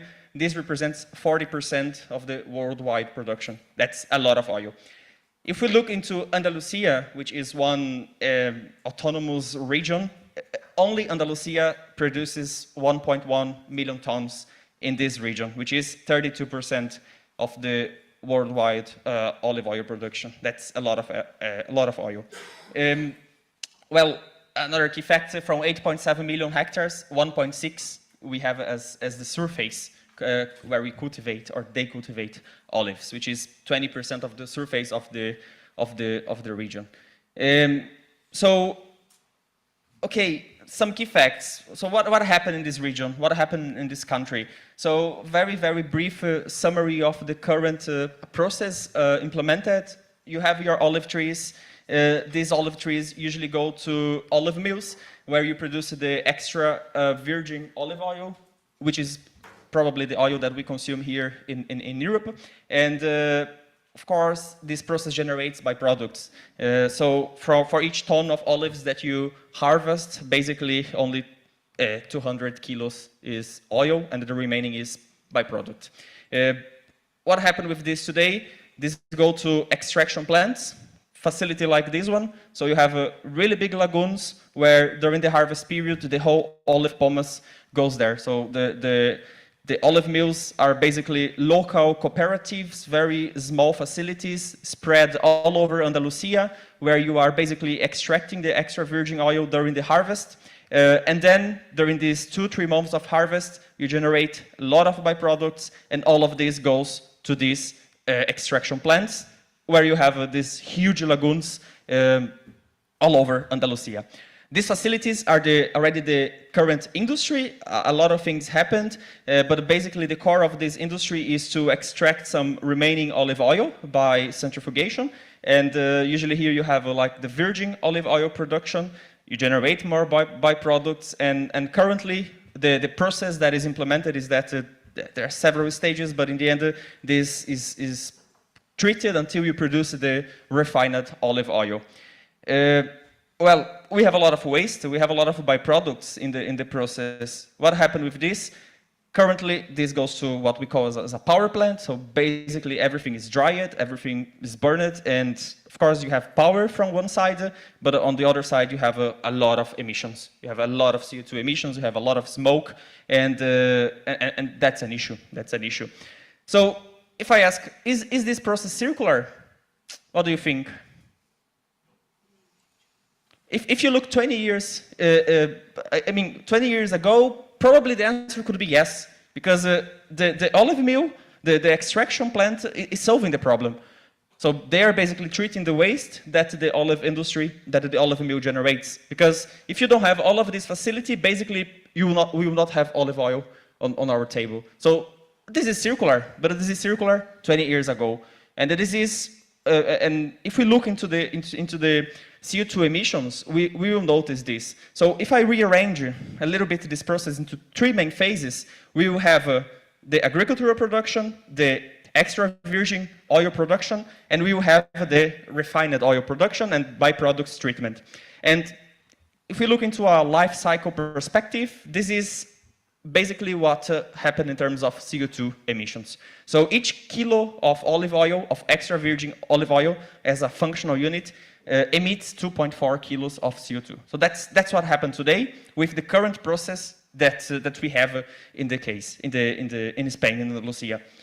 If we see, most of the emissions are coming from agriculture, because a lot of fertilizer, a lot of agrochemicals. But if we kind of forget a little bit about the agricultural production, the main bottleneck for the sector to become circular and green is the power plant, is the byproducts treatment.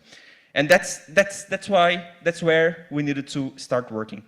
So there are 3 main questions that will drive the presentation, and the questions are associated with how can we bring this industry into a real sustainable industry, into a real circular economy associated with the olive oil industry.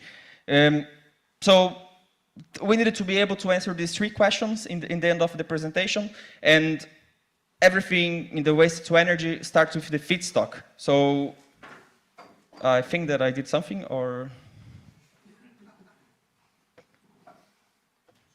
can you come back to the slide, please?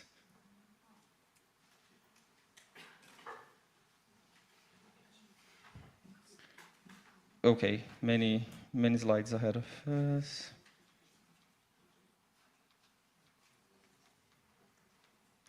Sorry.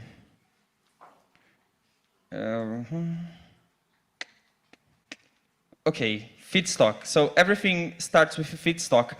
In the biogas sector, again, it's already discussed. We have what we call conventional feedstocks. We have our manures, we have our slurries, we have our straw. You put all of this into a tanker, and then suddenly, gas comes. That's amazing, and that's amazing because when you go to a bank financing, this is what happened every day. So you know this is it's a proven concept, and it's really easy to build biomethane plants with this simple concept from a biological point of view. However, we need to ask the question now: is olive byproduct a really conventional feedstock? Is it really something that you can throw to a tanker and expect amazing gas productions? Well, we don't think so, or depends how you see. Again, coming back to our concept, we have the olive byproduct that for you to have a better picture on your mind, this is what I'm talking about. So I'm basically talking about a slurry. It's really something darker. If we look to the composition of this, you might think, well, that could be a good feedstock. I have good organics, I have a suitable pH, low ammonia, low nitrogen. So what is the issue of olive byproducts? The issue of olive byproducts is that you contain a lot of antimicrobial compounds inside the feedstock, which we call phenolic compounds, polyphenols. They are antimicrobial. I mean, this is the same principle, but biogas is a microbial process. So you are basically killing the microorganisms if you put some phenolic compounds. That's the same principle of an antibiotic. I mean, you have bad microorganisms in your body, you take an antibiotic, which are phenolic compounds, and suddenly you get better. This is why we need solutions. This is why we needed to implement technologies. Otherwise, it's not really feasible to build new projects with complex feedstocks. This is why olive byproducts now, they are classified as innovative feedstocks. And innovative feedstocks needs advanced process. I will not go deeper, but basically, we needed to implement new processes that are able to convert this feedstock. There are several ways of doing that. I'll not go deep into this, but basically the idea is that we as a company, we have invested a lot on R&D, and we have built a new pretreatment process or a new biological process that is able to convert olive pomace into biogas, but that's not for today. The reason for this are several, but the main target is to de-risk your project. So if you needed to invest many millions in a biomethane plant with olive waste, you needed to de-risk, and the de-risk in this, the technical approach for de-risk is to really invest into new technological solutions. So the technological development on these complex projects, on these industrial projects, they are important. I mean, we are not talking about agricultural projects that everything is defined. We are talking about industrial projects where the level of professionalization in the biogas sector needs to be really applied. So you all know here, and again, when you go to a bank financing, discussed during the morning, you needed to point where you are in your technological development. So a bank will ask you, okay, where is this technology right now in the market? Are you on a basic research, or are you in the technology demonstration? Where you are? Biogas is on a tier 9, so this is why there are a lot of investment funds today. It's actually not a really problem to find money for biomethane today, because we know we can produce biogas. Hope in the case of olive pomace. This is what we did to overcome and to reach a higher technological level. So 2-3 years ago, we started with lab research. We basically moved forward with a pilot plant where we operated and we really demonstrated with new technologies that is possible. So basically here in the pilot scale, we achieved a TRL, which is already suitable for an investment decision because it's a real process. And of course, now we are planning our industrial projects where the target is to produce on each facility 200 gigawatt hour of biomethane. But well, the goal is to understand the decarbonization. So we have a waste to energy, we have circular economy, we needed to go through the whole technological development, and the goal of this technological development is to achieve decarbonization of a sector, of the olive oil sector. Let's remember a little bit the approach, and I mean, we are in a biogas and a biomethane conference, so we all know the answer. The answer is, let's replace this power plant, to a biomethane facility. So this is the goal. This is the goal that we have to achieve a circular economy of the olive oil production. And if we look to the carbon footprint again of the process, you might ask, but okay, what will happen if I replace this power plant to a biomethane facility? This will happen. So we did some life cycle assessments, and basically, if I consider that now we don't burn the byproducts, but we implement biomethane facilities, and then of course, as biomethane facility, you replace natural gas as your end user. Basically, now we are able to mitigate that 0.13 kilogram of CO2 per kilogram of olive oil. The outcome of this is now we have a 1.9. Now we have now we have basically 1.9 kilo of CO2 per kilo of oil, and that's already almost a zero if you look only the industrial processing. You still have the agriculture, which it needs to be targeted, which needs to be changed to a biosystem. But if I look to the industry itself, the olive oil production could become almost zero emission with the implementation of biomethane. So again, but what are we doing? So looking again to the statistics, that's what we are doing. So from that amount of olive production, we are basically building, and we are permitting right now in Spain, together with Oleícola El Tejar, which is the biggest olive mill in olive extraction in Spain. We are basically building facilities to treat 1.6 million tons of olive byproducts. So all of this is a cooperation agreement between us, Oleícola El Tejar, and Greener, our local partner, and basically the goal of this is to build these 11 projects only in Andalusia to produce 1 terawatt of biomethane. If you look around these projects are the really, really big olive mills that you have here. A joke that we usually say internally is we are not copying the Danish model, we are improving the Danish model because we don't have the headache of transporting the feedstock here. The feedstock is already in these locations. So in these locations, in total, I already have 1.6 million tons of byproducts that I can simply build a biomethane plant on top of it, and I have the problem solved.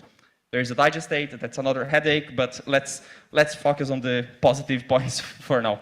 So that's the goal, that's what we are doing, and that's what we believe is the right approach for the olive oil industry to become green, so we all can have a kind of a zero emission olive oil in the future.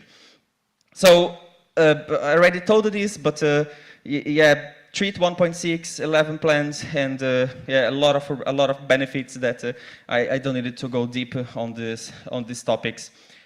Remember the 3 questions that I raised in the beginning? So, I mean, the answer is yes for all of them. We can achieve a circular economy, and the olive byproducts, they needed to be revalorized and introduced into this waste-to-energy concept. And of course, biogas, industrial biomethane plants, really big facilities is the only solution to become green. I mean, in this case, you cannot focus on small plants. In this case, you needed to focus on really, really big plant. For example, this is a rendering of one project. Only this plant itself produces almost 250 gigawatt hours per year of biomethane, and this is the solution that needs to be implemented. Big plants, industrial scale, and high level of professionalization to really move forward with this technological solution. That's it. Thank you very much. And yeah, looking forward to answer any questions you might have. Thank you.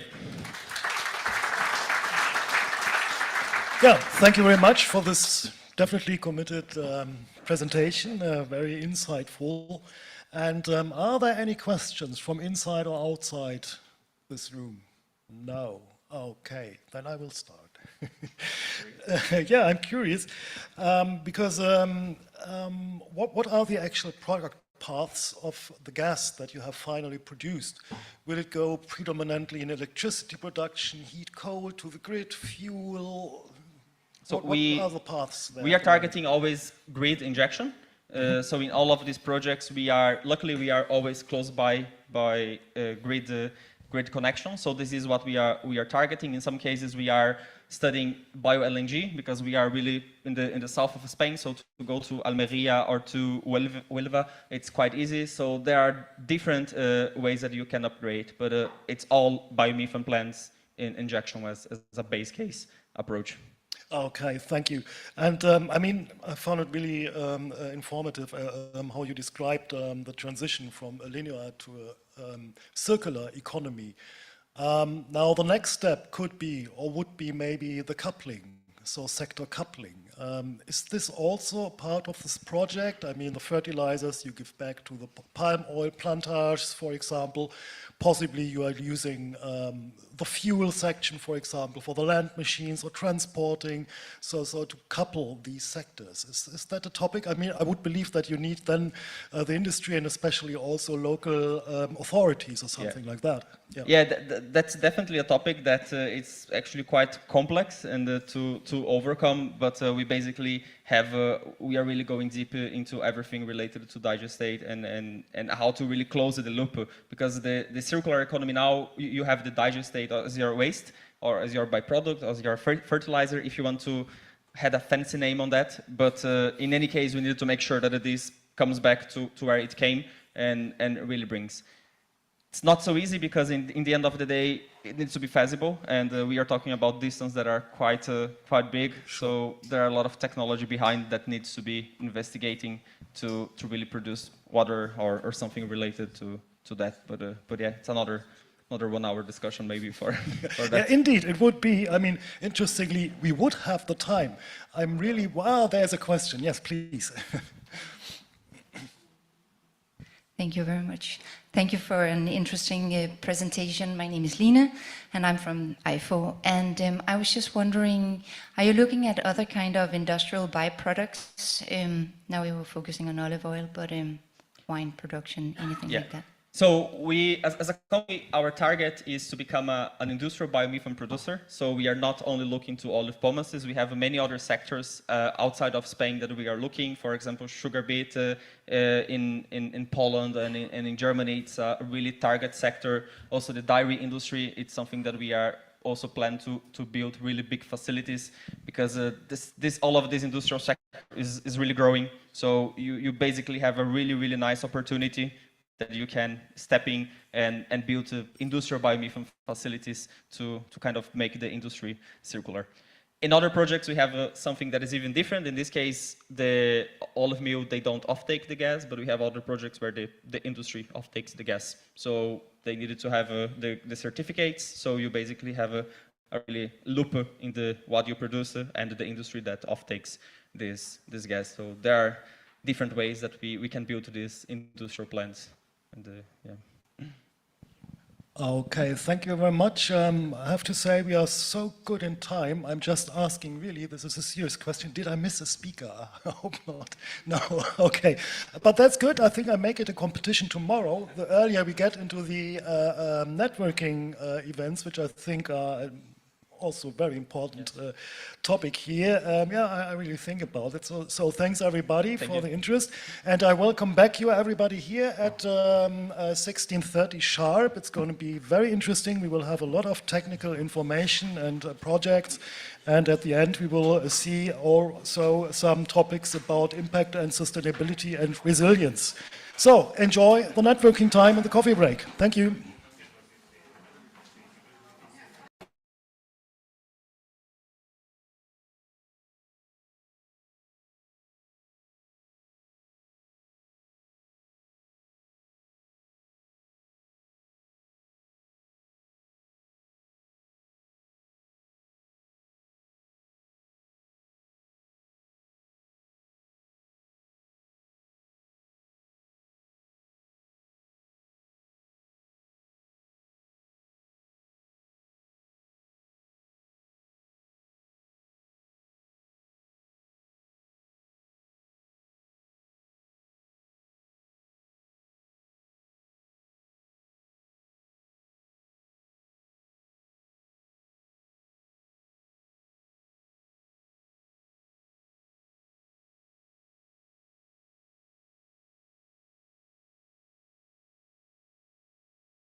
So, welcome back. I see some are still networking, which is not the baddest thing. And yeah, as I said, we are coming now to a more technical block, let's say. And yeah, I'm very proud to announce now a double feature, because Dr. Chris Mann, the co-founder and chief technology officer of Bennerman Limited, and Andreas Mennekes, the business marketing manager for tractors in the European region from CNH Industrial. Yeah, so we will hear today, the topic will be the net zero cycle economy dairy farm. So we will have a kind of case study. We've heard many case studies, but this is one which concentrates especially on a specific project. And I'm welcoming you both. Thank you. It's you. And yeah, we are very keen to what you have to say about tractors and the project. Thank you very much. Thank you. Thank you very much. So I'd like to introduce myself. My name's Chris Mann.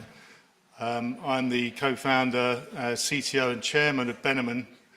Bennerman is now 53% owned by CNH, Case New Holland. And what we're going to show you today, we've been working on with New Holland in partnership since about 2017, I think, was when we first started working on this project. What we're going to show you is a different approach to methane capture, if you like. We don't make biomethane at the moment. We only capture methane from existing stores, which I'll show you in a second.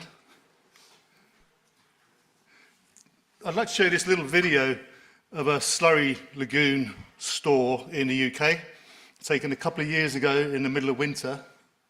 And what you can see here is an eruption of raw biogas coming to the surface. It's being produced by nature. This store is filled daily from a herd of about 200 cows, milking cows. It's what we call it's left over from the 1980s when there was a allowance for farmers to do this. And what you've just seen is about 2 kilos of methane going into the atmosphere. We call it fugitive methane. This is methane that's getting into the environment. Now, we've had significant issues trying to convince people that this exists, and it's a real problem for the environment, as I say. But actually, it is predicted by the IPCC calculations. It's just that most governments apply what's called correction factors to the emission of methane from manures and slurry, which brings down heavily the amount of methane that's accepted that's getting into the environment. And it is an existential threat. Everybody who thinks that we're going to hit 1.5 degrees C at 2050 doesn't realize that actually we have to take 200 million tons of methane out of the environment now. Currently, there's 400 million tons of methane in the Earth's atmosphere, and by 2050, that has to be down to 200. Otherwise, we cannot reach 1.5. All of the models assume that we are going to do it, but no one is doing this at the moment. 42% of the world's methane comes from agriculture. That's not taking into account what I'm about to show you. That's actually what is actually accounted for by governments. 30% of that 30% of the total, so 30% of the 42%, 30% of the 100% is from livestock. And there are societal changes happening. People are starting to recognize that methane is a terrible problem for the climate, but it actually represents a significant opportunity if we can capture it. Because just think, 200 million tons is actually 200 billion kilos of captured methane that's actually free. Now, there's been a number of studies that have now been measured in California. Here in the UK, we've been part of a study where we've actually captured the methane coming off of slurry stores. On the bottom left, what you see is a laser? Is what the UK claims from every dairy cow gets into the atmosphere every year. 38 kilograms, that's the calculation. As I say, that takes into account the emission factors. If you don't have the reduction emission factors present, the actual amount is roughly 300 kilograms per dairy cow per year coming from slurry and manure. That's nothing to do with the breath, that's just purely from the waste. What we measured is 171.5 from a cow, per cow, but that's because the cow is only in the shed for about 7.5 months. Multiply that for the time, because we're only collecting the slurry whilst it's in the shed being milked, you get to about 300 kilos, which is what the IPCC says each dairy cow should put into the environment. So there's been theoretical studies, measurements, but still people don't believe that it's there. What we've seen is that everyone thinks that the issue is coming from the animal, and it's not. It's coming from the management of the slurry. Until now, people thought that the methane from the animal itself, its breath or its burps, was about 90% of the issue. In actual fact, it's about 30 to 40%. The rest of it is coming from the storage of the manures. And that completely changes things on its head, because you can't really capture the breath from the cow, but you can capture the methane from the slurry lagoon. So slurry is actually twice as potent as the animal's breath. Now, this is really breaking news. No one else has seen this, because we've spent the last 5 or 6 years trying to prove this through measurements. And there's new technology around. This is not to be confused with the technology that's currently used in anaerobic digestion. This was developed purely for the oil and gas industry. And what you can see here is a farm about 5 miles from our headquarters. I won't name it, but basically it's got a herd of about 300 milking cows and about 150 followers. And what you can see is images taken from this new camera, and each little yellow and red dot is a little bubble of biogas that's been released, or the methane in biogas that's been released. Now, why this is so important is because over the whole surface of the biogas, there's technology that can see concentrated plumes of gas, but it cannot see the diffuse gas coming off the surface. This technology can, as you'll see in a minute. And this means not only can we see it, we can see where it's coming from, and you can see in the different images on the bottom right, you can see the little pulses of methane coming through the roof of the cow shed, because the cows themselves are actually putting out methane. Okay, so for the first time, we can go onto a farm and we can actually see, bottom left, all of the methane coming off the lagoon. And more importantly, just as importantly, we can quantify it. So you can see bottom right here, this farm is putting out an average of 10.7 kilograms of methane per hour from its slurry alone. Nothing to do with the cows. The wind's blowing in from the right-hand side. And more importantly, we can actually then visualize it in 3 dimensions. So you can see that money going into the atmosphere, and that's the way I like to think of this. Yes, this is an unknown danger, because people didn't realize that there was this much methane coming off of slurry stores. So this is the same for pigs, for chickens, and humans, because it's not being managed.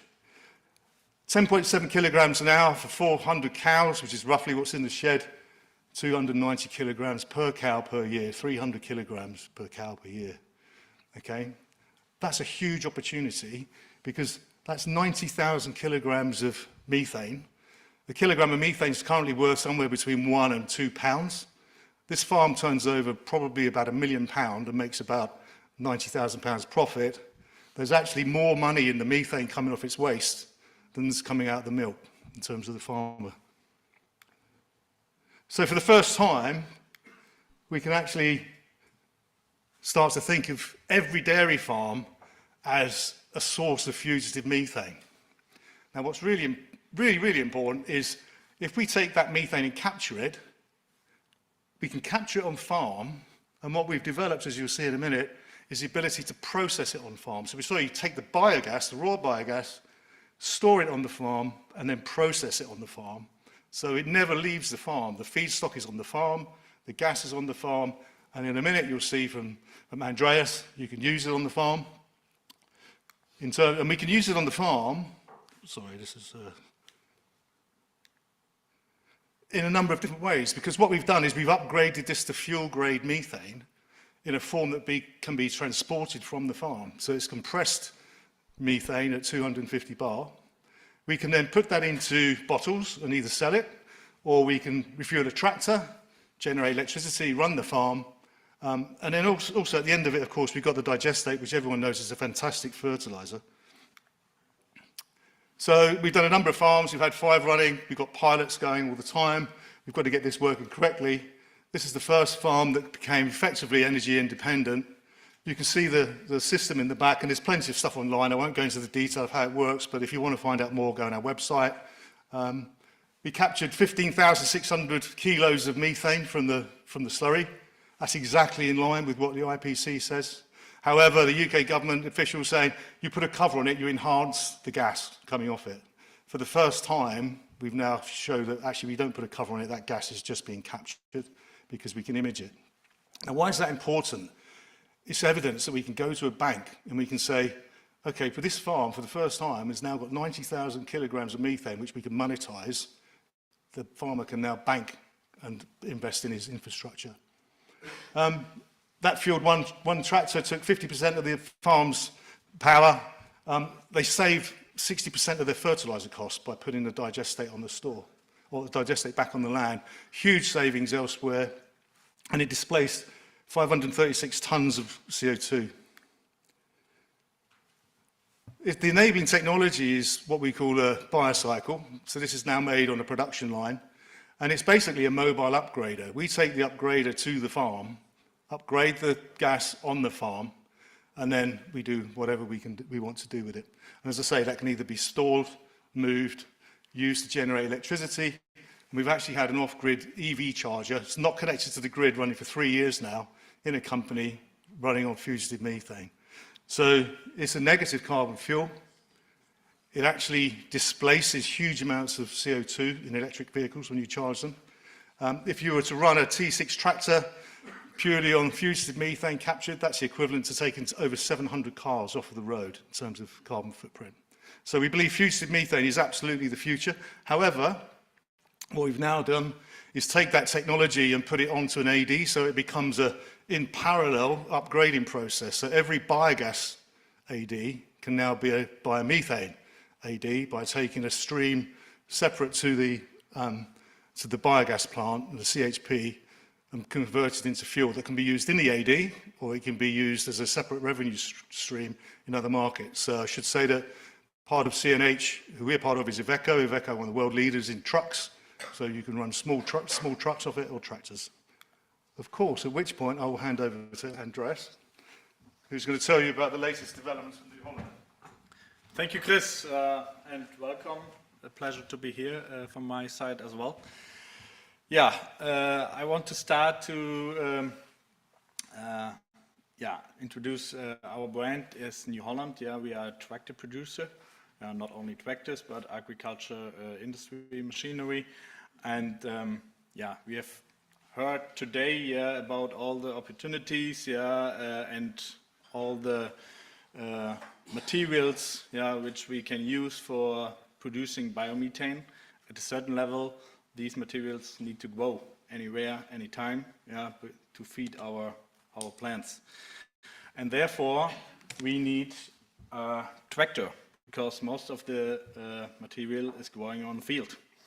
So, and we are proud to have a methane tractor. Sorry, I take the microphone better. We are proud to have the only, and in the industry, the first methane tractor which is running on CNG gas. So we are part to really close the circle, to bring all the manure to the farm or the slurry from the farm to the field, to grow the next crop, which can then, for sure, like we all know, feed the biogas plant for the next year. And it's available. So why we as New Holland chosen the CNG? Because the volumetric density of CNG is still a quite good one. We see here on the left-hand side, it is a comparison against 500 liter of diesel, which is normally for such a tractor of size. So when we compare the bars, first of all, for sure, the methane is available in each biogas plant. like we just have heard, we can produce on farm the CNG, and compare to battery electric or to hydrogen, we see that the density is way better as the other technologies. That was one reason to go for CNG tractor, because in general it is still the challenge to get the most autonomy in the tractors, to compare with nowadays the diesel tractor.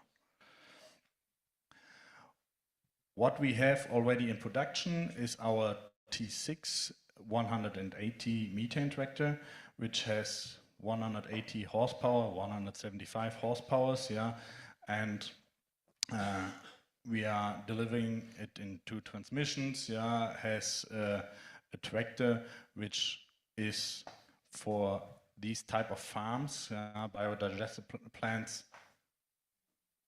the right fit, but we have a strong demand on bigger tractors as well, because the farms are growing, have more hectares, more area, and the machinery which we need to drive, requesting a bit more power as well. Therefore, I come in a second to the next slide.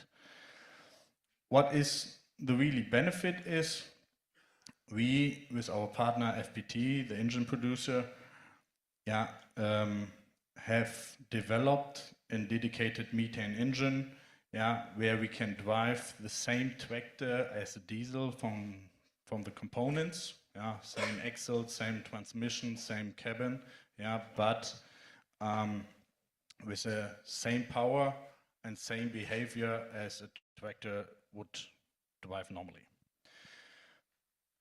The second benefit is as well that the methane is so clean in burning that we need only a 3-way catalyst. So no AdBlue, which we use normally on the diesel tractors.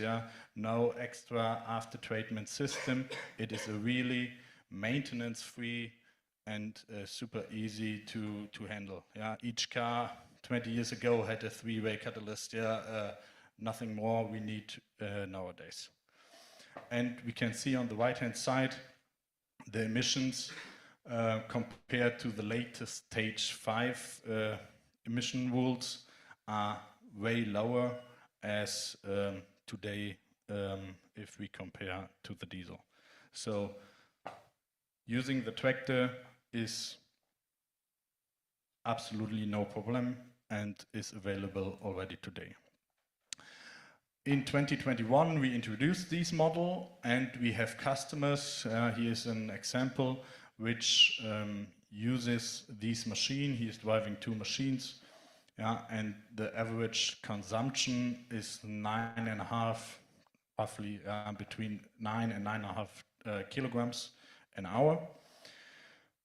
And then I come back to the point of the autonomy, because I need a range extender in the best case, which I can mount in front of the tractor to enlarge my capacity.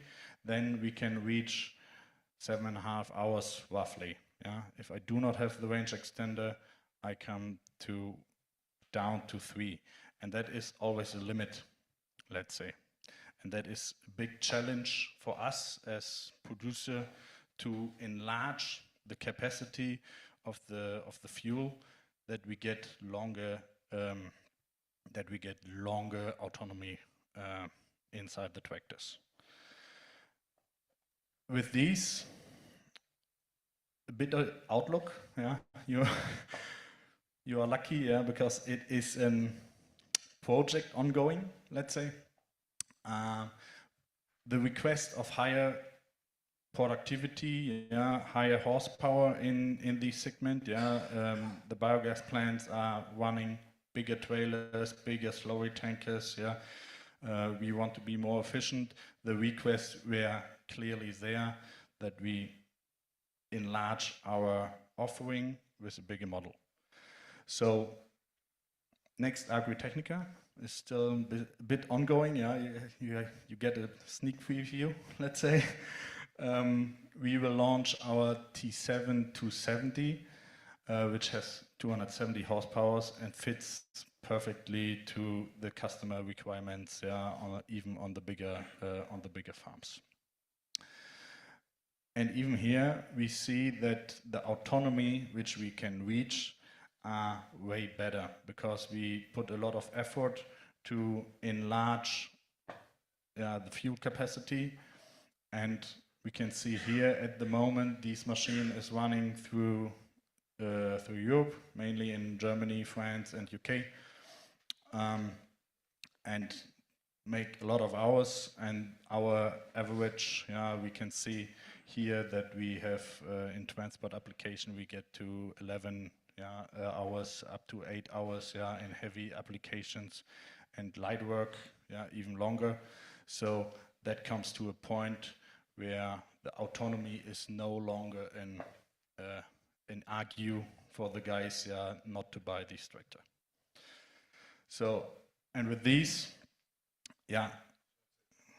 oh, Chris, want to say something? I'll talk about this. So this is what the biocycle will output, roughly. It's about 140,000 kilograms of methane a year. That's a sort of 80% duty cycle, so not fully. And that amount of fuel will allow you to run a fleet of 10 New Hollands T6s, 5 T7s. And those are typical sort of hours put on a tractor each year. Alternatively, you've got the ability to put them into bundles of gas. So you look at 875 bundles per year, which can be sold into other markets, such as the truck market. Interestingly, it goes on to filling stations. So whereas a lot of filling stations are limited by the gas capability to supply the gas and also power to run the compressors, it already goes on to the station compressed. And so you can have almost like a pop-up filling station that you can put anywhere where you don't have the infrastructure. So it could be a really fast way of getting methane into other markets. So we are talking to people in HCVs. As I said, Iveco have one of the leading liquid methane and compressed methane trucks. So you could run 6 HCVs or 4 really heavy HCVs. And you can have a simulation where you can run a mixture of both. Thank you. Thank you. And I should say they're both available now. So. Right. Thank you very much for this double feature. So also the interconnection, let's say, of biomethane slip, let's put it that way, the natural slip maybe. Exactly, because as we all know, actually a cow is an AD fermenter. So it's practically the same principle. Yes, it's like that. And so I found it very thrilling, especially because I, for myself, these trucks, of course, on many occasions when I'm on the road, let's say, also on the road. Yep. So it's also nice to see them maybe. And now for the advertisement at the Biogas Convention in Nuremberg. Biogas Convention and Trade Fair in Nuremberg in December. Okay, so coming maybe to a few questions from the audience, I hope. Yes, please. And kindly introduce yourself. Yes, I'm Dag Hooft from Prezero, Germany in that case. Busy with the development of fertilizer plant, which based on a biogas plant for sure. One question to the biogas or for the biomethane quality you are producing with your plant, and the quality of the biomethane which is used by the truck. It's a quality which is related to the grid, if you want to go to the natural gas grid, or it's the quality which combined heat and power plant can work with. So the quality coming out of Biocycle is a minimum of 92% methane, with the remainder being CO2 or nitrogen. Recently been hitting more like 97%. There's no need to add in additional elements to it, but it does come out stench. So we add a smell to the. So it's exactly the same as natural gas. Speaking from experience, I have a methane tractor which I've run on fossil gas, fossil CNG, and our methane, and it runs much better on pure methane, but not much better, I'd say. Okay. For someone who has both, I know the difference. But if it does go into the grid, if it's put into the grid, then it will need to have some propionation added to it. in order to bring up the volumetric energy. But other than that, it's a fuel-grade CNG. Yeah. On the tractor side, yeah, we can go down to 80% methane, yeah, which is really the lower limit. Yeah, normally we run 95, 97%, yeah, which enlarge then either the autonomy, yeah, and the behavior of the tractor. Yeah, it's clear, yeah, as higher the methane product or the percentage is, yeah, as better the machine runs. Yeah. Just to say that all of these we've been fueling tractors for over 3 years now. We've also made a LNG tractor version of the T6, which again you can see online. So we've been working. This is not something that's suddenly been done. I think the first methane tractor we heard today was in Birmingham in 2017 when we first started working on it. So New Holland have been taking lots and lots of care to make sure it's right. Yeah, we really see a potential here, yeah, like we all, I believe, in this room, yeah, Sure. And we want to be part of it. Okay, yeah, especially since we have seen already the importance of feedstock and feedstock movement, of course, today. Sure. Okay, there's another one. Yes, yeah, thank you for helping me because sometimes I Yeah. see it. Hello. Just wondering whether... I'm wondering who you are, sorry. Oh, Markus Schwers. Hello. Thank you. Sorry Hi. for... Yeah. Just wondering, since you're Case New Holland, is it also considered this technology for using this for construction machinery? Because I think methane is quite good to transport, and you can create virtual grids, and therefore, for example, in a quarry for a wheel loader or something like that, it is quite the same engine driveline. Yeah. Yeah, with some restrictions, of course, but it changes. Yeah. Is there some consideration? And please, a short answer, thank you. A short answer. For sure, we are looking in the future to enlarge the portfolio, let's say. Nothing which is coming by tomorrow, but we see as well we have wheel loaders in our portfolio, which would be a perfect fit for biodigested plants, telehandlers we have in our portfolio. All these could be running on methane. Needs dedicated projects, but there are things or thoughts ongoing as well in this direction. Thank you very much for the moment. And can I just say one thing? One thing. One thing. Yeah, feedstocks come up today, which I never come across before because we just deal with slurry and we never have a shortage of it. But just for the record, in the UK, there's 90 million tons of slurry available. Only 4% is currently being used in digesters. So it is a huge source of feedstock, which is being completely ignored at the moment. Okay, thank you very much. This was an important remark. Your applause, yeah. Thank you.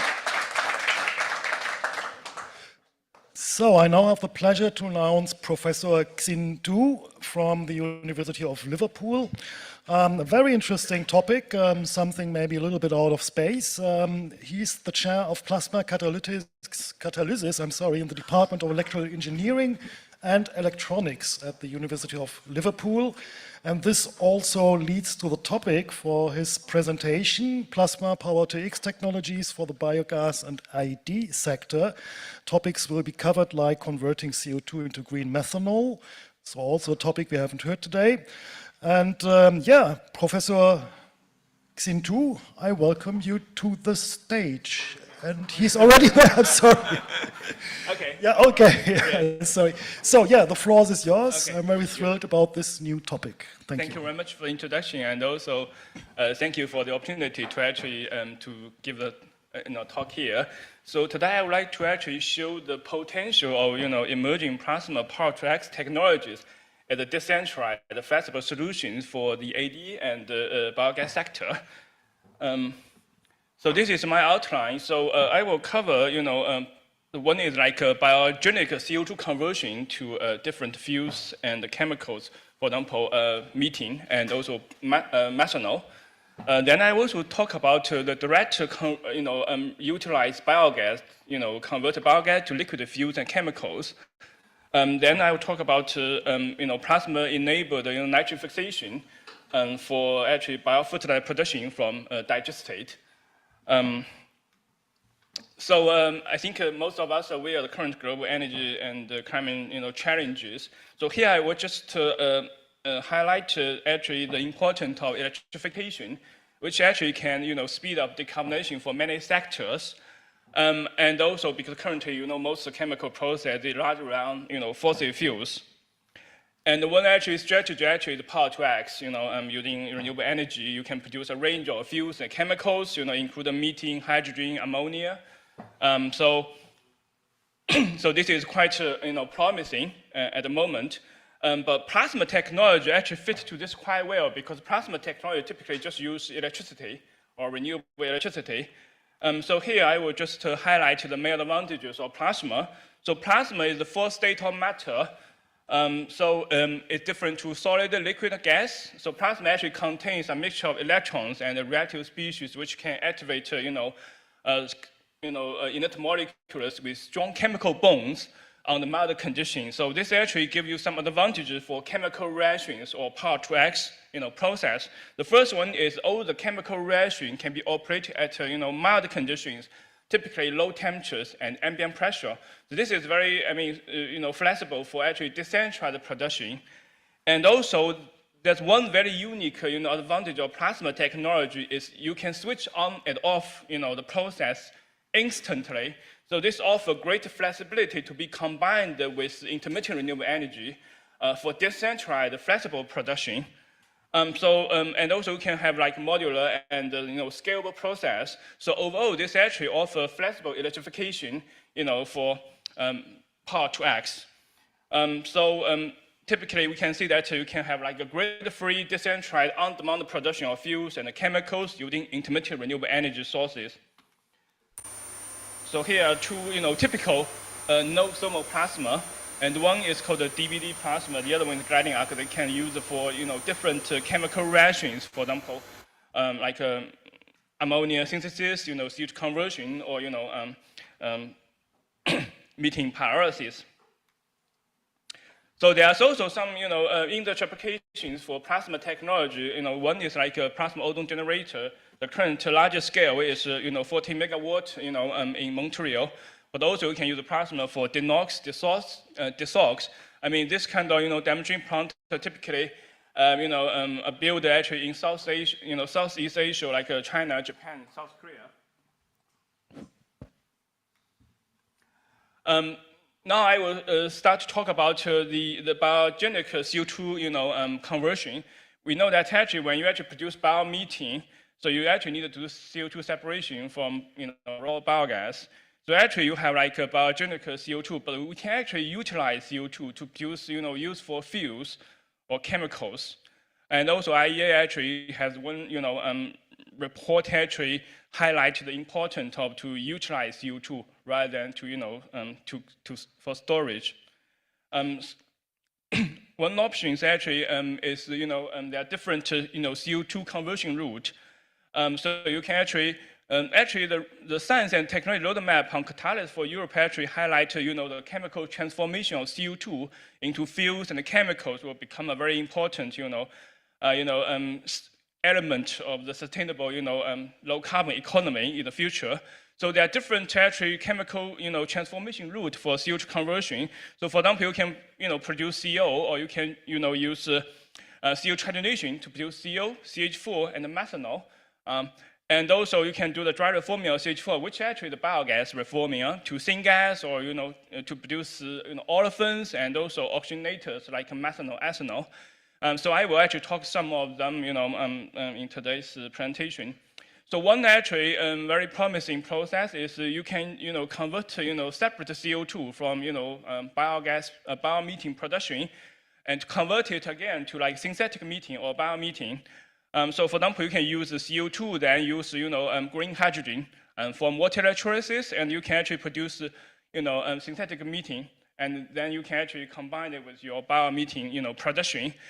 So our process actually has comparable cost compared to the thermal process, but it's more flexible for the AD sector, because actually AD is also mostly decentralized, and the plasma technology is also very suitable for decentralized production. In case you have like small plant and the conventional process, typically they are centralized, large scale. So probably the plasma could be one, option. The other one is CO2 hydrogenation to methanol. So this is currently got a lot of interest. It's not just for the biogas or AD sector, but it's more widely for the foundation industry, because you have like capture CO2 and you probably want to use CO2 to produce, useful or value-added fuels and chemicals. And also you see that CO2 to methanol or green methanol actually is, is very important for the, the hydrogen economy, because hydrogen, that the main challenge is transportation, storage. So this actually can enable hydrogen economy, because methanol is very good hydrogen carrier. But also this can add value to capture CO2, because normally, you have two options. One is CCS and the other one is CCU. So utilize CO2 actually can add value to, capture CO2 to produce useful, fuels, chemicals, but also it's very important for circular economy. And also methanol can be used for a range of, chemical reactions, and even you can produce SAF. So our process actually is room temperature and ambient pressure. So compared to the conventional one, typically need a high pressure and a relatively high temperature, but with very low, conversion. So our process actually has much lower, the capital cost, but much higher CO2 conversion and higher, methanol yield, but also decentralized, flexible compared to the thermal process. So so this is the overall concept. We can use, green hydrogen and also biogenic CO2 actually to produce, green methanol at room temperature and 1 bar, so ambient pressure. So we actually did a, techno-economic assessment of our process and also compare with the conventional thermal process. Because we don't need a high pressure, so we can significantly reduce the capital cost by around 50%, the plasma and the thermal catalysis. And although we have a higher operating cost because we have lower selectivity to methanol, but we also have like CO as a byproduct, so we can offset the cost by selling CO and then actually reduce the cost. So the right figures actually show the comparison of cost for methanol production. So you see that our process is mostly electricity driven. So this is also sensitive to the electricity cost. So at a higher electricity cost, for example, like 60 euro per megawatt hour, so our cost for methanol production is about 10% lower than the conventional one.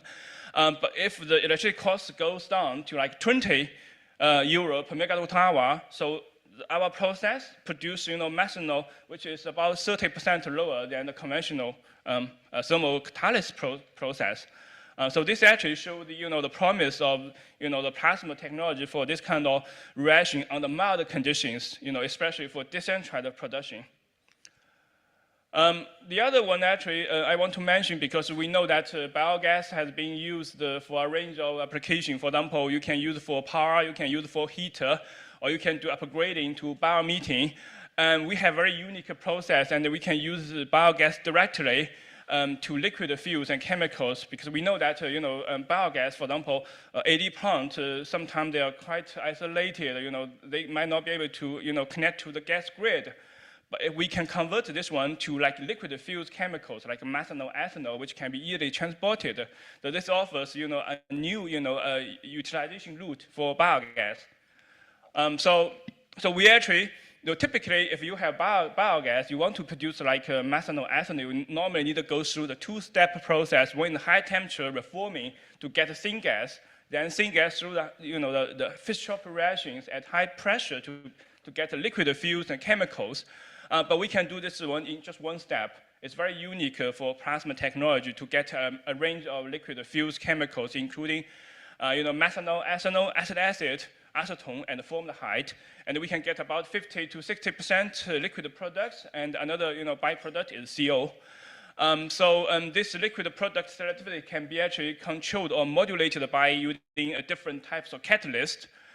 So this is something that's quite new actually for the biogas sector. So I mean, when we actually published a paper a few years ago, we also released research news, and this is not just for like biogas, but also can be used for the flat methane, in gas oil, industry, because COP26 has a code for the reduction of methane emissions. So this is one way actually you can, actually do the methane oxidation to like liquid fuels chemicals, which can be easily transported, rather than, hydrogen or, other gas, which could be difficult. Just a part of this talk, I also briefly mentioned the methane cracking, or biomethane or methane cracking to hydrogen and carbon. So this is one actually process is also quite interesting. I mean, IBBK actually will talk this one with details tomorrow. So this actually, we know that hydrogen mainly produced from steam reformed natural gas, but with CO2 emitted, The other way is, water electrolysis, produce green hydrogen, but, with more, it's very, energy intensive actually. But there's another third route actually is methane cracking to hydrogen carbon. So you have very limited CO2 emissions, but you produce valuable carbon because carbon is more valuable than hydrogen. So the business model actually is if you just sell carbon, for example, you produce graphene, carbon nanotubers, you don't need hydrogen. Hydrogen, you can actually get revenues. So also in this case, this carbon, actually the E-carbon, is low carbon because it's from like renewable energy, for example. So this is also a very promising process. Could be used for the added value to biomethane, for example. You actually get the carbon negative when do this process. So in the last part, I plan to talk something about the reduction of like ammonia or emissions or nitrogen loss in digestate. Because we know that actually digestate, has very high concentration of ammonium nitrogen, and this actually, if you have like elevated, pH values, actually the ammonium actually will become ammonia, so which can be easily emitted. So you actually have the ammonia emissions actually. This is one actually the challenges for the digestate. And also this actually happens, have like ammonia and nitrogen loss during the storage and applications, but also depending on the variability, the digestate, composition and also management. So we have some like, so here is that the UK government, they have like, the code, guidance, the code of good agriculture practice, actually try to reduce the ammonia emissions for the agriculture. I mean, some of them actually from the digestate or, from the use of the fertilizers. So the legally, obliged actually to reduce the ammonia emissions by, 16% in 2030 compared to 2005 levels. And around like 88% actually ammonia emissions come from the agriculture. So we actually have co-founded a company, a spin-off company from University of Liverpool called the Plasma 2X. So our current focus is the green nitric acid, the green ammonia, and the green fertilizer production using plasma technology, but use very cheap feedstock. It's air and water. We don't need hydrogen. So our process actually use air to produce high concentration NOx, and then we capture NOx into water. We get green nitric acid. Then we combine with electrocatalysis to produce ammonia. And we combine these two products and can produce ammonium nitrate. So part of this process could be used for fixing ammonia emissions in digestate. So for example, we can use the nitric acid, highly diluted nitric acid, which actually put into the digestate, and we can actually fix ammonia because nitric acid can react with ammonia to produce ammonium nitrate. So actually you produce the biofertilizer. So the process actually is use air, you produce nitric acid, and then you put into the digestate, which actually can fix ammonia in digestate to produce ammonium nitrate. So actually you can produce biofertilizer, but also you can reduce the ammonia emissions and reduce the nitrogen loss actually in digestate. So this is also, but also you don't need a very expensive feedstock. Your feedstock is mostly is air and water. So that's the end of my talk. I just give a brief summary. The plasma actually electrification technology is quite promising actually for power tracks solutions for the biogas and AD sectors. Although most of my this kind of research innovations most are still in early stage, except the spin-out company that currently build a pilot scale plant for green nitric acid production. And we also have previous like roadmap on plasma catalysis and also have book published. Yeah, thank you very much for your attention. It's also our students and collaborators, but also funding from UK and EU. Thank you. Thank you very much, Professor. So, after this really interesting introduction of plasma technology, are there any questions in the room or in the wide world? I don't see one yet, so let me start because I'm so curious. You shortly described the commercial scale opportunities, I would assume. So which TLR would you give this concept at the moment? Okay, you mean the TR level? Yeah, TR. For the previous one, mostly focused on the CO2 conversion, CH4 conversion, we are still in the lab scale, but we have a number of patents. We have 6 patents, corresponding to the 5 different technologies. So we're looking at also like a spin out or license opportunity to scale up to like TR 5, 6, For the last one is we already spin out a company. It's called Plasma 2X, and they currently build a pilot plant and plan to get to like a TR5 at the end of this year. So okay. Yeah. So to that, what key factors would you like to address or need to address to enable this commercial scale application at the end or in the nearest future?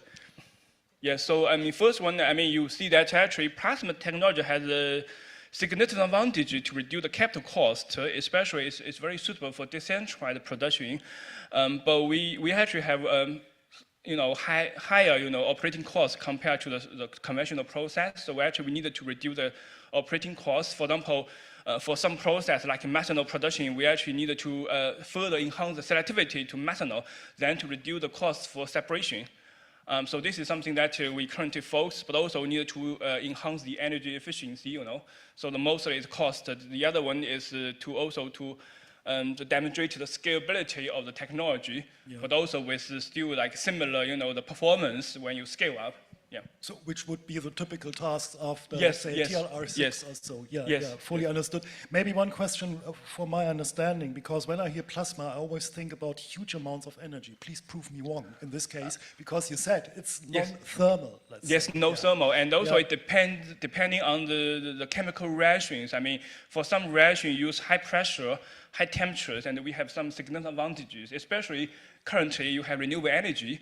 And you cannot use it. For example, you have surplus, renewable energy, but we can do that when like a chemical energy storage for the long term, Yeah. No, thanks very much. Warm applause again for Professor. Thank you very much. Yeah, we are coming to the 2 last presentations, and these will be a kind of, in a positive way, framing of what we have heard today. So we look more again from a broader range on environmental impact, sustainability, but also resilience, I would say. And I very much welcome Jörg Fischer, the Chief Financial Officer of well-known Envitec Biogas AG, yes, so it's a stock exchange company.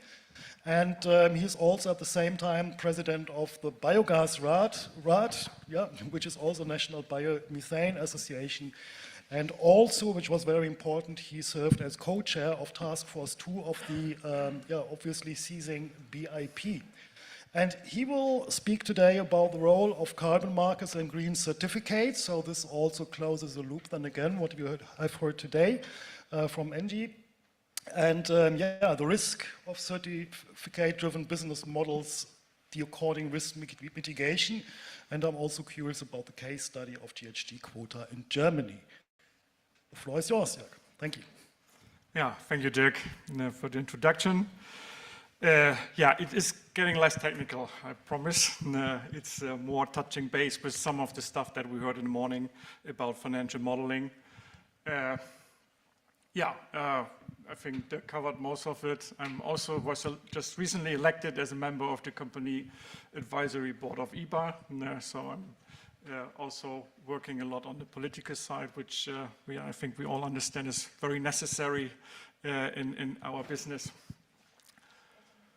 I first would like to introduce Envitec, then I will go through a couple of slides which I call basics, but most of that, some of these was mentioned already in the morning. And then the real focus of this presentation is on the case study, on the GHG quota market in Germany and the development of that market and the challenges that we are facing there. And I think some of the people here in the room as well. Yeah, briefly about Envitech. Envitech is, we are on the market since 2002. We started as a construction company, so building biogas plants for our customers. We also offer service levels, biological, technical service levels, depending on what the customer requires. But also since 2007, when we made an IPO, we are also investing in biogas plants. So we are today one of the biggest biomethane and biogas producers in Europe. We have built more than 700 projects. We roughly own more than 87 projects ourselves. And we are still, with all the uncertainties in the markets, we are still brave enough to invest. We are currently in the process of investing 200 million euros in biomethane plants, upgrading greenfield, brownfield, basically in Germany, but also in other European markets. We also looked at the US market, but currently we are a little bit more reluctant there. So, yeah. So this is where we are operating. So we are basically working in all European markets. Now we have built 8 plants also in China, a very interesting market, hopefully also in the future. We have built 15 plants in the US. So basically we are going everywhere where there's a market for biomethane. All right, so this was the marketing part. Now I'm coming really to the topic. A lot of this was discussed already today, but it's really the beauty of biogas. No? I mean, we are not producing just electricity. We are basically serving all energy markets. We are more and more also taking out the CO2 and bring this to the market, which is just, it's not mature. It's in a market that is starting. Yeah, we are producing fertilizer, electricity, heat, gas. We are serving the industry also as a feedstock for their products. So this is really the beauty. What I believe is but it's also very challenging, no? If it comes to explaining this to bankers, explaining this to politicians. And also in terms of financial modeling, no? Because, and I think that was discussed already in the morning, when you are serving different markets and all these markets are fluctuating and have different market dynamics, it's really difficult to address that in an Excel file and explaining that to everybody who wants to put money on that bet. Yeah, and then it's the risk. I mean, everybody who is working in projects knows that there's a construction risk, there is permits is a risk. But if you come from wind and solar, there are some risks that are very particular to biogas. That's first of all the feedstock. No? So it varies. It's not wind, it's not sun. You have to pay for it most of the times. And actually you don't really know all the time what you really get. No? So it's fluctuating in quality as well. We discussed about operations. No? It's really something, I think somebody in the morning said it's about people. No, it really is, you need somebody who's dedicated to the project, who gets up in the night when there is an alarm, no? and goes to the plant and fix when there's something wrong. So it's really about managing operations. No? It's not just about the technology, no, it's really about operations. And of course, certification is an issue, no? And it's also something that is challenging. But we have seen in the morning how complex this process is, and it's of course also varying all the time. And we have, unfortunately, also fundamental changes in the certification schemes. No? We are just facing in the RED III different carbon reduction targets, which is quite challenging for existing plants, and that comes in the middle of their lifetime. So this is quite unique if you talk to somebody who comes from the wind and solar business. This is unfortunately sometimes a little bit more challenging. All right. Yeah, that's it. It's not. No.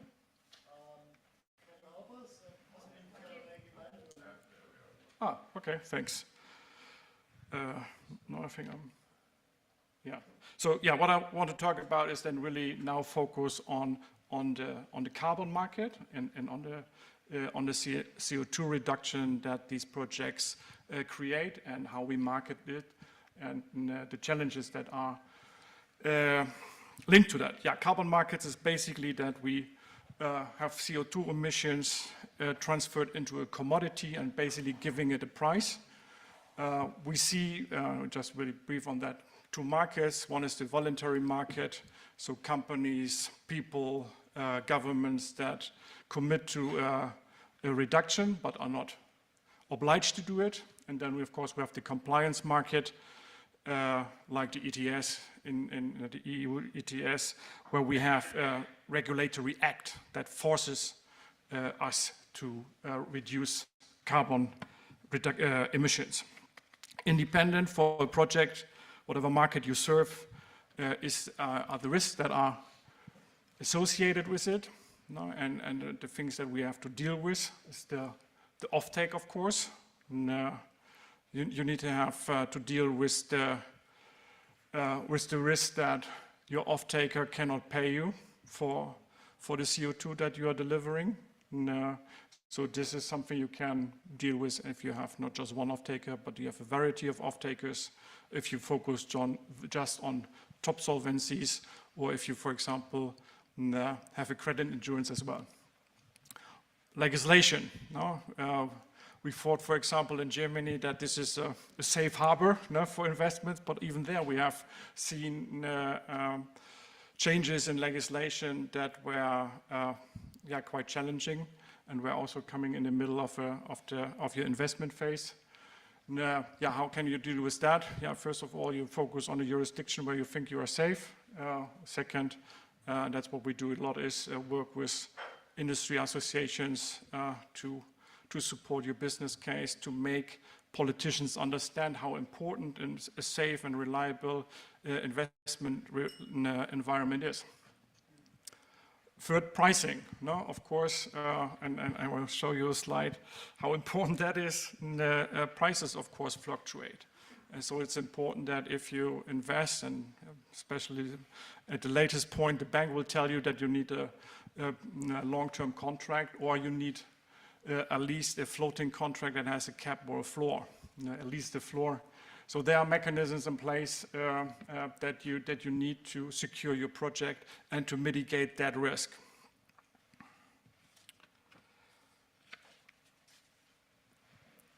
So now I want to talk to you about the German GHG market in transportation.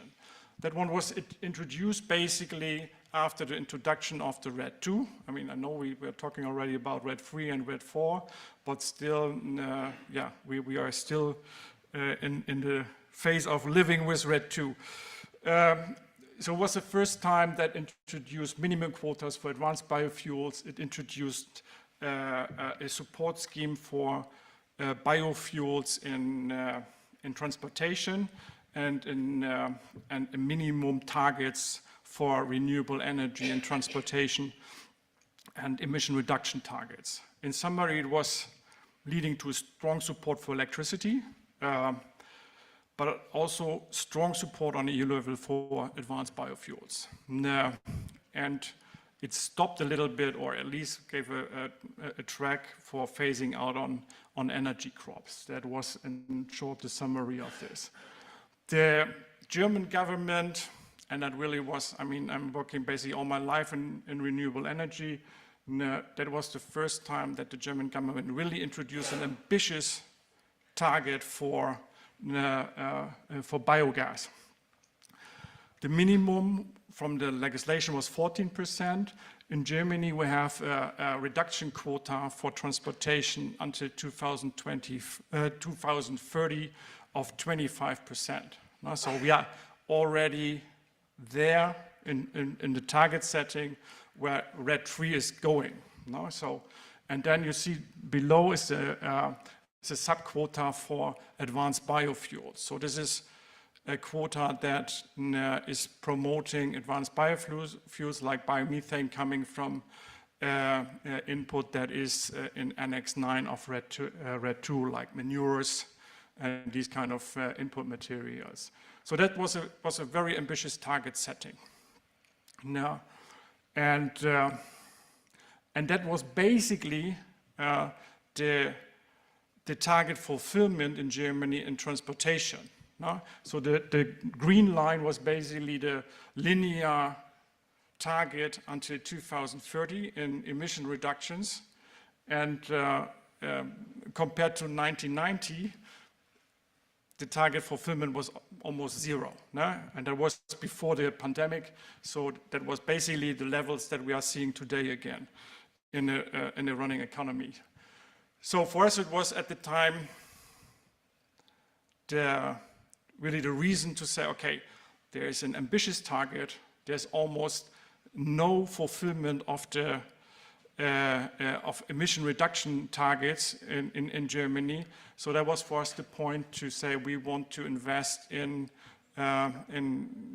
biofuel production in Germany.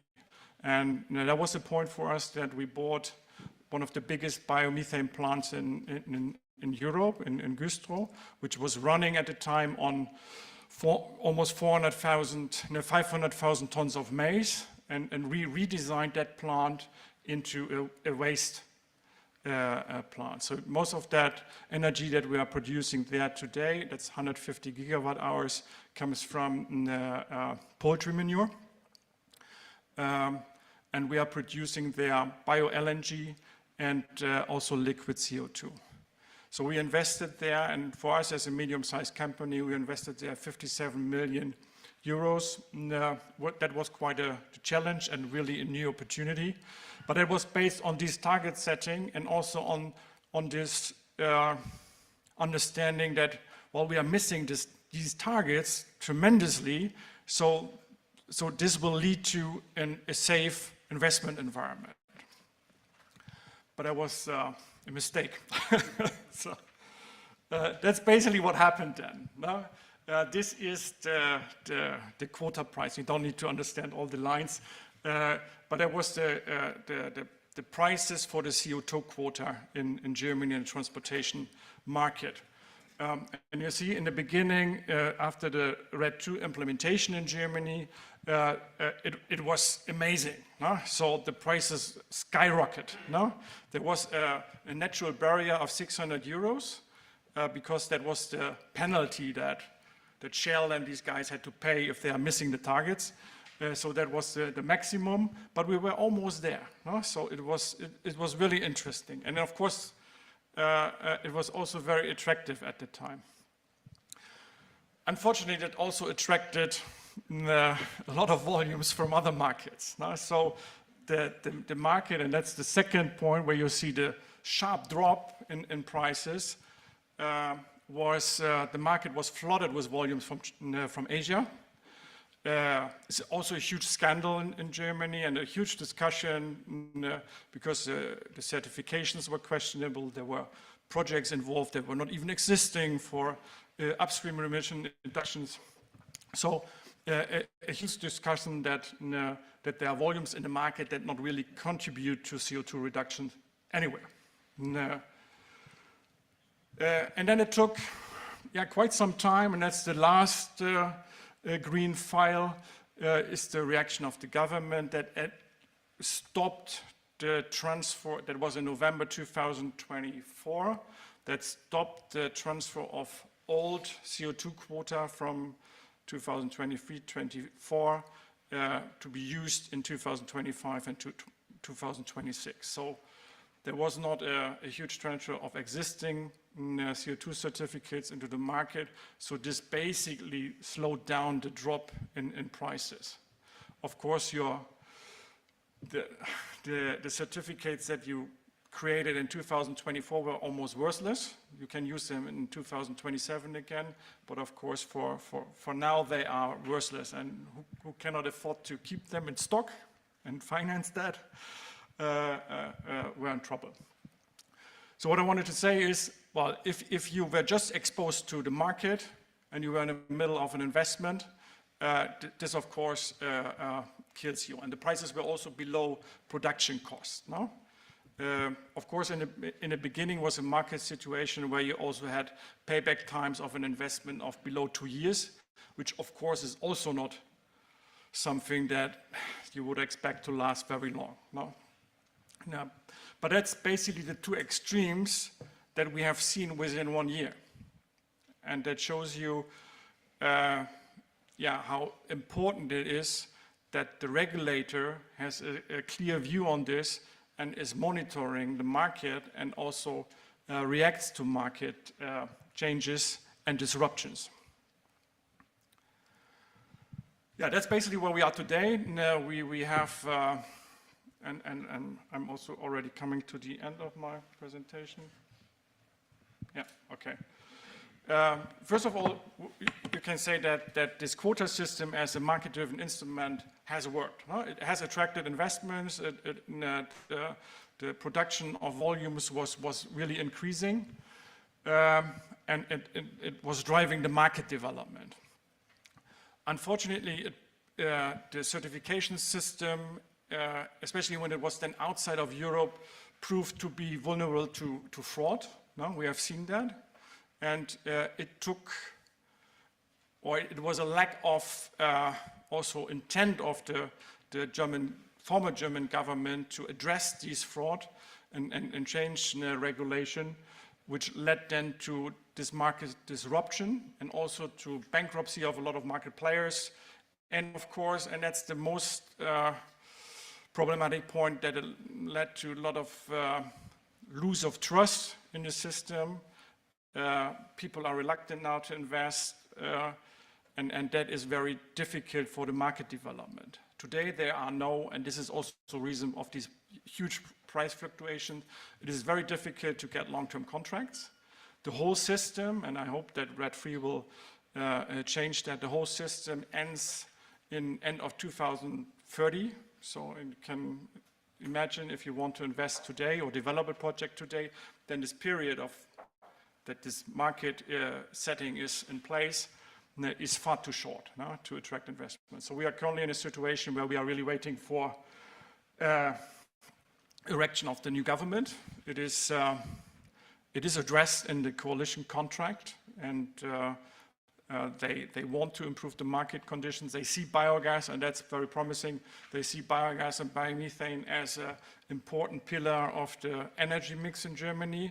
That is also new and something we haven't seen in a couple of years, that there is a positive feedback and support from the government for this topic. And I think this is really what we heard today a lot, is what we need is a stable investment environment and reliability, that what we are buying is also there still in a couple of years. So I think this is the most important takeaway for me today, is really that we need this stability and political support. So I'm on time. Thank you. Thank you very much. Yeah, thank you, Jörg, for this overview. I mean, both of us, we are regularly in Brussels to tackle these issues and these problems, yes, sometimes, but now it's getting maybe less because of the BIP. But yeah, do we have some questions? Rainer, of course. Yeah, thanks for the presentation and good luck with coping with all this. I mean, this is an example. You took this demand incentive as an investment signal. And we see other concepts like feed-in tariffs, production support, and those learnings. What are you doing with this? Are you getting perhaps more interested in countries with production support instead of demand incentives? Or how could investors react to such cases? I mean, we look in all markets, and we see that also as a diversification of our risk portfolio, that we try to invest in not just Germany, but also in other markets, and also that we buy into other products and into other support schemes. No? So we still have a lot of hope for the LNG market in Germany. we have to because we invested significantly. You know, so, and it's still for us a market that works. And unfortunately, we were not exposed totally to the market. No, we also had some contracts in place. No? So that's why I can also smile a little bit about this. But of course, other companies are not smiling anymore because they were exposed to that. And they are gone. Now they are bankrupt because of this market failure. And so, because we are not it's difficult to work with these signals. The signals were absolutely positive. No? So we're absolutely positive for investment. I still believe it was the right decision. But the reaction of the government was far too slow to these market disruptions, which were obvious, no? and clear. I mean, and of course, these high prices were attracting fraud. That's also clear. Somebody in the market said it's more attractive than drug trafficking. So probably not that dangerous. No? So, but it's, of course, it is, if you have a market in Central Europe where you have a repayment of 2 years for an investment, of course, there's something also wrong with the mechanism, no? on the upside. Thank you. Do I see any more questions? Yes, please. Marisa. Please also introduce yourself. Thank you. Yes, thank you, Jörg, for your presentation. My name is Marisa Piesla from Refuels. I was wondering, what is your view? What will happen in Germany after 2030? What kind of system will be introduced or adjusted? I was afraid that you recommend investing in CNG. I think that we will pretty soon see the first draft of implementing the RED III in Germany, and at least what they wrote in the coalition contract is positive. They say they want to increase the targets, no? Which is, we go even higher than the 25%, and they also want to address this fraudulent volumes from Asia. So the political signal is there. So what we are hoping for is that this now is translated pretty soon into a regulation. But will the system stay as it is, so its CO2 reduction emission will remain? Yes, I don't think that they will totally change the concept. I mean, there are already talks about a RED IV, for example, from 27 on, and should that be only valid then for 3 years? This would be, of course, ridiculous a bit. Yeah, thank you for your questions. From my point of view, my question would be, you talked about you're doing everything, greenfield, brownfield, upgrading, looking at the EU and global exposure of Envitec. Where do you see at the moment maybe more greenfield projects and more only upgrading projects? Could you tell that without telling maybe secrets of your company? But no, I think the huge the markets with the biggest potential, that was all in one of the presentations today, like Spain, Poland, Italy. I mean, these are currently the markets. Greenfield markets. Greenfield, but also for brownfield. Italy was, I think, mentioned today that a lot of the existing CHP plants are converted into upgrading plants. So that's basically also how we see the market at the moment. And then, of course, we see also the overseas markets, like still the US is for us interesting, with huge potential. Also China has a huge potential in terms of biomass and all of Southeast Asia. But currently we are, as a medium-sized company, we are focusing on Europe. We cannot cover the whole world. And for investments, we are going to the markets around the corner. And it's always, we of course have the biggest, and that's important, is the agricultural network. And we have a very good network in Germany, but to copy that in Spain, France is quite difficult and challenging. Okay, thank you very much, Jörg. Another warm applause. Thank you. So, yeah. And now we are coming to the last but not least, of course, presentation of today. Afterwards, by the way, we will lose some words, organizational and short wrap-up. And yeah, I'm welcoming now Tom Hollander. He's the officer arable farming at the Agora Agriculture, which is based in Berlin. I think we must be neighbors quite closely. And he has a very nice topic, and also at the end it's very nice with a more or less also discussion included. Walking the thin line, how can biogas deliver on grid stabilization, emission mitigation, biodiversity without supporting fossil infrastructure? Very keen on that, because especially without supporting fossil infrastructure.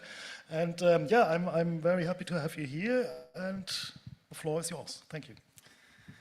Thank you so much. I hope you're not too tired. I might wake you up with some of the figures. Subject is biogas production in the net zero EU. Let's take a step back or a step forward and look at this sector from a net climate neutral EU perspective. And we as Agora Agriculture see a great potential for anaerobic digestion, but maybe in parts which are not yet, which have not yet been totally covered by the discussion so far. And this is all about an efficiency perspective, right? So it's a land use efficiency perspective, it's an energy use efficiency perspective. So let's go into it. We talked briefly about where we see the demand, the major demands for biomethane and biogas in a net zero EU and on the way towards it. I'll talk about then I'll focus more on residues and waste, and in a third step also focus on other substrates and new business models. First, you might ask, well, who's this guy and what's this Agora Agriculture? I'm a farmer. I was a farmer before I came to Agora. Agora is an independent think tank that has been working on food, agriculture, and forestry for 2.5 years now. We're part of the non-profit Agora think tanks. You might have heard of Agora Energiewende or Energy Transition and Agora Industry. They are older than we are. And we develop science-based policy approaches for a sustainable food, agriculture, and forestry sector. That's more or less it. So I've got a registry as a lobbyist, but we don't.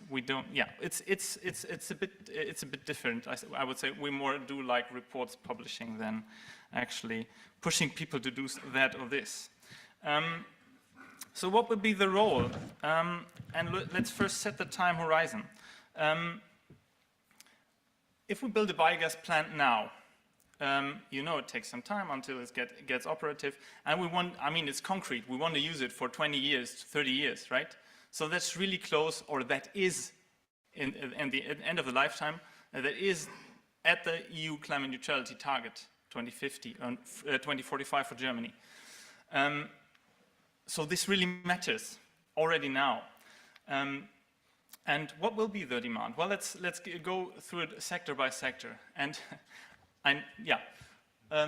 we don't see a huge potential for biomethane in heating of buildings.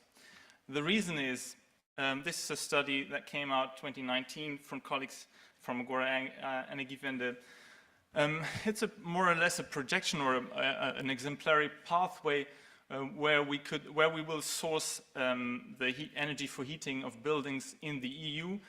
And you can remember the ABBA song, slightly changed, so heat pump takes it all and gas is standing small. It's just so attractive to get 2/3 of the energy for free.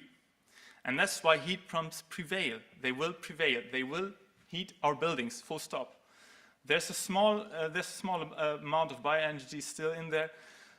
It's slightly decreasing.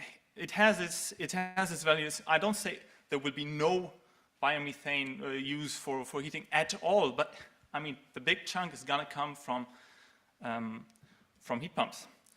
The reason is energy-wise it's too inefficient, it's too expensive, and there's a big follow-up on that, because once small private households don't use gas for whichever gas for heating, because heat pumps are just the better solution, well, we lose the distribution grid, right?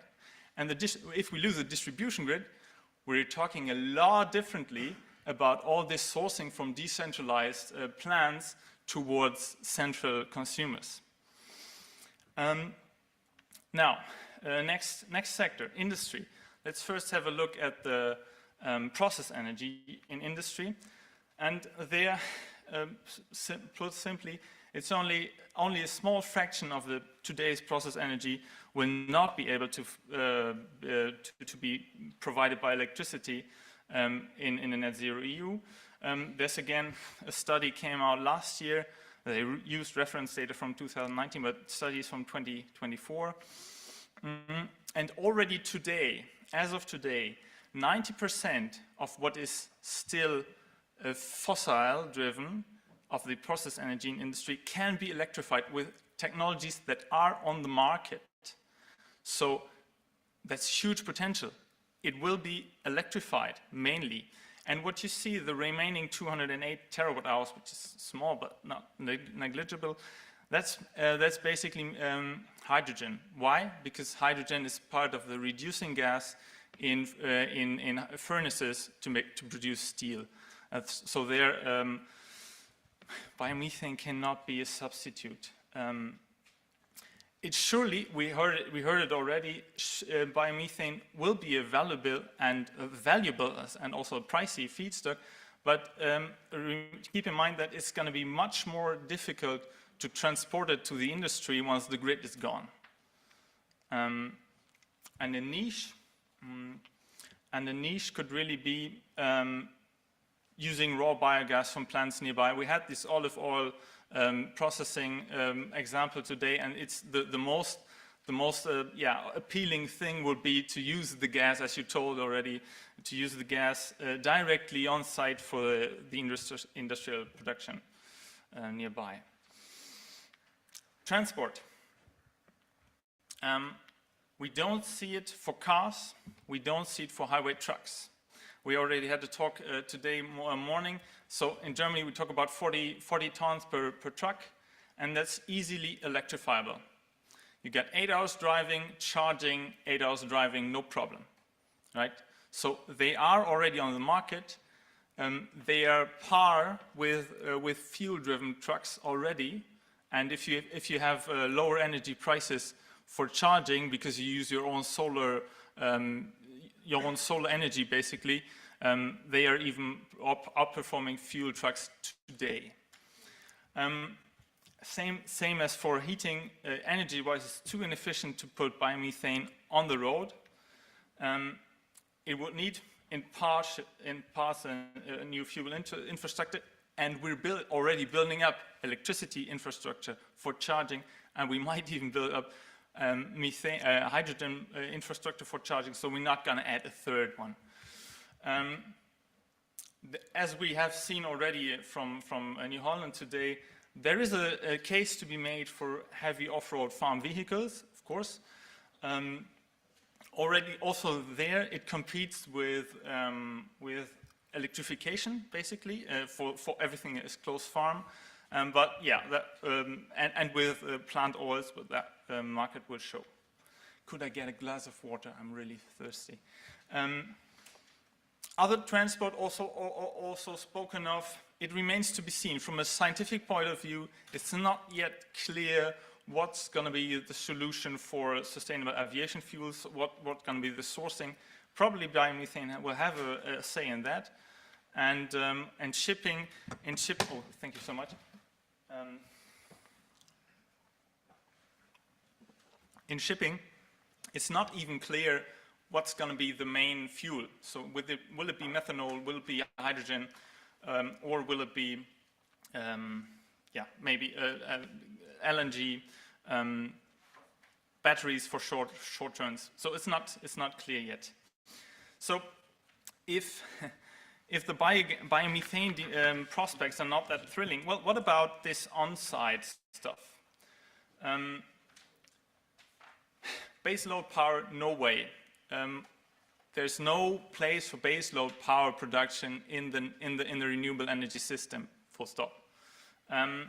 Flexible power production, also mentioned today already, Yeah, sure, to a certain extent. It competes with batteries, let's keep that in mind, and batteries get better and better. It's lowered by the flexible power demand, so the demand patterns over the day and over the year also will not stay the same as they are today. Companies are more and more looking, well, where do I get the cheap energy from? And that's when solar and wind provide, right? Of course, not everything can be flexibilized, but that's the main story. And it's also lowered by EU power market. There's a case to be made about local heat, maybe even combinations with heat pumps, be it CHP or solid oxide fuel cells even. We can talk about that later on. I have to speed up because otherwise I have not enough time for the rest. So I said, let's look at what biogas is really good, or anaerobic digestion is really good at. Normally I say, well, anaerobic digestion is in jack of all trades. So it can do everything. Like humans, we can do everything. We can climb a bit, we can run a bit. We're not good at something very good, better than anything else, except maybe for thinking. But biogas anaerobic digestion has two key advantages. That's GHG mitigation, and that's recycling of nutrients. So we talked about it lengthily today. Manure, yes, what comes out of manure as methane should be captured, and then emissions are avoided. However, and that's where I come to our big report published last year, we made a quite comprehensive land use study which showed one example of how we could use EU agricultural land in a climate neutral scenario. And this showed that, and that's, I mean, scientifically it's completely bulletproof. We have to reduce livestock numbers significantly. And when I say significantly, I say halving manure. We still don't use as much of that today. I mean, anaerobic digestion in Germany is something like 15% of the manure. So there's still a long way to go. But you never know which plant will be hit, or which plant which barn will shut down. Same is a bit about food waste. So, yeah, am I too loud? Sorry. No. Oh, it's okay. Same is about food waste. Food waste emits methane and nitrous oxide when it's composted. The story goes: prevention before use, use for feed before anaerobic digestion, and then anaerobic digestion as the last use, which is a good use in the end because it makes nutrients available to the agricultural system again. This is also a good point to say. I'm a farmer, and I really I get nervous when I hear about nutrient cycles. We don't have closed nutrient cycles. Never, ever. No agricultural system in the world, in the past or in the future, will have closed nutrient cycles. But AD can serve to re-import kind of nutrients that would otherwise leave the agricultural system back into the agricultural system. And that's where we save fertilizer, not with manure.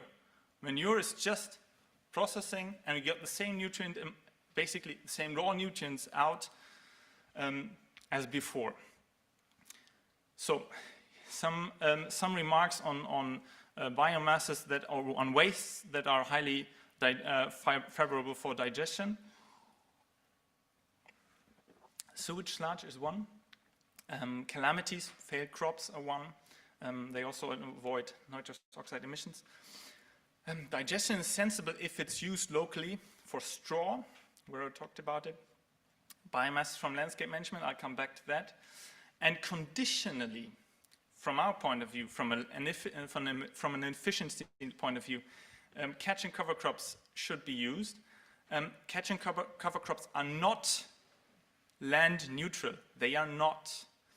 They change crop rotations, and that means they are not land neutral, but they also don't take up the full hectare, as maize takes up the full hectare because it's in the main growing phase. So it's sensible, but it's sensitive, but it's also sensible, right? So I talked about these new business models.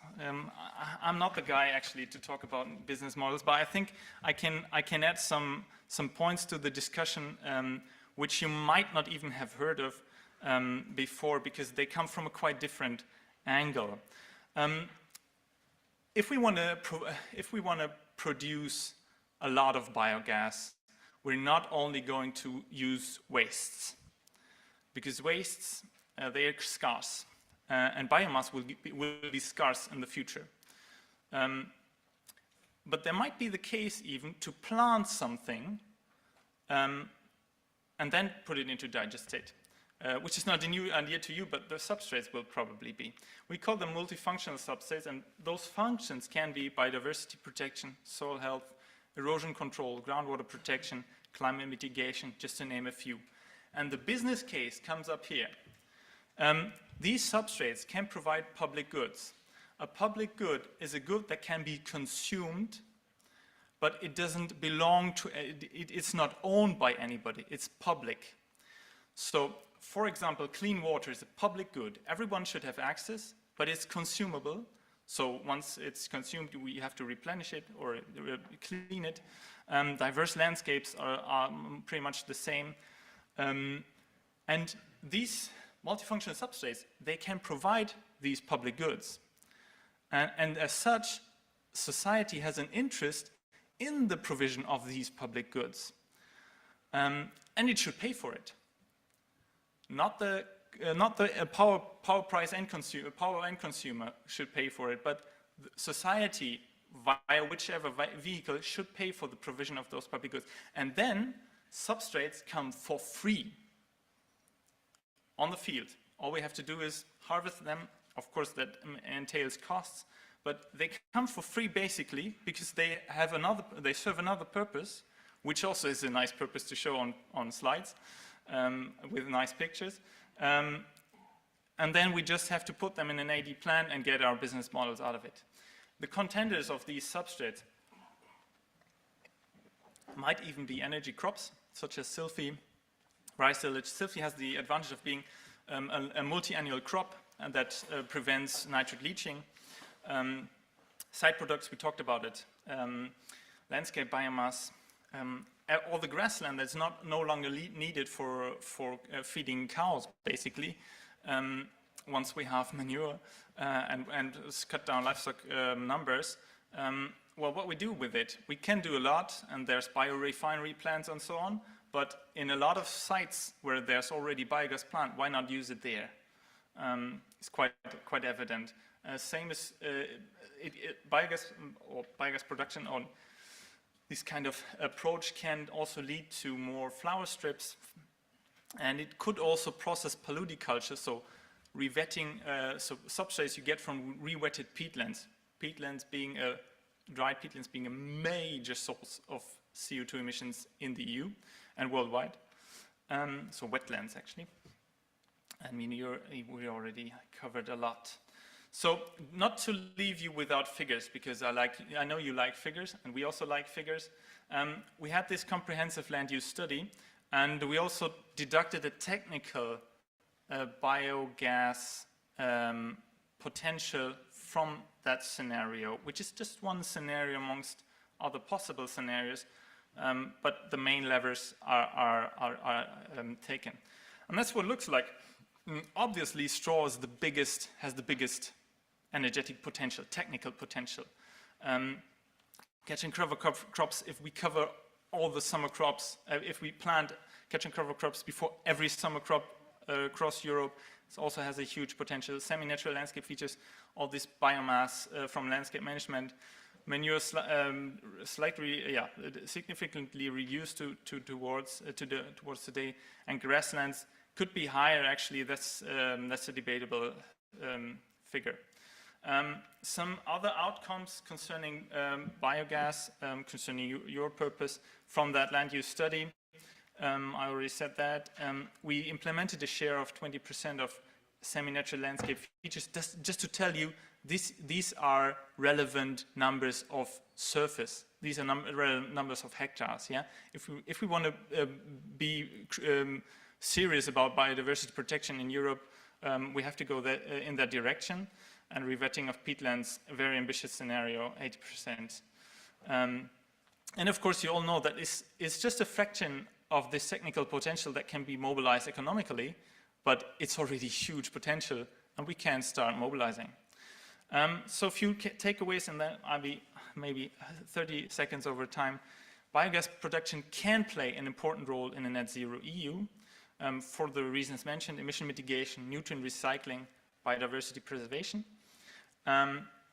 We have those multifunctional substrates which can have the potential to replace energy crops. We have the case that new business models in the future might focus stronger on the provision of public goods, and that's my opinion. We as a sector should express our interest towards the politics that we want remuneration for the provision of those public goods. And the fourth point, maybe the most important, I'm really happy to discuss. I'm here to discuss. Many of you won't agree with what I said, but that's why I'm here actually. And that's also my colleagues are very open for discussion and contact. I'll be here tomorrow. Please approach me and I'll approach you. Thank you so much.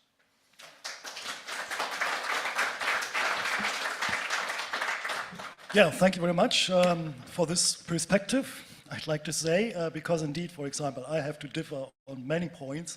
But let's first maybe ask the audience. Yes, please, on the last row. You're coming then. What? Hello, Markus Schwers. Basically, can you go back on slide 10, if possible? Just wanted to check one point, because when I get a point correctly... Sorry, which is 10? This is 15. 14. 12, yeah, good, coming up. 11. Yeah, sorry, no, that one. Because you talk about manure need to be halved. Is that correct? Yeah. I mean, what need? I mean, we want to achieve climate neutrality targets. We want to achieve biodiversity targets. Yes. We don't want to import massive amounts of either feed or food from outside of the EU, which we do nowadays. We want to reduce that dependency. So in that case, if we want to pursue that target, livestock numbers have to go down, yeah. Yeah, I get the point. But I mean, if you would present that in front of farmers, would be challenging for you. We did. I mean, 100 times. Really, and they accept that? Because I think it's a kind of unrealistic. So I will not criticize it too much, but I think what you say is a kind of a little bit in an ideological way, and I got your point. You would like to highlight, okay, biogas or biomethane is supporting the diversity and can mitigate some things. On the other hand side, I strongly would recommend to you when you also evaluate the demand for net zero, I also wonder how you get that. Did you really ask with customers? Did you really ask with potential people who would like to get that? Because what my feeling is, it's a kind of opinion-driven, what you just presented. Well, I think the main pillar is quite clear.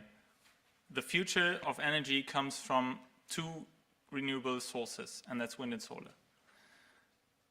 And all the other actors are sidekicks, and they will have to adapt to those two main pillars, right? And once we don't say that the future is going to look like that. We say an efficient solution amongst many other efficient solutions could look like this. But in the end, if we really take if we really understand that biomass, so biogenic carbon, will be scarce, we will probably, in many cases, not be able to use it for energy. We will probably, and it's not actually threatening business models, it's opening up new business models. We will use it for material use, And that we say that for forests, and forest owners don't like it. We say that for agriculture, and farmers don't like it. But in the end, I think the arguments are quite prevailing, are quite convincing. Okay, I think, thank you for this. And yes, please. So I presented earlier, I'm not sure you were in the room. I was. The reason you want to halve manure is because the belief is that 90% of the methane emitted by livestock is from the enteric part of the animal. And what I said was, and we now know, actually 2/3 of the methane comes from the manure. So when you look at a farm's carbon footprint, when you capture all of the methane from the manure, the only part that's left is the enteric. Now, it turns out that if you do regenerative farming, you must have livestock, otherwise you cannot sequester carbon. And if you look at the numbers for the sequestration of carbon on a livestock farm, you can easily make that livestock farm negative carbon footprint. So you actually need more animals. Well, what's the reason? Again, coming from a very basic approach, what's the reason why we shouldn't eat so much animal products? The reason is that in biology call it trophic area, trophic level. So every time something consumes something and then we eat that, we lose 90% of the energy. And that's the reason. Not necessarily only the emissions, but I mean, half of Germany is producing feed for meat and animal products, and we get just a tiny share of the actual energy consumed by end consumers out. So the energy inefficiency of animals is the problem, and not is the basic problem. Okay, thank you. I mean, yeah, maybe it's a good point that you are open for discussions later. I mean, yeah, I also have so many things to say, but where I lost you was actually at the beginning. Later, I found you back again when you were talking about the different feedstocks. But I would like really to point out some things which I see different. You say heat in buildings. There will be no real offtake for biomethane. I mean, in Germany, we now have the new Energy Building Act. 65%, if it's gas, needs to be renewable. And CH4, bio-CH4, is the only option. There is no option for H2 because you cannot mix it. This is particular too if municipalities are connected to a grid. Even the hydrogen lobby stated, okay, in the building sector, hydrogen, it makes no sense because of the lower heat value. So in old towns, for example, it also makes no sense to act with heat pumps. It does not go because of some legislations. If you talk about the industry, I mean CH4, for example, in the porcelain industry, you need a clean gas, yeah, for the kilns. Hydrogen, you need 8 times bigger kilns, you need to build them. If you switch them from fossil CH4 to bio-CH4, you do not need to change anything. So there is no investment actually necessary for the infrastructure. You named highway trucks. Well, I don't know if you were maybe thinking about, what was it called? Not Tesla, Nikola, for example, a big fake. And there are not so much trucks for long-haul transport, for heavy-duty transport based on electricity. And I said it in the morning, we have the alternative fuel infrastructure, which also states that biomethane is a key for the decarbonization, which is actually ridiculous, it's defossilization of the heavy-duty transport. Fuel stations are in place. So I guess we have enough fuel stations. We have enough fuel stations. This is not a guess. I show it tomorrow. For CNG and LNG. So there are many points which I cannot follow you actually. I don't know how the audience see it. But yeah, we can talk about that. And also baseload. This is one of the key principles of biogas, especially in former times. So now we are talking about peaking, but we do deliver baseload, especially when the wind does not blow and the sun does not shine. That may be from my point of view on many things. Yeah, thank you.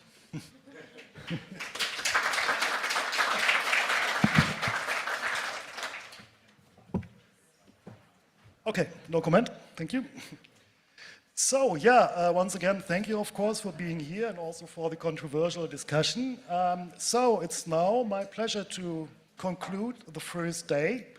So as you have seen, we have started with market opportunities.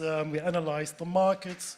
Then we go back, we came back actually to the solutions, might it be technically, but also politically and economically, and had a nice frame up. And yeah, we are very well on time, so we have much more time for the networking.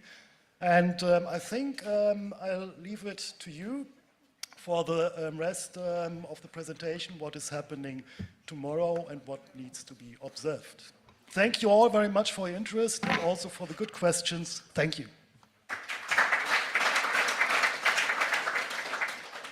Okay, last word for me. We will talk about what will happen tomorrow. For today, I want to thank everyone, each speaker and participant for the conference, involvement and enthusiasm in the communication that you showed. So also, I would like, of course, to applaud and ask you to support me with that, to our chairman, Dirk Bonze, once again. Thank you very much for leading us through this day. And also, of course, to our sponsors, DMT and Mavitag Green Energy, for supporting and helping us organize this conference. Your feedback is very important to us. That's a reminder for you to fill in the evaluation forms. And also, if you have any questions to us as organizers, if we can support you with anything, just come to me or my colleagues. Okay, so the last thing for today would be the networking and networking.